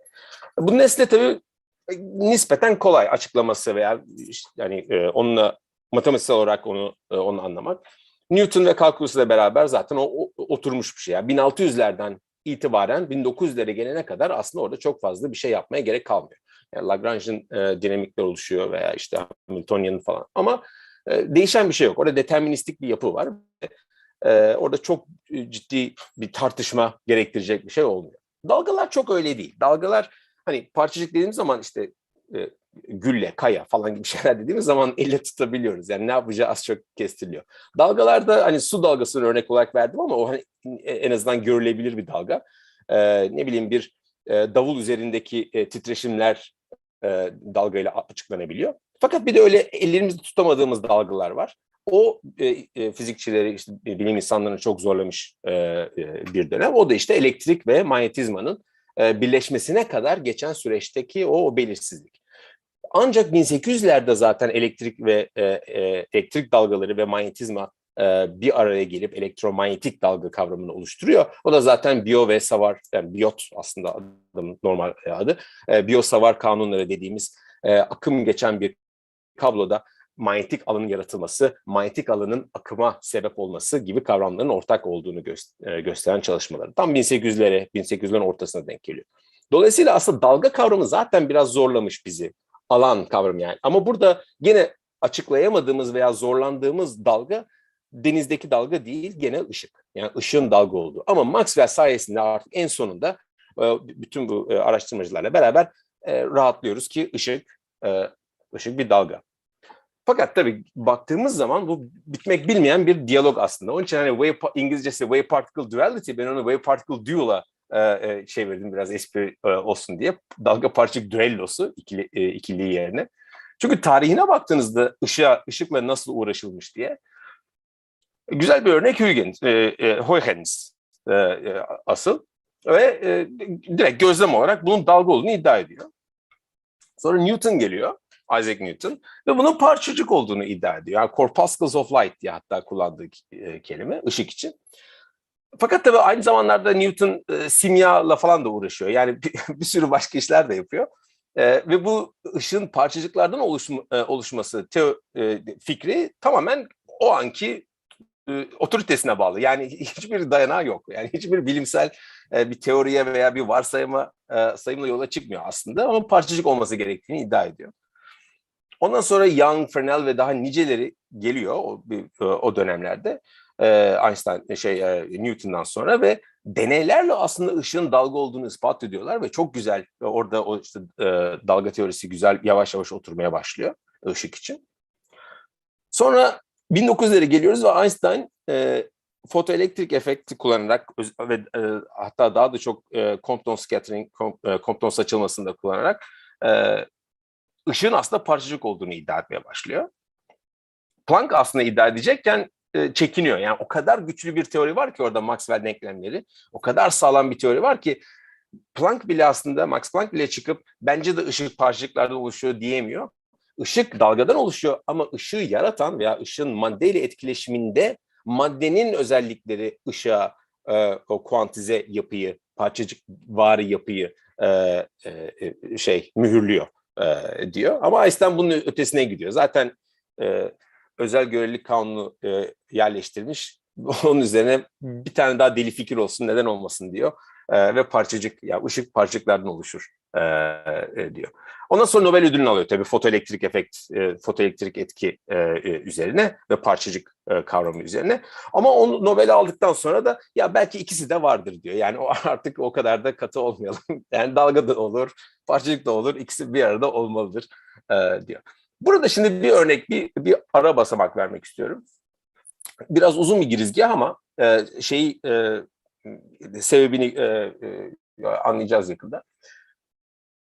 Fizikte her zaman bir simetri tutkunluğu vardır. Yeni bir teori kurduğunuzda, yeni bir yapı oluşturduğunuzda her zaman onun bir simetrisi, bir denkliği, her dört köşeli olması çabası vardır. Zamanında gezegenleri nereye koyduğumuza göre ve aralarındaki o mesafelerin bir anlamı olması istememizden yola çıkıp Maxwell denklemlerinde manyetik monopolun olmamasını dert edinen insanlar gibi bu simetri bağlılığı her zaman olacak, her zaman var fizikte ve matematiksel anlatımında. Buna güzel bir örnek aslında Louis de Broglie. Louis de Broglie doktora, işte 1920'lerde doktorasını yapan, Paris'te doktorasını yapan genç bir araştırmacı. Ve aslında doktora konusu ışığın dalga ve parçacık ikiliğini yapmak, birleştirebilmek. Yani onu bir matematiksel bir yapıya oturtabilmek. Yani nasıl oluyor da bir nesne, ışık diyelim, hem dalga hem parçacık olabiliyor. Birbirinden bağımsız değil de aynı iç içe geçmiş bir teorem kurmaya çalışıyor. Aslında doktorası bu. Burada bir avantajı, çok tarihsel bir konu bu ama bunun bir avantajı Paris'te olması. Tam Birinci Dünya Savaşı bitmiş ki yani büyük savaş denen Birinci Dünya Savaşı bitmiş. Uluslar arasında diyalog çok yok. Farklı uluslardaki bilim insanları arasında diyalog neredeyse yok. Böyle bir ortamda Almanya'da bilim insanları biraz yanı tutuşurken bu kuantum ışığın kuantum özelliği parçacık mı değil mi gibi tartışmalar devam ederken Lorentz kızıyor, işte bence parçacık değil, böyle şey olmaz diyor falan. Bütün bunlar devam ederken Paris'te bu Louis de Broglie bunlardan uzak, bu tartışmalardan uzak, kendi başına o baştaki o postülatları kullanarak devam ediyor. Ve yapmaya çalıştığı şey dediğim gibi işte o parçacık ve dalga ikiliğini gösterebilmek. Onu yapmak için de yola çıktığı konu aslında görelilik kanunu. Yani özel göreliliği kullanarak diyor ki, şöyle hatta göstereyim, frekansını ve dalga vektörünü bildiğimiz herhangi bir dalga, ne olursa olsun bu işte dediğim gibi davul üzerindeki titreşimler olsun ya da ışık olsun, bir şekilde biz ekrandaki denklemle uzay zaman fonksiyonuyla tarif edebiliyoruz diyor. İşte akıp giden, bir yöne doğru giden bir dalga olarak. Ama ondan sonra diyor ki özel görelilik kanunundan da yola çıkarak, eğer biz o Lorentz değişmezi dediğimiz dörtlü vektörü, yani momentum ve enerji dörtlü vektörü, Lorentz değişmezi varsa, o zaman aynısını, benzer bir dörtlü vektörü dalga vektörü ve frekans içinde kurabilir miyiz diyerek yola çıkıyor. Bunu demek için tabii momentumla dalga vektörü, enerjiyle frekans arasında bir bağ olması gerek, bir ilinti olması gerek. O ilinti de zaten Einstein'dan geliyor. Einstein ve Compton'un deneyleriyle doğrulanmış bir şekilde geliyor. Ve enerjinin aslında işte Planck sabiti ve frekans, işte momentumun da yine Planck sabiti ve dalga vektörüyle ilintili olduğu ortaya çıkıyor. Ondan sonra bunlardan yola çıkarak işte ışığın dalga boyunun da kendi terimiyle tabii kullanacağı. Demek ki bu ışıkla ilgili tamamen görelilik kanunundan yola çıkarak, yani başka bir şeye bakmadan görelilik kanunundan yola çıkarak bir dalga boyuna karşılık geldiğini söylüyor. Tabii bu ışık için. Ama işte o simetri aşkı sebebiyle, peki ışık için bunu söylüyorsak ki fizik bilen insanlar için bu çok basit bir şey. Yani biraz ne bileyim, hani kart oyunu yapmış gibi bir durum. Bununla doktora tezi yazılmaz tabii. Bunu alıp simetrik, yani ışığın simetrisine bakmak için acaba herhangi, sadece ışık değil, başka nesneler için de bir dalga boyu tanımlayabilir miyiz diyor. Yani kendi aslında planladığı doktorasının ötesine gidiyor ve çok daha kompleks, tabii çok daha komplike bir matematik kullanarak de Broglie dalga boyunun momentumla herhangi bir nesnenin, parçacığın momentumuyla nasıl ilintili olduğunu gösteriyor. Bunu yapmak için çok küçük bir değineyim detayına girmeden. Işığın tabii özelliği kütlesinin olmaması. Kütlesi olmaması demek görelilik kanununda bir referans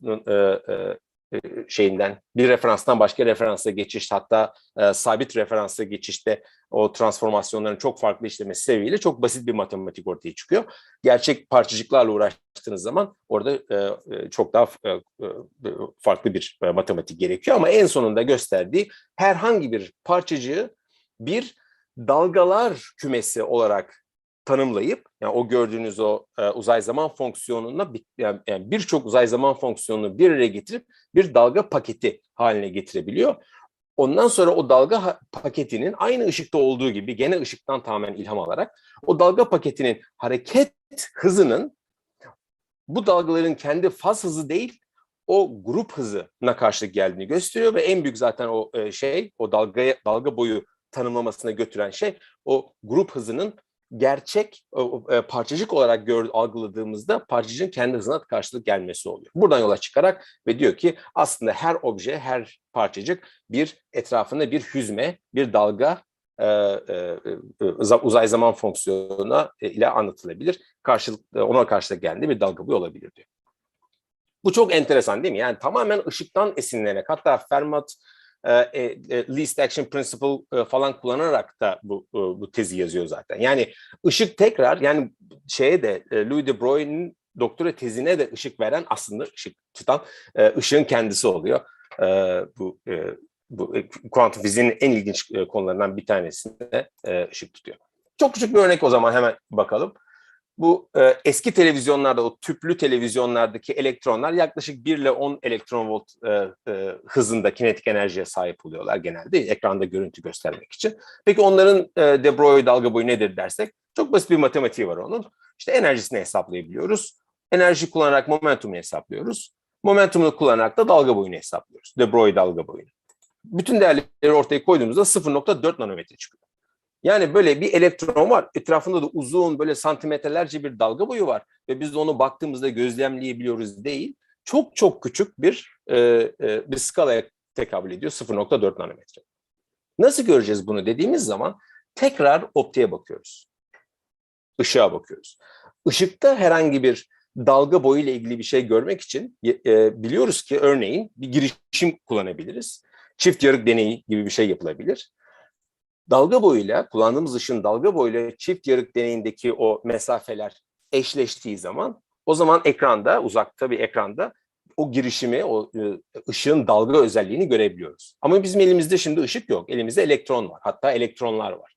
Ve karşılık gelen dalga, iddia ettiğimiz dalga boyu 0.4 nanometre. Bizim 0.4 nanometrelik bir çift yarık deneyi yapmamız gerekiyor aslında. Elektronların dalga olduğunu göstermek için.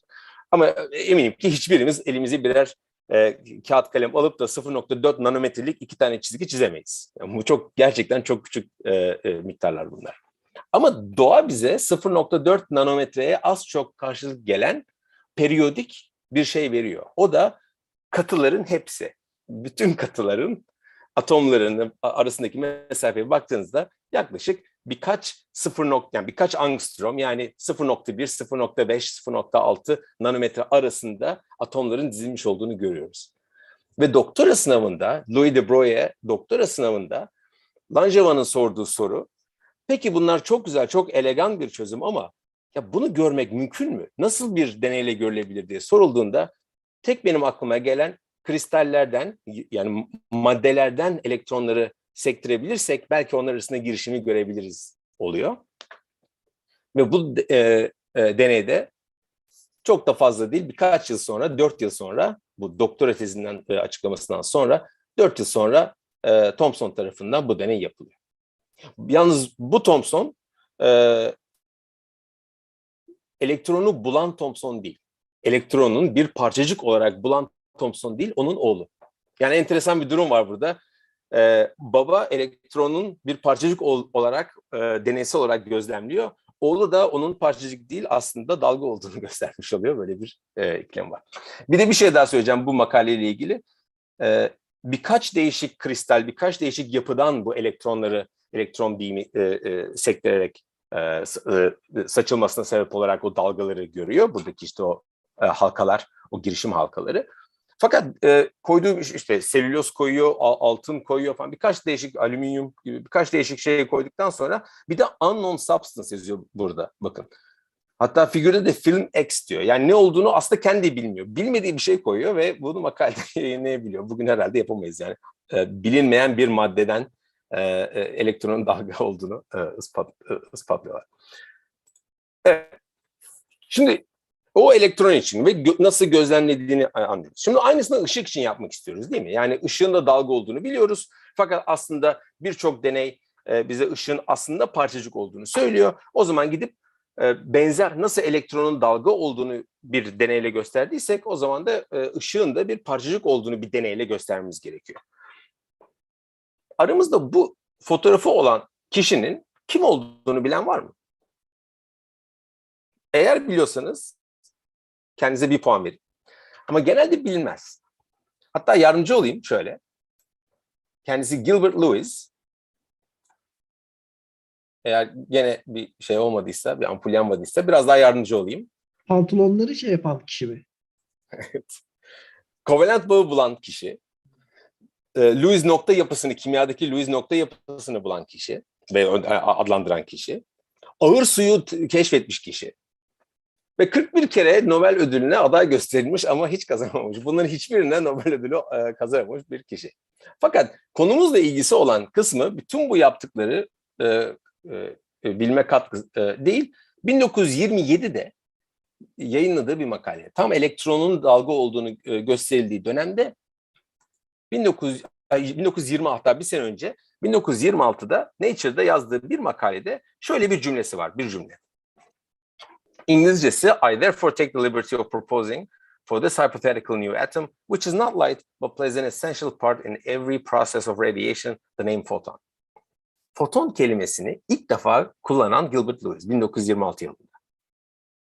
O ana kadar 1905'ten beri Planck'tan Einstein'a, diğerlerine bütün diyaloglarda light particle diyorlar ama bir isim yok. Ve ilk defa ismi konuyor light particle'ın ve foton diye geçiyor. Ama o kadar çekingen bir şekilde koyuyor ki Gilbert Lewis bu cümlede neredeyse geri alacak. Yani ismi verdikten sonra neredeyse geri alacak. It's not light plays an essential role ama hypothetical new atom falan böyle çok çekinceli bir şekilde bu ismi koyuyor.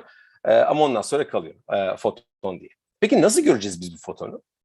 Yani elektronları bir nevi sayabiliyoruz. Fakat bir tek fotonu görmek de kendi başına çok büyük bir problem. Yani ona uygun dedektörünüz olması gerekiyor. Kuantum fiziğinde sadece bir fotonu görmekle iş bitmiyor. Aslında kuantum fiziğinin ve bizi kuantum fiziğinden ve ışığın kuantum özelliklerinden kuantum optiğe geçmemizi sağlayacak kavramlar aslında bir fotonun ne yaptığı değil, birçok fotonun bir araya geldiğinde ne yaptığı. 3 tane örnek. Dünyadaki bütün ışık kaynaklarını 3 kategoriye dizebiliyoruz. Bir tanesi ilk sıradaki termal ışık dediğimiz ampuller, ledler, televizyon ekranlarınız, güneş yeri geldiğinde. Bunların özelliği kaynak, ışığı çıkaran kaynağı eğer ışık çıkarıyorsa birçok fotonu bir arada çıkarıyor olması. Yani biz güneşe baktığımız zaman görüyorsak demek ki güneş ışık çıkarmış ve çıkarmaya da devam ediyor anlamına geliyor.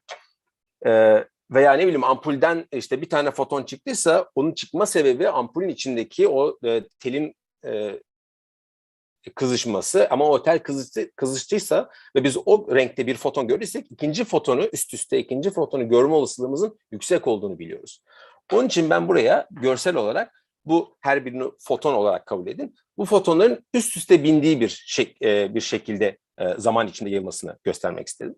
İkinci bir örnek ise lazer mesela. Lazerde bunların üst üste gelmiş çok önemli değil. Hangi fotonun ne zaman geldiğinin hiçbir önemi yok. Tek önemli olan şey hepsinin birbirine benzer fazla tutunuyor olması. Yani işin gerçekten tam bildiğimiz klasik o dalga kavramına uyan ışık türü aslında lazer. Üçüncüsü ise ayrışık fotonlar dediğim öyle bir kaynak olsun ki elimizde fotonlar bir çıksın ve üst üste binmesin. Bir foton üretilmişse eğer o kaynakta ikinci fotonun üretilmesi için beklenilsin o foton çıktıktan sonra ki biz gerçekten fotonları diğer fotonlardan bağımsız ve ayrılmış bir şekilde teker teker görebilelim. Çünkü biz bir fotonu izole edeceğiz ki ondan sonra onu gözlemleyebileceğiz. Bu 3 tane kategori içinde doğada en çok gördüğümüz termal ışık, doğada hiç görmediğimiz aslında ama insan yapımı ve çok önemli olan bir ışık kaynağı lazer ikincisi. Üçüncüsü ise tek bir atomun çıkaracağı ışıma, o güneş spektrumuna baktığımızda çok belli dalga boylarında ışık çıktığını biliyoruz. Fakat o birçok atomun bir araya gelerek çıkardığı aynı dalga boyu onlar. Bir tanesini, o atomlardan sadece bir tanesini çekip bir kenara tutabilsek, oradan çıkan ışığın sadece o spektrumda böyle diskret bir şekilde olduğunu değil, yani belli dalga boylarında ışığı değil, o dalga boylarında da birer foton üretebildiklerini görmemiz gerekiyor aslında. Ama bunu deneysel olarak nasıl yapacağız? Tek bir atomu nasıl izole edeceğiz? Bu kavram, eğer bir foton görürsem ikinci fotonu görme olasılığı nedir kavramı biraz geriye gideyim. İlk kategoride yüksek. Yani bir foton görürsem kesin başka fotonlarda vardır diyoruz. En alttakinde bir foton görürsem kesin başka foton yoktur diyoruz. Ortadakinde her şey olabilir diyoruz. Şimdi ilkine bakalım. 1956 yılında bu kavramı kullanarak bir kaynak, bir ışık kaynağı görürsek ikincisinin görme olasılığımız ne? Korelasyonunu ölçen ilk bunu matematiksel kavramdan deneysel kavrama geçiren çok ilginç bir şekilde yıldızları inceleyen Hambury Brown ve Twist adlı 2 tane araştırmacının ortak çalışması. Ve yaptıkları küçük bir deney değil, çok daha büyük bir deney. Yıldızın boyunu ölçmeye çalışıyorlar. Dolayısıyla boyutunu ölçmeye çalışıyorlar. Ve burada yaptıkları da bir tanesini oradan gelen ışıkla iki ayrı noktada yapılan ölçümleri birbirleriyle kıyasladıklarında o ışık kaynağı ile ilgili bilgi sahibi ediniyorlar. Ve bu teknik aslında her ışık kaynağı için kullanılabilir oluyor ondan sonra. Korelasyon tekniği. Bu da Henry Brown çok bilinen bir insan aslında. Çok internette araştırdığınızda birçok fotoğrafı var, konuşmaları var falan. Fakat Twist çok fazla bilinmeyen bir insan. Hükümete çalışmış, biraz gizli kapaklı bir insan. Bu da benim bildiğim bulunan tek fotoğrafı Twist'in. Öyle enteresan bir ayak izi eksikliği var Twist'in internette. O bizi kuantum optiğe bağlayan aslında o korelasyon kavramını kullanıp üçüncü kategoriye, yani atomun çıkardığı o tek tek fotonları ölçme kategorisinde olacak. Dolayısıyla bir bakalım ona. Bir atom eğer bize tane tane böyle fotonları gönderiyorsa biz onu ikiye bölebiliriz. İki ayrı yola yönlendirebiliriz. %50 olasılıkla diyelim. İki tane de dedektör koyduğumuzda aynı soruyu soruyoruz. Bu alttaki dedektör bir tane foton gördüğünde öbür dedektör de eş zamanlı foton görecek mi? Eğer bir tane foton varsa ya bir dedektöre gidecek ya öbürüne. Dolayısıyla eş zamanlı iki tane üst üste foton görme olasılığının olmaması gerekiyor. Dolayısıyla biz eğer bir olasılık hesabı olarak bakarsak buna, ölçüm olarak bakarsak bir foton görme olasılığı 1 olur. Çünkü fotonlar geliyor. Fakat iki fotona aynı anda 0 zaman farkıyla görme olasılığı ortadan kalkıyor. Çünkü sadece ve sadece bir elektron, bir foton olabilir aynı zamanda. Çünkü atom sadece bir foton üretebilir diyoruz. Peki bunu yapmam için ama işte benim o dediğim gibi iki şey yapmam gerekiyor. Bir atomu bir maddeden, bir kütleden veya herhangi bir şeyden bir atomu çıkıp uzayda tek başına tutmam gerekiyor. İkincisi onun o geçişlerini, o hani güneşin spektrumunda gördüğüm gibi sadece gözlemlemek değil, onu aynı o dalga boylarında ve çok hassas şekilde uyarabilmem gerekiyor ki sadece o dalga boyunda bana geri ışık üretebilsin. İki tane şeye ihtiyacımız var o zaman. Tek atomu bir yerde uzayda tutabilmek. İkincisi de o dalga boyunda ama sadece o dalga boyunda çok ince bir spektrumu olan, çok dar bir spektrumu olan ışık kaynağı. O da 1960'da ilk kez üretiliyor. O da lazer. Ve ilk lazer, burada Ted Maiman'ın ilk lazerle olan fotoğrafı, bu da Nature'da ilk yayınlanan lazer makalesindeki data. Yani bu işte ilk lazer olduğunu gösteren data, Ruby lazeri. Ve 1960'da lazerin bulunmasıyla zaten bütün alan başlıyor. Kuantum optik alanı da onunla beraber başlıyor. Bu anti-bunching dediğimiz, hani bu fotonların ayrışık kalması, üst üste binmemesi, ilk bunu deneysel olarak gösterebilen araştırmacılar Len Mendel'in laboratuvarında Jeff Kimball'ın öğrenci olduğu dönemde yapıyor. Burada da sodyum atomu bir ısıtılmış bir fırından sodyum atomları böyle bir yani nehirden akar gibi böyle geçiyorlar ve lazer ışınlarından geçerken uyarılıp foton çıkarıyorlar. O fotonlara baktığınız zaman ve o korelasyon ölçümünü yaptığınız zaman şurası 0, burası diğer uzayan zamanda iki dedektör arasında şu dedektör 1, bu da ikinci dedektör. Şu ikisi arasındaki ben foton gördüm mesajında o dedektörlerin sinyali arasındaki zaman farkını gösteriyor. Ve gördüğümüz iki tane şey var çok enteresan. Bir tanesi bu işte olasılığın azalıyor olması 0 zamana inerken. Çünkü o lazer ışınındaki, şuradaki lazer ışınından geçen bir atom, çok düşük basınçta geçtikleri için, o bir tane atom geçerken bir foton çıkarıyor ama ikinci fotonu çıkarması için zaman gerekiyor. O işte şuradaki o alana denk geliyor. Fakat ikinci gördüğümüz bir şey de şu, aslında şu yükselti. O da tek bir atoma sahip olmaması, bir hüzme olarak atomların geçiyor olması ve kaynağının da sıcak bir fırın olması sebebiyle bir atomun içindeki ayrışık foton korelasyonunun üzerine birçok atomun aslında termal bir kaynak olduğu, kendilerinin bir termal kaynak olduğunu görüyoruz. Hem bunching hem anti-bunching'in üst üste bindiği çok güzel bir örnek bu deney. İlk ama gerçekten bir atomu uzayda sabitleyip ondan sonra sadece onunla sabit bir şekilde deney yapan 1986'da ve bu dediğimiz ayrışık foton kavramını ortaya koyan, ispatlayan Herbert Walter ve onun laboratuvarındaki işte Frank Dietrich oluyor.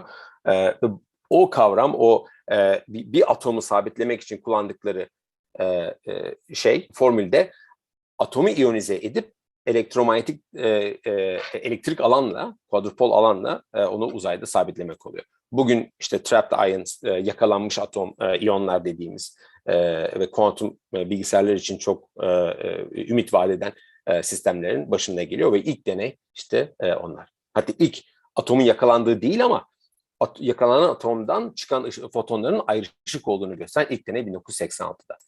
İlk bunu yapanlar aslında Demelt ve Paul. Ve ilk kez bir kuantum objeyi, bir kuantum nesneyi uzayda sabitleyip, çevreden izole edip, her şeyden izole edip onunla çalışabilen ilk bunu yapabildiğimiz zaman 1989 oluyor. Bakın ne kadar hızlı gitti zaman. Yani 1905'te fotonlar falan, 1926 adını koyduk derken lazer 1960, 1989'a geldik. Biz ilk kez bir atomu tek başına uzayda tutabildiğimiz zaman olarak. Yani aslında çok, yani 89 tabii Nobel ödülünün verildi ama işte 80'ler diyelim. Ne kadar aslında kısa bir sürede bütün bu gelişmeler, kuantum optiğe girişimiz ne kadar kısa bir sürede kalıyor. Bu kadar hızlı bir gelişim. 2012'de de uzayda sabitlenmiş olan atomları, kuantum nesneleri manipüle etme, kuantum fiziğinin ve o koheransının eş evriliğinin bize verdiği fırsatlar kullanma kapasiteleri yüzünden işte Dave Wineland ve Serge Roche da aynı zamanda Nobel ödülü alıyor. Ama tekil kuantum cisimlerdeki espri, gene o başa dönüyoruz. Bir atomu her şeyden izole edip havada, uzayda, vakumda tutabilmek için gereken ön koşuldu işte zaten. Yalnız şimdi başka bir konuya gidiyoruz. Ondan sonra zaten aldı gitti. Yani tek bir atom veya tek bir fotondan yola çıkarak kuantum fiziğinin tekil objelere, yani tekil parçacıklara indirildiğinde çok daha gündeme geldiğini, hepsini bir araya koyduğumuzda o kuantum özelliklerini kaybettiği varsayımı ve hareketini görüyoruz. Fakat eş zamanlı olarak lazerle beraber başka bir alan da gelişiyor. Kuantum optikten falan tamamen farklı. 1960'da lazer bulunduktan sonra, Ruby lazeri bulunduktan sonra 61 yılında gene o Ruby lazerini kullanarak Quartz'ta second harmonic generation dediğimiz doğrusal olmayan optik kavramının ilk deneyi, ilk örneği yapılıyor. Burada da işte aslında yani var olan dalga boyu 694 nanometrelik dalga boyu, yani kırmızı olan Ruby lazerini bu özel bir materyalden geçirdiğimizde, ki özel bir materyal kuartz, yani çok da özel değil aslında, çok az da olsa onun 2 katı enerjide ışık çıktığını gösteriyorlar 1961'de. Yani sanki öyle bir şey ki biz hiçbir şekilde birbiriyle iletişim kurmaz dediğimiz fotonlar bu materyalin içinde 2 tanesi birleşip daha enerjisi daha yüksek yeni bir foton yaratmış oluyorlar. Bu da zaten gene aynı makalede deney sonucu. O fotoğraf filminde burası Ruby lazerinin bıraktığı iz, çok güçlü bir lazer tabii o sırada. Fakat burada da işte onun 2 katı enerjiye sahip çıkan ışığın olması gereken yer. Orijinalinde, datada burada bir nokta var tabii. Ama Physical Review Letters'ın typeset editörü onu bir çöp parçası zannedip siliyor. Dolayısıyla doğrusal olmayan optik, dünyadaki ilk doğrusal olmayan optik makalesinde ve gösteriminde asıl önemli olan o bir nokta, o bir küçük silik bir nokta ne yazık ki yok. Ama var aslında, yani deney sonucunda orijinal datada görüyorsunuz. Doğrusal olmayan optiği kullanarak aslında çok fazla şey yapılabilir. Yani çok geniş bir alan. Diyeceksiniz ki bunun ne ilgisi var kuantum optikle? Bunların hepsi lineer olmayan sistemler sonucu çok farklı bir şey çıkıyor. Buradan 2 tane çok önemli yan sonucu oluyor. Doğrusal olmayan bu, ama tamamen klasik. Kuantumda hiçbir özelliği, ilgisi olmayan bu alanı. Birincisi şu. 1970'te şöyle bir makale çıkıyor. Ve makale diyor ki bu doğrusal olmayan proseslerden bir tanesi, kristal içindeki etkileşimlerden bir tanesi, normalde işte bir tane dalga boyunuz varsa, belli bir frekansta dalga boyunuz varsa, belli bir frekansta ışığınız varsa, bir tane çok güçlü başka bir ışık gönderdiğinizde ikisinin toplamı ve ikisinin farkı yeni ışıklar çıkarabiliyorsunuz diyor aslında. Doğrusu olmayan derken o.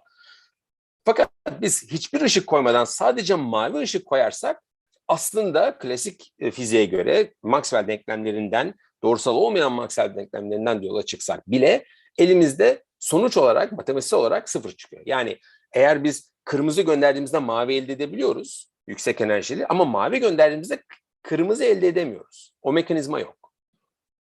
Fakat bu deneyi yapanlar, 1970'te bu deneyi yapanlar, kristalin içine baktıklarında şöyle bir görüntü görüyorlar. Aynı gökkuşağı gibi böyle iç içe dizilmiş renk halkaları görüyorlar. Ve bunun sonradan, daha sonra üstüne gidince fark ediyorlar ki aslında gene bu korelasyon ölçümü dediğimiz, hani iki dedektörle eş zaman ölçüm yaptıklarında görüyorlar ki bu halka öyle kendi kendine ışıyan bir halka değil. Bunlar parça parça çift foton şeklinde geliyorlar. Yani iki foton eş zamanlı geliyor sürekli. O şuradaki data aslında o Hamber, Brown ve Twist'in yaptığı ölçüm gibi, bu da bunching gösteriyor, ama nerede bunching? Eş zamanlı geliyor olmasına atfen bunching. Yani bir dedektörünüzü buraya koyduğunuzda başka hiçbir ışık görmüyorsunuz, ama ikinci dedektörü buraya getirdiğinizde işte o zaman diyor ki ikisi eş zamanlı sürekli görüyor. Yani bir mavi renkli bir foton iki tane kırmızı renkli, yani düşük enerjili fotona bölünmüş oluyor. Oysa biz fotonlar bölünmez diyorduk. Hani o en bölünmeyecek parça olarak şey yapıyorduk. Ve lineer, doğrusal olmayan optik bize aslında onun karşılığını, o bölünme, fotonun da bölünebiliyor olduğu karşılığını getirmiş oluyor. Peki bunun birden farklı şekilde de bunu yapabiliyorsunuz. Farklı kristallerin farklı özellikleri var. Peki bunun ne gibi etkisi oluyor? Eş zamanlı foton çiftleri üretiliyor ve bunları kullanarak o foton çiftleri arasındaki ilintiye baktığınızda önce şunu görüyorsunuz. O foton çiftlerinin tek çıkma sebebi baştan kristalin içine o vakum dalgalanmalarını da eklememiz oluyor. Yani kuantum fiziksel vakum dalgalanması yoksa, o zaman klasik fizik ile çalışıyorsak bu bölünmenin olmaması gerekiyor. O bölünmenin olması için, o kırmızı ışığın, yani foton çiftlerinin çıkması için vakum dalgalanmalarını hesaba katmamız gerekiyor. Ama vakum dalgalanmalarını kuantum fiziği olmadan hesaba katamıyoruz. Yani bir anda doğrusal olmayan optik, tamamen Maxwell denklemleriyle el ele giden bir alan bir anda kendini kuantum optiğin, hatta kuantum fiziğinin felsefesinin içinde buluyor.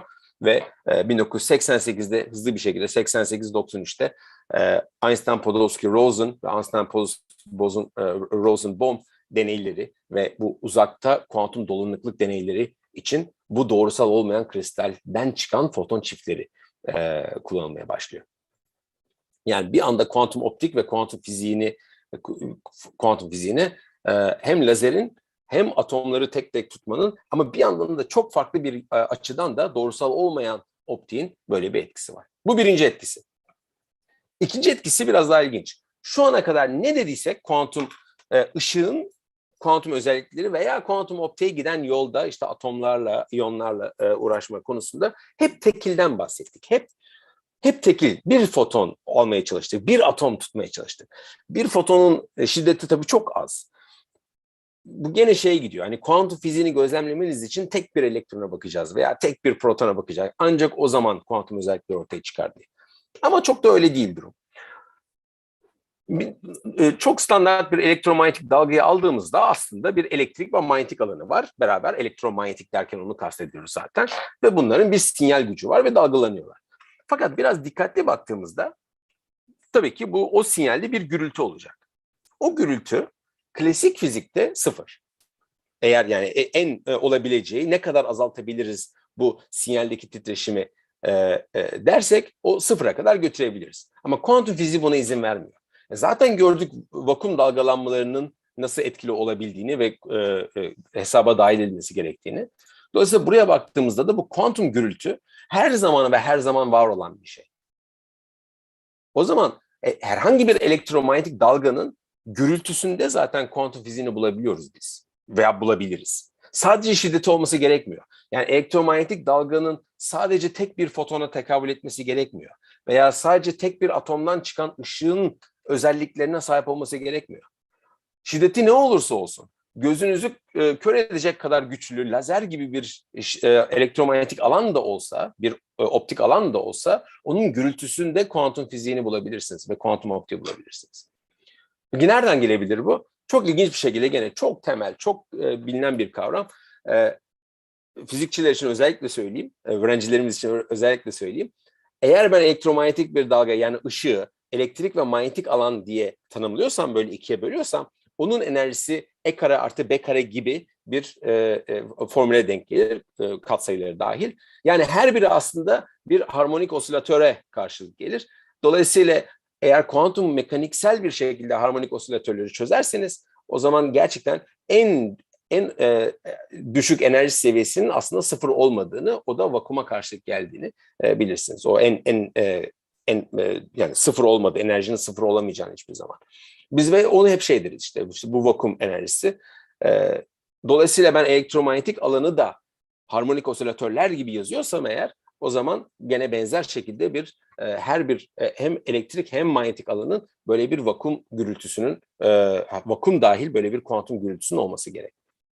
Ama orada bu gürültü yüzünden çok iyi ölçemiyorum işte. Yani elektrik alanında, manyetik alanında belli bir limitten daha öteyi iyi ölçemiyorum. O vakum bile, hiçlik bile aslında bana bir gürültü veriyor. Fakat gerçekten ölçme dediğiniz zaman ben elektrik ve manyetik alanları ayrı ayrı ölçmüyorum aslında. İkisi beraber bir Heisenberg belirsizlik ilkesine tekabül edecek bir ilinti veriyor bana. Yani ikisini de ölçebilirim. İkisi de ayrı ayrı kendi kendilerine bir şeyler yaparlar. Ama en sonunda ben Heisenberg belirsizlik ilkesine karşı duracak bir sonuç elde edemem diyoruz. O da zaten klasik fiziğe de bağlıyor bizi biraz. Fakat bu her birinin elektriksel alanın ve manyetik alanının birbirinden farklı gürültüye sahip olmalarına engel teşkil etmiyor. Ve bu da zaten bizi işte sıkıştırılmış gürültü kavramına getiriyor bir anda. Sıkıştırılmış gürültü kavramı da tamamen matematiksel bir egzersizle ortaya çıkan bir şey. 1975'te Horace Yuen'in ortaya attığı bir kavram. Bu da diyor ki işte delta x1, delta x2 dediğim işte elektrik alanındaki ve manyetik alandaki belirsizlikler diyelim ona. Bir limitinin olması gerek diyoruz. Ama aslında dediğim gibi gözlemlenebilir şey ikisinin beraber nasıl ele alınacağı. Dolayısıyla bir top gibi düşünün bunu. Aynı o ekranın sağ üst köşesindeki top gibi düşünün. Ondan daha küçük belirsizliğe sahip olamazsınız. En az o kadar belirsizliğe sahip olmanız gerekir diyor. Ama yani o alan kadar. Ama bunu herhangi bir eksende sıkıştırmak mümkün. Sıkıştırılmış gürültü derken onu kastediyoruz. Örneğin şurada ilk örnekte x1 yönünde gürültü azaltılabiliyor ama bunun karşılığında onun tekabülü de x2 yönünde gürültünün artması anlamına geliyor. Yani bir yerden fedakarlık edip öbür alanda gürültüyü vakumdan daha fazla kısabilirsiniz. 1975'te Horace Yuen'in ortaya attığı bu genel matematiksel kavramı 1981'de Carlton Cage çok bence muazzam bir makaleyle orada Carlton'ın iki dönemini görüyorsunuz. Genç ve şimdiki dönemi. Muazzam bir öngörüyle eğer biz ışıktaki gürültüyü, bu en derindeki, en içindeki o kuantum gürültüsünü kısabilirsek, o zaman herhangi bir girişim deneyinde çözünürlük artar diyor. En büyük, en önemli girişim deneyi ne dediğiniz zaman da kütle çekim dalgalarını görmek için kullanılan LIGO geliyor. Ve bunu öneriyor 1981'de. Eğer olur da böyle bir dalgayı biz ışık kullanarak yapabilirsek ve dalgadaki, ışıktaki gürültüleri, klasik gürültüleri, işte şiddeti oynamış, efendim işte aynalar oynadı falan. Oradaki bütün gürültüleri ortadan kaldırdığınızda bile yetmeyeceğini biliyoruz kütle çekim kuvvetini görmeye.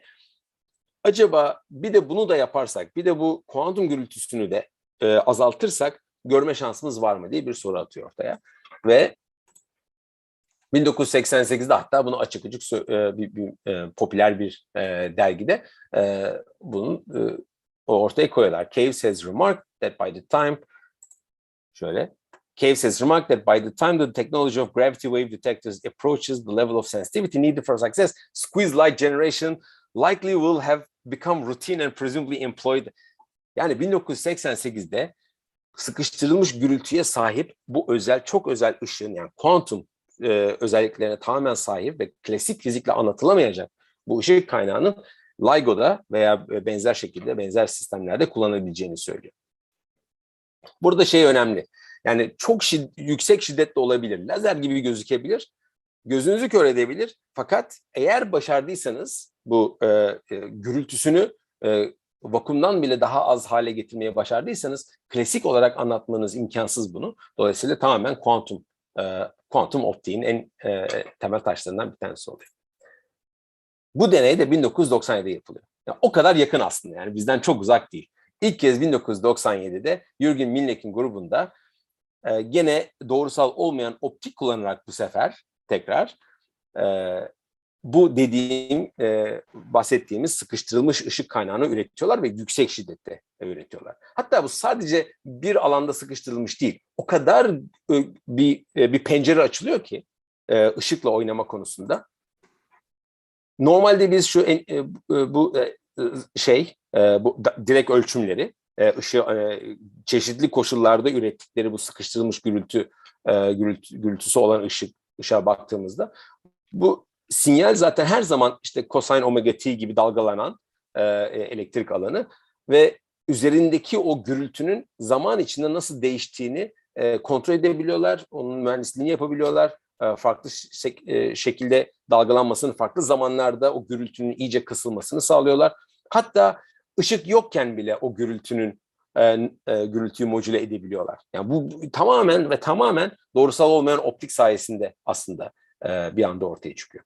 Bunu yaptıktan sonra şimdi tabii o ilk demonstrasyon, ilk gösterdikleri şey şu an neredeyiz dediğinizde öyle güçlü ve o kadar sıkıştırılmış ışık kullanılabiliyor ki 12 dB, 13 dB vakumdan, hiçlikteki gürültüden 13 dB çok daha sıkıştırılmış ışık kaynağı üretilebiliyor. Buna karşılık eğer şekil olarak çizersem, hani bir dairemiz vardı ya, X ve Y yönünde, X1 ve X2 yönünde belirsizliği belirten bir dairemiz vardı. İşte biraz böyle eğiyorduk elipsoid olarak veya böyle eğiyorduk. Şu an bu 12 dB dümdüz bir çizgi demek. Yani hocam dB ne demek? Kaç kat sıkıştırılmış demek? 13 dB ya da 12 dB? 10 log 10 çarpı ikisi arasındaki fark. Kaça tekabül ediyor? 10 kat falan işte. Yok 10 kat değil. Neye karşı geliyor? Log 10 geri çözmem lazım şu an. Yapamadım. Çok yüksek ama yani şu an aklıma gelmiyor. Ben çok dB kullanmıyorum aslında ama kaç ediyor? 10 log 10'u 1.3 olacak şekilde. Tersi yani. Yani 10 üzeri eksi 13 gibi bir şey mi oluyor? Yok. Öyle bir rakam değil. Yok o kadar değil. Öyle büyük yani 10 üzeri 1.3'ün tersi. Yani. Evet yani 1.3'ün tersi. 10 üzeri 1.3'ün tersi. Değil mi? Öyle bir şey. Ama işte o de hakikaten böyle bir sıkıştırılmış çizgi halinde. Yani o elips değil, yani birazcık küçük bir oynama değil, bayağı ciddi bir oynama haline geliyor. %5 gibi.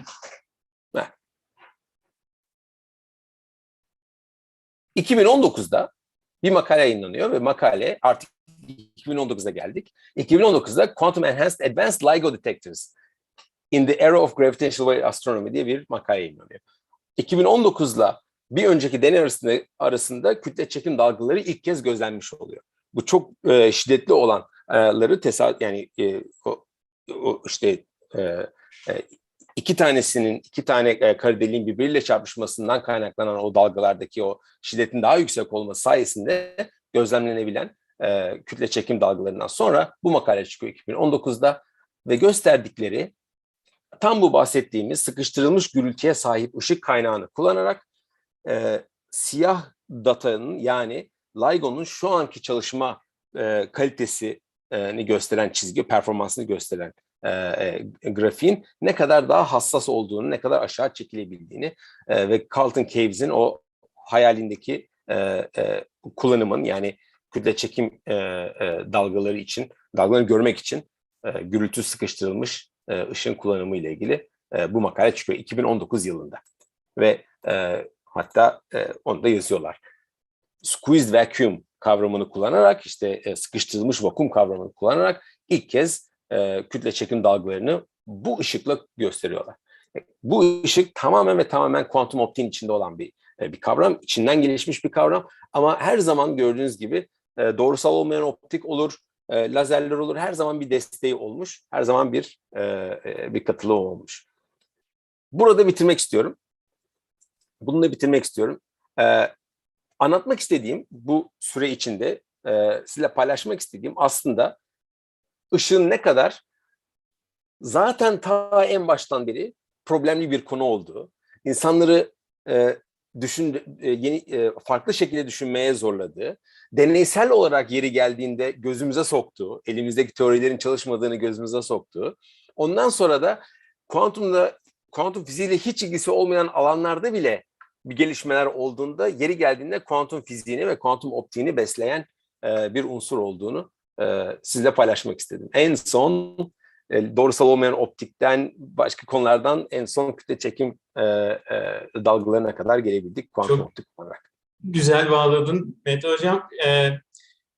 Yine müthiş bir ders oldu. Çok teşekkür ediyoruz. Yani ben nefesimi tuttum, dinledim. Hakikaten gözümün önünde tarih şeridi aktı. Özellikle genç araştırmacılar için çok ilham verici olacağını düşünüyorum konuşmanın. Gerçekten. Çok teşekkür ediyorum.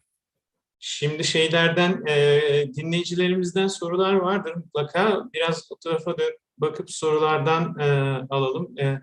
İmre sanırım el kaldırıyor. İmre, merhaba, mikrofonu. Merhabalar hocam, beni duyabiliyorsunuz inşallah. Merhaba İmre. Merhaba hocam, iyisiniz. Sağ Ben olun. Emre hocamız için hızlı bir hesap yaptım. Yaklaşık 20 ediyor. Hani 10 artı 3, 3 dB 2. Aynen. 20 kat 20'ye birlik bir çizgi gibi galiba. Aynen, %5. Evet. Teşekkürler. Ben de teşekkür ederim İmreciğim.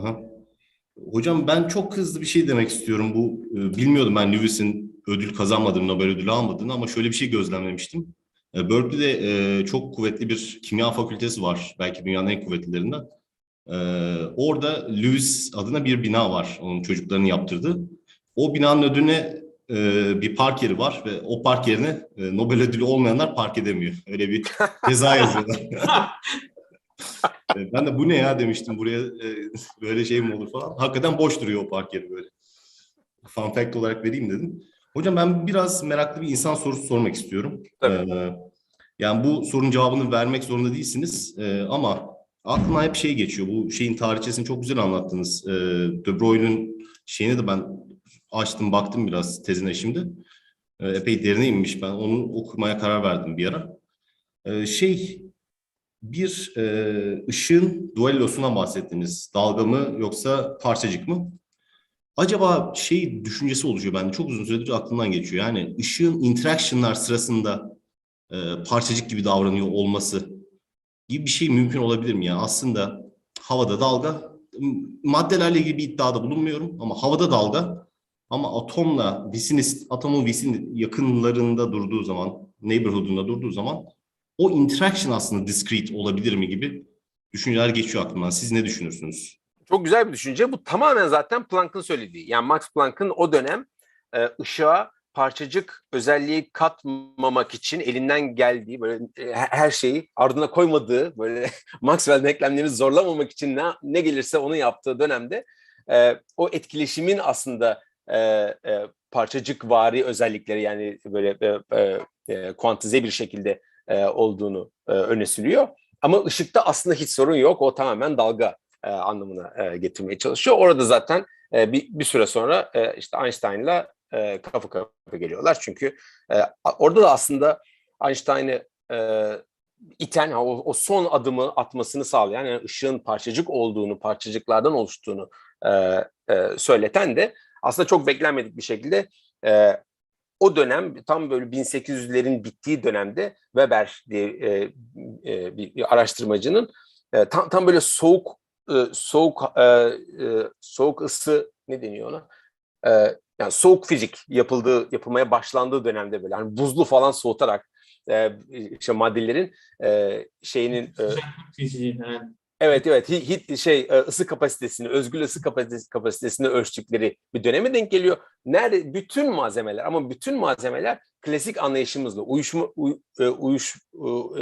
uyuşumlu bir şekilde çıkarken sonuçları bir tek madde uymuyor. O da elmas. Elmas da tamamen klasik fiziğin önerdiği özgül ısı kapasitesinden çok daha farklı bir sonuç çıkarıyor ve Einstein bunu anlamaya çalışırken fark ediyor. Maddenin, atomların titreşimini de kuantize bir şekilde yapması gerektiğini. Yani o titreşimin de dalga olduğunu varsaydığımız bir dönemde o titreşimin bile kuantize olduğunu, o kuantize yaparsak elması açıklayabildiğini anlayınca dalgada mutlaka bir parçacık yapısı yapıyor, eline atıyor. Ama işte o aradaki o fark hani bir yerden bir kuantizasyon girecek ama o nereden girecek? Etkileşimden mi girecek yoksa gerçekten hani parçacık mı diyeceğiz ona? Süreci işte 1905-1915 arası o süreçte belirliyor. Ama bu sonuçta bağlanmayan bir cevap değil mi? Cevabı yok aslında diyebiliyorum ben. Yani şöyle ondan sonra Wheeler'la falan tekrar devam ediyor. Yani sadece parçacık mı dalga mı değil, hem parçacık hem dalga ve bu tamamen neyi gözlemleyebildiğin, onun neyle etkileşimli kurduğu değil, hangi özelliğini gözlemleyebildiğin, sen bir gözlemci olduğun için sana bağlı oluyor ve oradan anlıyoruz artık. Yani bizden bağımsız bir gözlem yapılırsa o gözlemciden bağımsız bir şekilde nesneyi de değerlendirebileceğimizi anlıyoruz. Onun için de yaptığın deneyin sonucunu belirleyen bir şey olduğunu anlıyoruz. O John Wheeler'la falan başlıyor o daha sonra. Komik bir soruyla bitirmek istiyorum. Şöyle bir fotonum olsa, hani uzay gibi düşünün burayı, zaman ya da uzay gibi düşünün. Onun tam arkasına şöyle bir fotonu yapıştırsam, Play-Doh gibi yani, oyun hamuru gibi. Buna uzun bir foton mu derdim yoksa arka arkaya giden 2 foton mu derdim? Benim için arka arkaya giden 2 fotonu. Tamam hocam. Zaten bir nesne olarak tanımlamışız onu artık. Öyle eklenseydi zaten hani torba gibi olur. Hani o daha klasik dalga teorisinin, dalga fiziğiyle uyumlu olur o. Onun için hayır. Güzel sorular. Teşekkür ederiz. Başka soru varsa yine seyircilerden Onur Danacı'dan bir sorumuz var. El kaldırdı. Buyurun. Hocam merhabalar. Merhabalar. Benim alanım daha çok doğrusu olmayan optik ve kuantum optik olduğu için bu gürültü sıkıştırmasının optikte tam neye tekabül ettiğini anlayabiliyorum ama mesela spinler veya başka sistemlerde neye tekabül ediyor tam bilmiyorum. Çünkü arada bana açıkçası soruluyor bu ve çok cevap veremediğim bir şey oluyor. Onda tam kısaca bahsetmek ister misiniz acaba? Tabii ki. Aslında bu kavram, bu gürültü sıkıştırmasındaki kavram, orada gürültü biraz tabii tarihsel gelişiminden kaynaklanarak gürültü kelimesi kullanılıyor. Aslında herhangi bir gruptan bahsedersek, nesneler grubundan bahsettiğimiz zaman onların istatistiksel özelliklerine bakabiliriz. O istatistiksel özelliklerine örneğin işte n tane spin varsa tamamen termal dengede karekök n kadar da onun dalgalanması olacaktır yukarı veya aşağı bakıyor diye deriz örneğin. Eğer siz bunun üzerine gidip de o termal dengede bir sistem yerine onun iç dinamiklerini değiştiren, dolayısıyla da daha global bakıldığında o istatistiksel özelliklerini farklılaştıracak şekilde yeni bir yapı kurarsanız oraya, bir ilinti kurarsanız kendi işlerinde, o zaman baktığınızda artık karekök n yerine çok daha dar bir dağılımda görebilirsiniz belki o işte spinin ne yönüne doğru durduğunu. Tamamen bununla ilgili. Yani aslında işin istatistiğiyle ilgili. Kuantum fiziği içinde, yani optik olarak baktığınızda da çok fotonlu bir sistemden bahsediyoruz. Harmonik osilatör diyoruz. Bu çok fotonlu sistemde onun kendine karşılık gelen bir gürültüsü var diyoruz. Eğer fazlar birbiriyle çok ilintiliyse aynı lazerde olduğu gibi eşevrili bir herhangi bir ışık kaynağında olduğu gibi o zaman diyoruz ki o belirsizlik çok düşük. Ne kadar düşük? Vakum kadar düşük. Hiç yeni belirsizlik yok diyoruz. Ama onun da ötesine gitmek için içine o lazerden daha öte bir yapı getirmeniz gerekiyor. Bir ilinti getirmeniz gerekiyor. O da işte zaten sıkıştırılmış gürültü diyoruz. Yoksa aslında gürültü değil, gene belirsizlik. Kaç foton var belirsizliği aslında orada da. Yani bununla alakalı hemen kısa bir soru daha soracağım. Mesela yani bazı atomik sistemler var yine kuantum optikte. Mesela süper ışıma yapan, yani böyle şey gibi senkronize yüzücüler gibi tık tık tık tık tık beraber salınıp foton salan mesela sistem var. Mesela bu sistemlerdeki bu sistem içindeki korelasyon, bu da yani bir tür belirsizlikte, yani o zaman istatistik dağılımında bir sıkıştırma mı yapacak? Kesinlikle, kesinlikle. Yani orada yapabileceğiniz en basit şey öyle bir ilinti kurmak ki kendi hepsinin kendi içinde ki çıkan şey en sonunda tek bir temiz foton olsun. Ama o ilintiden daha farklı bir yapı kurarsanız başlangıç noktanız olarak çıkan fotonda bunun özelliklerini göreceksiniz. O faz fotonda da mühürlenecek. O hepsindeki ortak faz fotona mühürlenecek. Bunu görebilirsiniz. Chirp deniyor falan, öyle şeyler görmek mümkün. Teşekkür ederim. Sağ olun. Teşekkür ederiz. Seyirciler arasında başka soru sormak isteyen varsa el kaldırabilir. Bu arada ben arada seyircilerimizi düşünürken YouTube'dan bir soru gelmiş. Onu ileteyim. Fotonların, ben olduğu gibi ileteyim de kurgusunda sen kafana göre yanıt vermedi. Fotonların bölünebiliyor olmasının enerjinin kuantizasyonu açısından sonuçları nelerdir? Çok güzel. Normalde bölünmemesi gerekiyor. Yani foton kendi içinde o bölünecek bir yapıya veya en azından bizim matematiksel bir teorik bir yapımız, böyle bir şey yok. Dolayısıyla aslında bölünmemesi gerekiyor fotonun. Aynı elektronun kendi kendine bölünmediği gibi. Ama bu hiçbir şey bölünmez değil. Zaten bütün CERN bu elektronun, protonun falan hepsinin bölünmesinden kaynaklanıyor. Onun için yeni parçacıklar çıkıyor. Onun olması için bir etkileşim gerekiyor. Etkileşim yeni enerji veya enerji dağılımını değiştirecek hareketlere yol açar, olasılıkları yol açar. Nasıl CERN'de yeni parçacıklar bulunuyor çarpıştırarak, benzer şekilde de bu doğrusal olmayan optikte de fotonların birbiriyle iletişmesi mümkün olmasa da kristalle, yani o içinde bulundukları ortamla etkileşmelerinden kaynaklanan bir direkt etkileşim, indirekt daha doğrusu etkileşim olduğunu düşünebiliriz. Yani ışık, hani iki ışın kılıcı birbirini görmüyor ama doğru ortamda her ışın kılıcı bulundukları ortamı değiştiriyor ve o değişen ortam sayesinde de birbirlerinden etkileniyorlar indirekt olarak. Öyle düşünmek doğru olabilir. Evet, maddedeki etkileştikleri durumların kuantize olmasıyla ilintili bir sonuç ortaya çıkıyor. Evet. Doğrudan fotonların kendisiyle ilgili değil. Aynen. Bir el daha var. Sina hocam. Merhaba. Merhaba. Merhaba. Çok teşekkürler konuşman için. Çok güzel bir tarihsel yaklaşım oldu. Teşekkür ederim. Ben bu en sonunda yani gelecekle alakalı düşüncelerini merak ediyorum. Yani hani şu ana kadar konuştuğumuz şeylerin çoğu işte bu Gaussian veya işte hani biraz hani ikinci dereceden korelasyonları falan belki düşündük. Yani benim aklıma gelen hani daha yüksek derece korelasyonlar belki hani gelecekte bakacağım şeyler ama merak ediyorum yani senin için daha nasıl desem hani sürprizli yerler neler olabilir? Şu an dönemindeyiz. Yani kuantum optiğin kavramlarının artık oturduğu, hani diyelim buna, alet çantası diyelim. Kuantum optik alet çantası çok geniş ve yerleşik bir yapı haline geldi bu onlarca yıl sürecinde. Ve şu an ilgimiz bunu kullanmak üzerine. Steve Gervin'in konuşmasında görmüşsünüzdür mutlaka. Tamamen kuantum optik bu alet çantasını kullanarak ışık olmayan, hani ışık standart anlamda ışık demediğimiz ama mikrodalgalarda bile ne kadar enteresan deneyler yapılabildiğini gördüğümüz bir dönemdeyiz ve hatta daha konvansiyonel, daha alışageldiğimiğimiz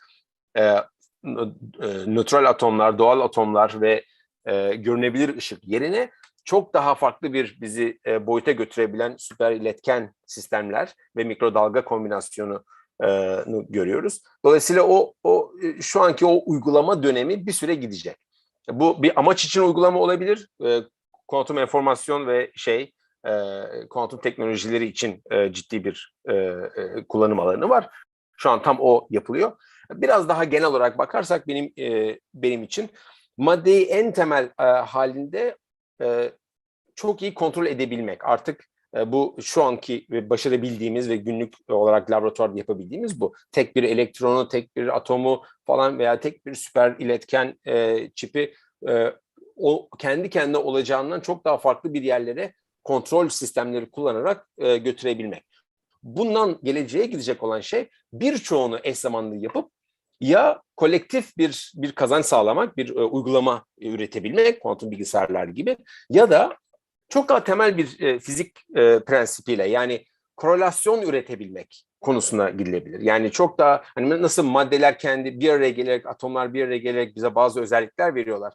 Nasıl geldiklerine göre işte gerek elmas oluyor, gerek grafit oluyor, gerek grafen oluyor. Nasıl dizdiğimize ve nasıl bir araya gelmelerini sağladığımıza göre çok farklı özellikler verebiliyor. Biz şimdi artık bir süredir doğa bize ne veriyordan çok biz doğadan farklı kendimiz ne yapabiliriz sorusunu soruyoruz. Ve artık bunu tamamen kuantum kümesi içinde yapabiliyoruz. Yani sonucunu tahmin bile edemediğimiz bir araya getirdiğimizde kendi içinden çıkan özelliklere sahip, yani kendi kendini yaratan özelliklere sahip sistemler kuruyoruz. Önceden öngörülmesi zor olan. O zaten işte fiziği çok heyecanlı yapıyor. Benim düşüncem, hani İngilizcesi emergent many body dynamics dediğimiz şey, o yönde çok ciddi hareketler olacak diye düşünüyorum. Bu sadece bir araya gelmiş atomların kendi kendine yaptığı şu anki deneyler değil, her biri tamamen kontrol edilebilir sistemlerin bir araya getirdiğinde ne olacağınızı tahmin bile edemiyor olduğumuz bir süreç bekliyorum. Bu da zaten az çok şeye karşılık geliyor. NISQ dediğimiz işte gürültülü kuantum sistemler. Büyük sayılır gürültülü kuantum sistemlere karşılık geliyor. Aynen. Evet, teşekkür. Ben de katılıyorum yani yani belki bir comment olarak düşünüyorum, hani yani sonuç olarak ışığı kullanmamızın hani kontrol dediğiniz ya ilginç bir şey gibi geliyor. Çünkü genelde hani kontrol derken bizim kullandığımız ışık sadece genelde lazer. Değil mi? Yani orada sanki neredeyse böyle hani klasik bilgimizi kuantum bilgisayarına aktarabilmemiz için yani sadece sanki böyle bir oradaki simetriyi kırmamız lazım, yuvan simetriyi kırmamız lazım falan. Ve de o sadece lokal olarak interact ediyor. Yani hani bir tarafta sanki bu var, hani ışıkla yaptığımız deneyler, diğer tarafta da dediğiniz gibi bu emergent bir korelasyon olduğu, işte oradaki yani ne alakası var? Hani ben ne ışık yolladığımı biliyorum en nihayetinde o sisteme. Ama o sistem böyle çok yani anlayamayacağım, hatta yani hesaplayamayacağım bir duruma geliyor. Yani ve bunun işte limitleri nedir falan yani. Orada zaten o kilit kelime orada sizin dediğiniz gibi kontrol. Yani orada kontrol, yani günlük kullanımda kontrol dediğiniz zaman kontrol etmezseniz çok farklı şeyler yapar. Kontrol ederseniz yapmaz. Sabit, daha belirgin, daha limitli bir şeyler yapar anlamına gelen bir şeydir. Kontrol azaltan bir şeydir. Oysa kuantum kontrolden bizim kastettiğimiz, yani jargon olarak kastettiğimiz kendi kendini yapacağından çok daha öteye götürebilmek. Yani ama bunu kontrollü bir şekilde yapabilmek olduğu için birçoğunu bir araya koyduğunuzda onu artık yani öngörüsü bile çok zor olacak hareketlere, dinamiklere yol açabiliyor. O da sentezlenmiş yeni kuantum maddeler genel olarak alanı. Onun ilginç olacağını düşünüyorum. Teşekkürler. Evet, teşekkürler. Sorular gelmedi yine ama ben kapatmadan önce ben gelen mesajları ileteyim. Mete hocamıza burada kayda girsin. Birçok izleyicimiz çok keyifli ve öğretici bulmuşlar. Ayrıca sana Türkçeyi çok iyi kullandığın için teşekkür ediyorlar. Teşekkür ederim. Şu anda özen gösterdiğin belli. Eminim bunun için epey efor da sarf ediyorsun. Hani çalışma ortamının içinde Türkçeyi bu kadar iyi kullanmaya anlıyoruz. Tarih yolculuğuna çıkarttığın için bizi de çok teşekkür ediyor dinleyicilerimiz. KOBİT'in bu yılki oturumlarının sonuncusundaydık. Çok eğlenceli ve umarım çok ufuk açıcı bir konuşma olmuştur. Ben çok eğlendim, çok keyif aldım. Umarım sizler de öyle keyif aldınız. Organizasyona dahil olan hocalarımız eğer buradaysa belki bir kapanış konuşması yapmak isterlerse girebilirler. Ben ayrıca yani arkadaşım olarak Mete'ye de çok teşekkür ederim gerçekten. Geçen 2-3 yıl önce laboratuvarda bulmuştuk o lazer defterini değil mi? Atilla hocamızın laboratuvarında açma ya değil mi? Hep beraber. Fotoğrafını çekmiştik. Hala duruyordur umarım. Duygulanıyorum böyle olunca. Teşekkür ediyoruz tekrar. Organizasyondan arkadaşlar Nadir Hocam, Levent Hocam buralardaysanız isterseniz bir kapanış için sizleri rica edelim. Ben de çok hızlı teşekkür edeyim. Hem davet için hem bu KOBİT'in parçası yaptığınız için çok teşekkür ederim. Umarım faydalı olmuştur. Alpancığım sana da çok teşekkür ediyorum. Evet, teşekkürler. Alban Hocam çok teşekkürler. Çok güzel bir oturum oldu. Mete'ye de tekrar teşekkürler. Çok sağ olsun. Çok yoğun bir programın arasında bize zaman ayırdığı için çok mutlu olduk da çok da güzel bir konuşma dinledik. Aslında çok diyeceğim bir şey yok. İnşallah seneye KOBİT-7'de hep birlikte yani bir fiziksel bir toplantı yapabiliriz. Pandemi sonrası Mete'yi de aramızda görmek isteriz bir müsait olduğunda. Herkese çok teşekkürler. Özellikle katılıp dinleyip soru soran, katkı sunan herkese çok teşekkürler. Görüşmek üzere.